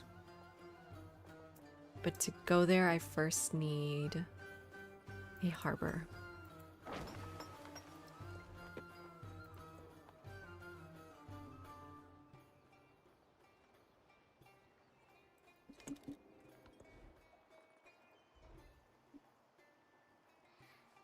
Do I need to grab water? No, I'm okay.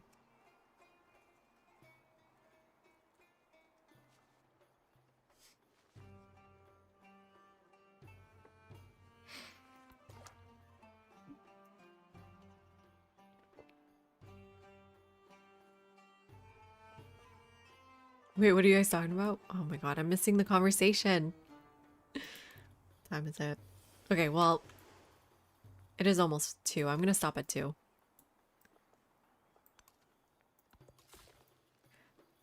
What do you guys think of this game so far?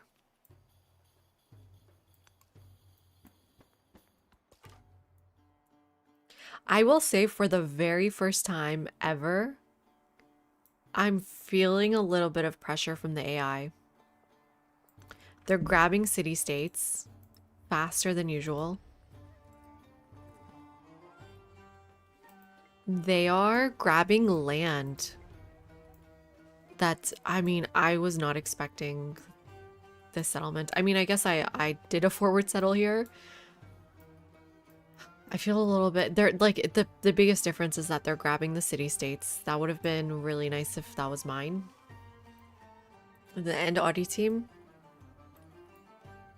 And this settle, it's genius. I don't know why people complain when the AI forward settles you. They should. This is how they win the game. Genius of her to do this. I'm obviously going to kill her for it. A lot of land still unclaimed though.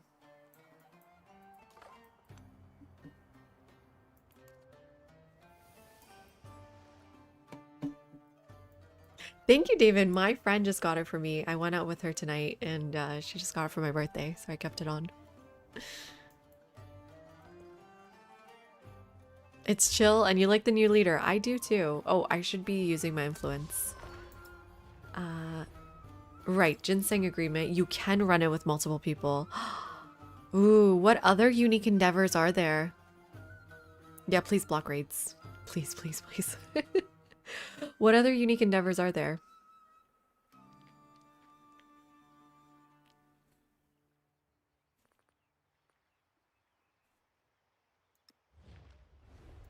It's funny though, I don't want to send it to my allies. I want to send it to someone and get more allies.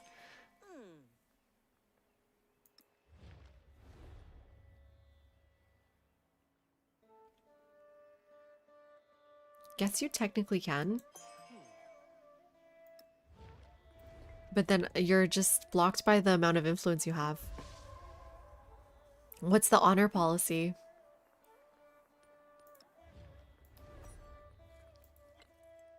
Not this. Oh, wait, is it in here? Citizenship? No.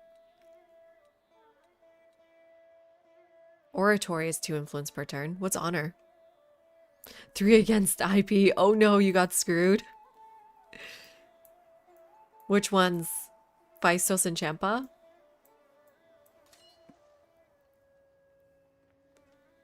I thought you guys said they do always support it.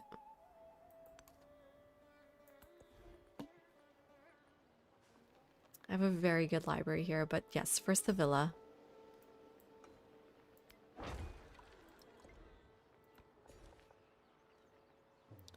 Okay, we've got every single resource. Now we have to decide between production or 3.5 science and culture. I think I prefer the production first. Oh man, but these tiles are so good too. Science, food, and production. I could just quickly grab the fishing key too. Would be even better.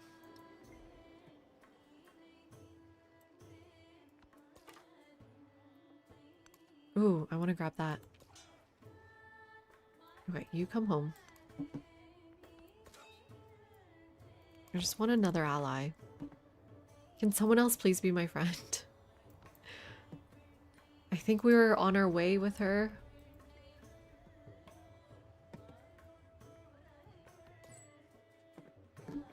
That's true. I don't know where they are, Izurtu. I don't know where they are.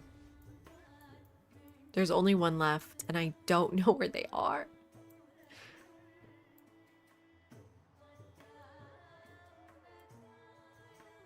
Oh, maybe I could grab Feistos' galley over here.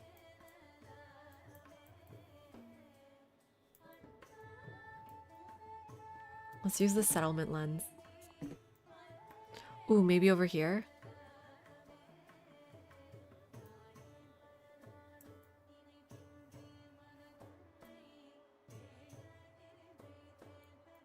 There's one there. That's all I know. Okay, but I'm enjoying this game. And yes, we can trade. Yeah, so it's the UI's looking weird. I wonder if that's a mod then. And that should be a ton of silk for us. Oops. Well, you can't hold back on resources, right?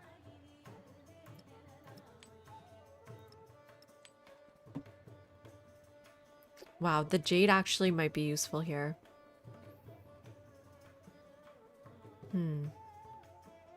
Take the salt out, put the jade in. There we go. I do feel bad ending because I did start late tonight, but thank you, David. It was last week, but yeah, my friend took a train for 3.5 hours just to see me for dinner. Isn't that so nice of her? And honestly, I have to be honest, my daughter got more gifts than I did. Okay, I want to go back. I want to see these messages. I'm sorry, I missed so many.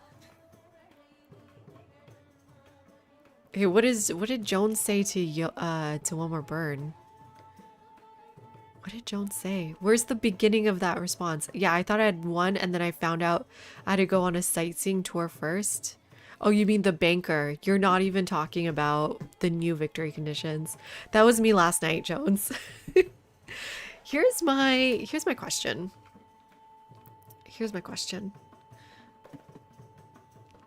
The guy on Reddit that I got into a fight with said legacy paths add production to things. What does the legacy path in economic add production to? Because you automatically get the banker.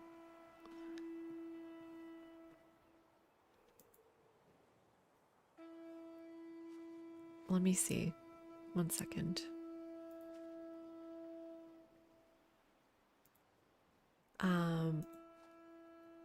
Daily did send me a screenshot to clarify it for me. Can I show this? Let me just save the picture.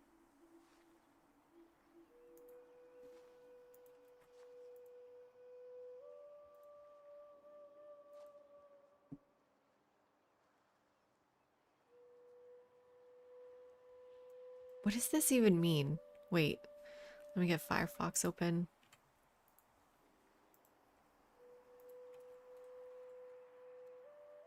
Oops. You guys can see this, right? It says, the cost of the great bankers establish World Bank office action. What the hell is this sentence? The cost of the great bankers established World Bank office action is reduced by 5% per economic legacy point.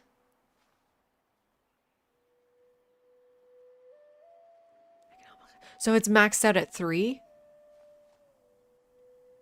So it's 15% towards establishing the office. The cost of establishing the office is reduced, but it took one.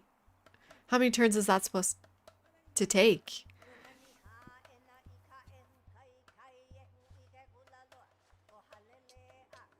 Why 30%?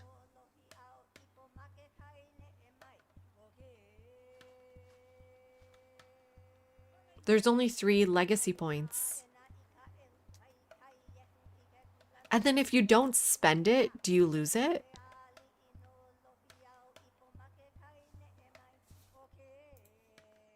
Ah. No, it doesn't apply to Antiquity Age.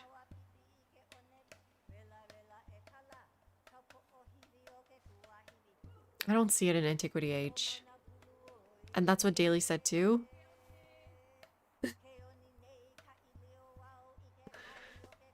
Which is weird.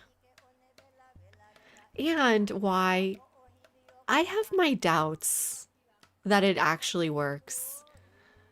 Because if you look up Golden Age, Great, or this one here, the Golden Age Great Library one, academies become Golden Age academies. They retain their base yields, adjacency bonuses, and effects in the next age. Okay? Effects.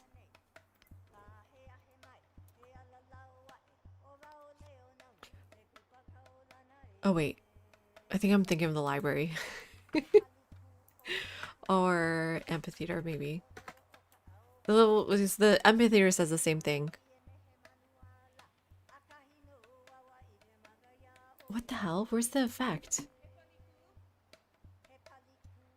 Effect has 3 codicy slot. Obviously that goes away. Here, effect. 10% production towards wonders. You see that?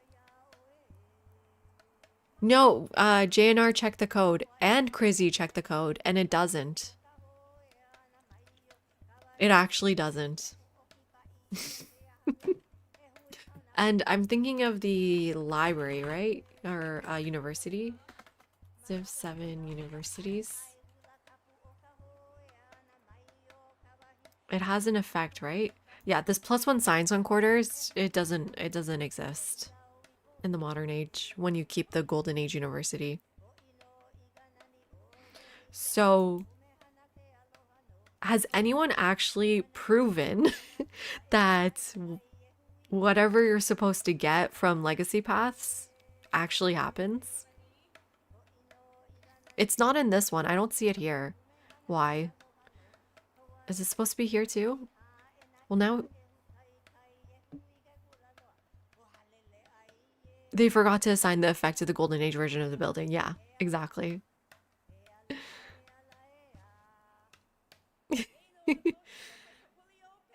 I already saved the game. Let me load a game here in Exploration Age just to see. This would have never happened in Civ 6. Is that true? I can't remember anything like that.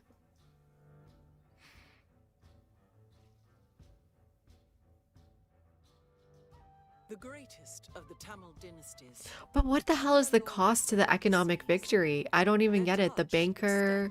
Oh, are you saying sometimes it takes 2 turns and sometimes it takes 1 turn? So if you finish the economic legacy path in Exploration Age, you save at most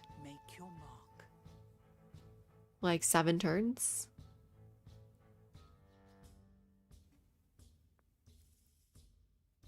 You've never been in a place where I wanted to check. What does that mean? I mean, it may be easier to check the code than it does to actually like reverse engineer it.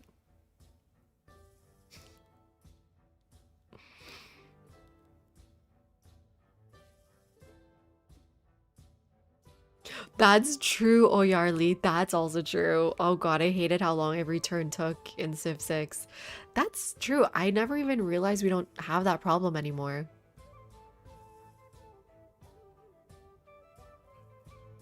You save gold and influence costs? What do you... Oh, like the cost to buy the banker. No, but you automatically get the banker. Oh, but it costs influence to send them out. Oh, I just never noticed because I had enough influence.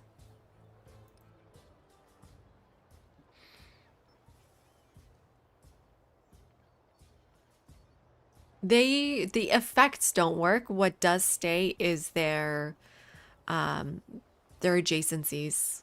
Shiznik. So the reason why I took Golden Age universities here is, for example, usually a university drops down to base yield, but if you have a high adjacency bonus university, like with 3 resources surrounding it, then you get to keep that +3. Like if you had put it here, you would keep +3 science on it. So it's a very, very small bonus. You're essentially keeping about 3 to 2 science on every university, but that also means your specialists on that tile keep 1.5 to 1 science. And so let's say you have 4 specialists, like the maximum amount. So that's between 4 to 6 plus 3. So it's about 9 science extra for every university.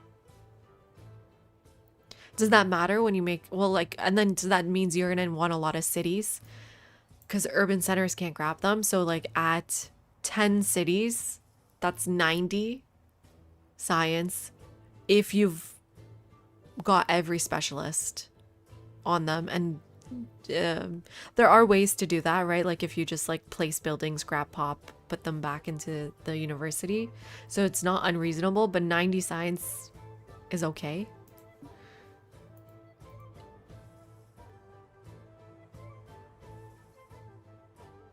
It doesn't say that in my game. Guys, I don't see it. What?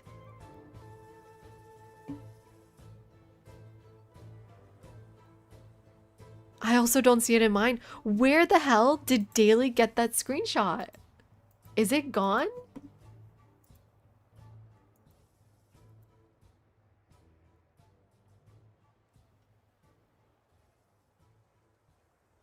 Oh, it must just be in the modern age. Oh. Oh, oh, oh, oh, oh. I don't have a modern age game. Maybe that's where he found that. Yeah, I don't have any modern age games. Oh, wait. Right, Machiavelli's. There we go. It can't be modern?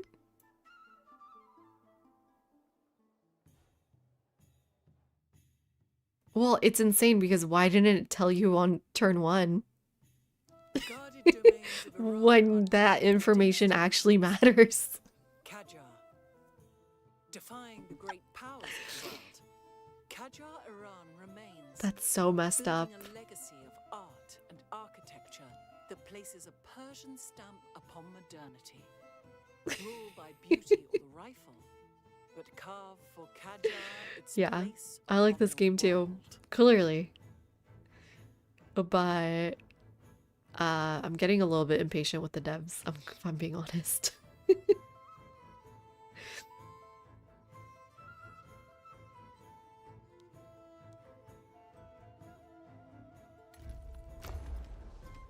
Maybe I'm just grumpy still.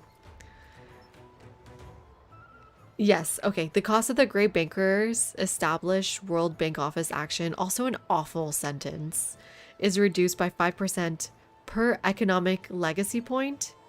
So the entire game's legacy points, right? So maximum 6. Oh, and then plus another 2. Oh shoot, the screen is blocked, sorry.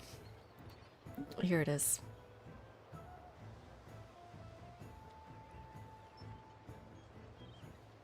Is there another one here? 9. Well, this one everyone has to get. I don't understand. What does a legacy point do for us here? Unless there was another age that they had planned.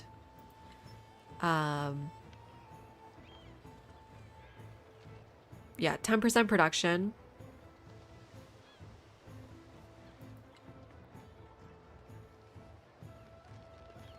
Yeah, so the economic one's the most useless, right?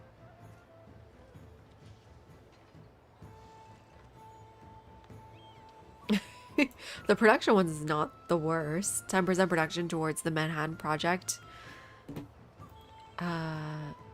And then 10% production towards crewed spaceflight. Oh, interesting. And then 10% production towards the World's Fair. I mean, just this was never relevant because we always play the Mughals.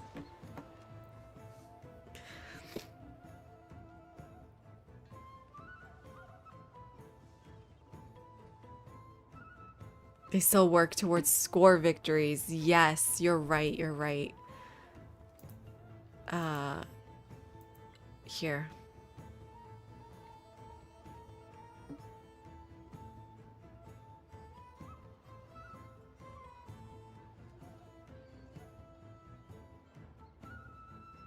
Okay, interesting thoughts.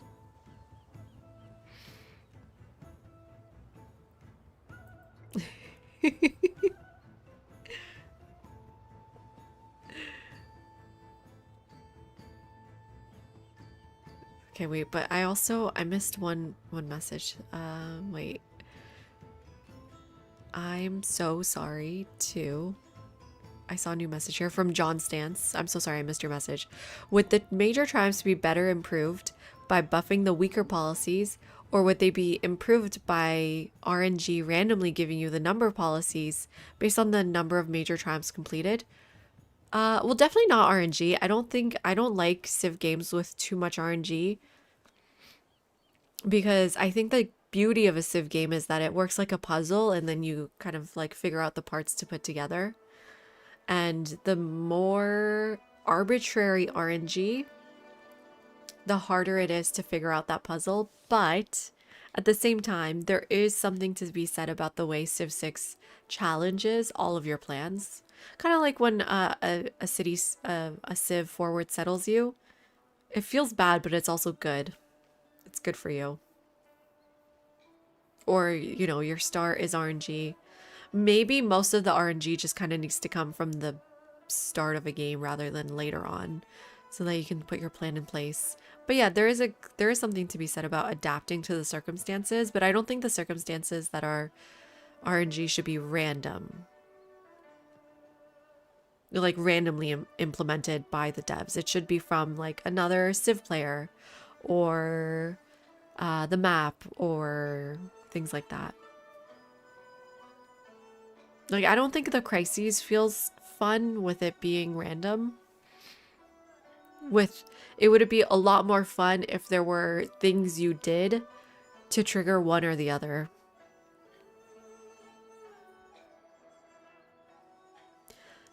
For me, what I'd like to probably see with major triumphs and how to fix it is get rid of rewards for them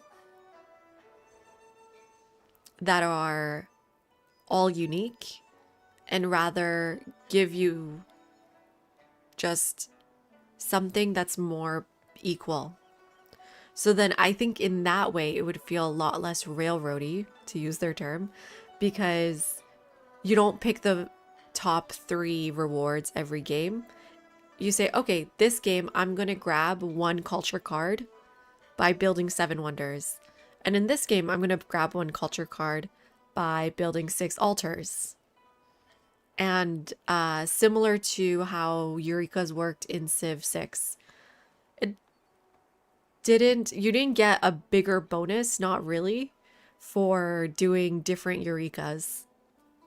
But you had multiple ways to get Golden Age triggered, and then the reward is all the same every age transition in Civ 6. So I could see, okay, 1 altar only gives you 1 point, or 6 altars gives you 1 point, 7 wonders gives you like 2 points towards grabbing the same 4 bonuses each game. That's how you make a game not railroady, is give you multiple ways to grab the same thing. Hi David, welcome in. I'm back on this. You guys got me talking about this again. Would I say the game is very different from when it came out? Gameplay wise, no. Polish wise, yes.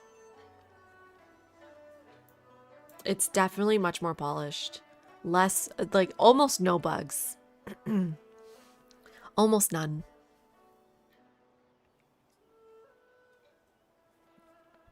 Which is the main issue. with the release. Um, the addition of DLCs has also helped it be more fun. I mean, Civ obviously always benefits from more content. And the balance passes. You know what? The balance passes have been huge. Oh my god, I'm losing my voice. So, reducing the importance of gold and silver actually was a great idea. Even though we complained. That was so overwhelming. The 20% per each gold resource discounting your buildings, and silver was 20% for units. That I'm glad they nerfed that. The other huge nerf has been city states. That's been a huge welcome change.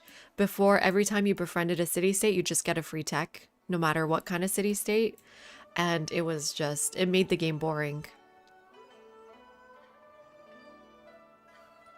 I'm not killing anybody, actually, Bug Boss. Yeah, it's weird that you know what, why? I was expecting the migrants that you get from the plague to spread the plague, but they don't.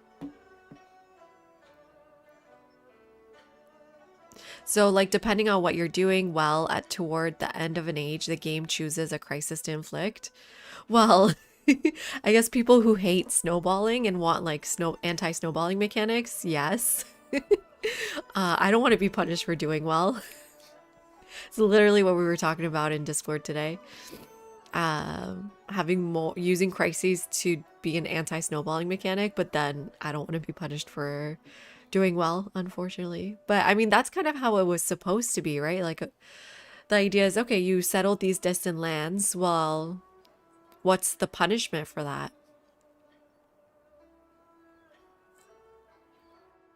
What's the punishment for going wide?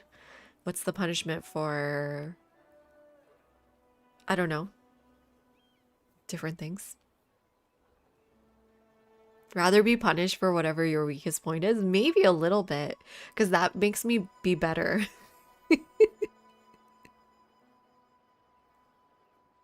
Because then I restart the game and I was like, okay, let's not let that happen again. Well, you can say a little bit more, David. You can say whatever is involved that they've revealed already. But I'm glad to meet someone else who was in the workshop and has some thoughts on it. A lot of the changes and the tweaks, yeah.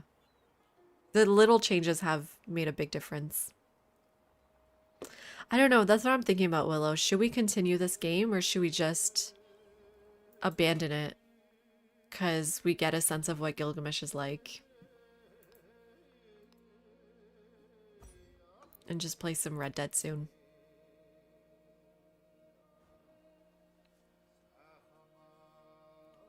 Me too. You know, it kind of reminded me when they invited all those content creators to Baltimore, got their pages of feedback, and didn't change the game at all. But I'm thinking why. It's because most of the feedback was positive. Hi, Doug, welcome in. If I like strategy and history, may I suggest a game for you to try? Yes, please do.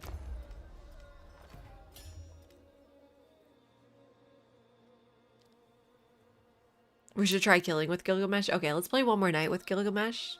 We're 50% through the age. Man, you guys made me keep crises on. Oh, it's Zeus. Hello, Zeus. Yes. Let's check out this game. I've never heard of it. That's funny. I was really expecting a game some other people must have suggested already, but no, I haven't heard of this one. I mean, okay. Really, Zeus? You're gonna be suggesting a game about Zeus? Really?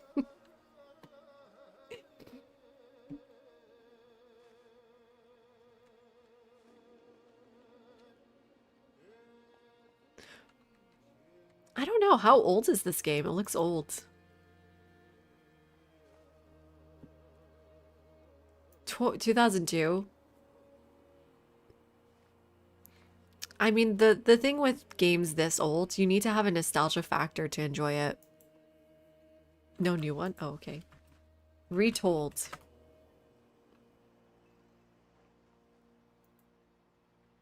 Ooh. 2022. Okay, a little bit better. There's only 2 screenshots. Oh, you can be the Aztecs too? That's kind of cool. Where's the Persians? Where's the Persians?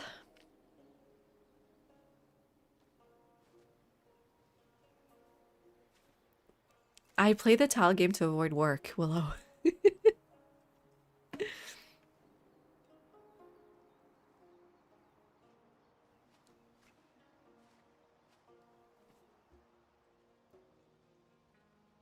Greeks, Egyptians, Atlanteans, and Norse. Well, what about, it seems like there's Aztecs too. Maybe the Aztec speaks the most to me. What was that Aztec game Potato was playing not long ago? Okay, I think I'm getting sick. Aztecs coming soon. Okay, the Aztecs do appeal to me.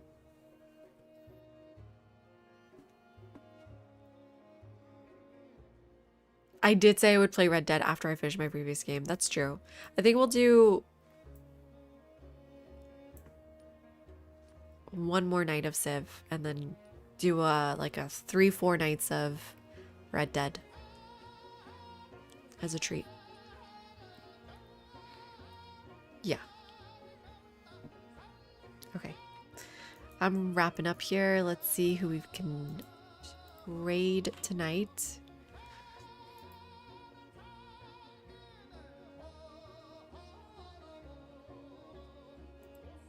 Same category. Let's see. Civ 7 chill late night multiplayer Assyria Trung. That sounds fun. Oh, King David is playing Civ. A nice night with King David on Civ 7.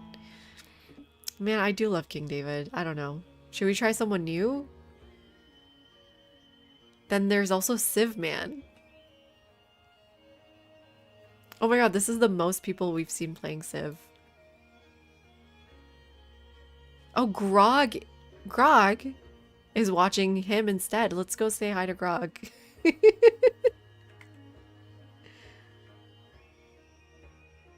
Oh, they just finished their game. Never mind. Never mind. Let's see what this guy is all about. Okay, they're playing without the fast combat mode, or you know what I mean? The fast movement. And I cannot stand that. Oh my god, Jones. Okay, let's go say hi to King David again. And thank you for the follow. I appreciate it. How do you even listen to 2 people at once? And like active and like paying attention. You should offer your services to students or something. Okay, good night everyone on Twitch. Thank you so much for hanging out. And good night everyone on YouTube.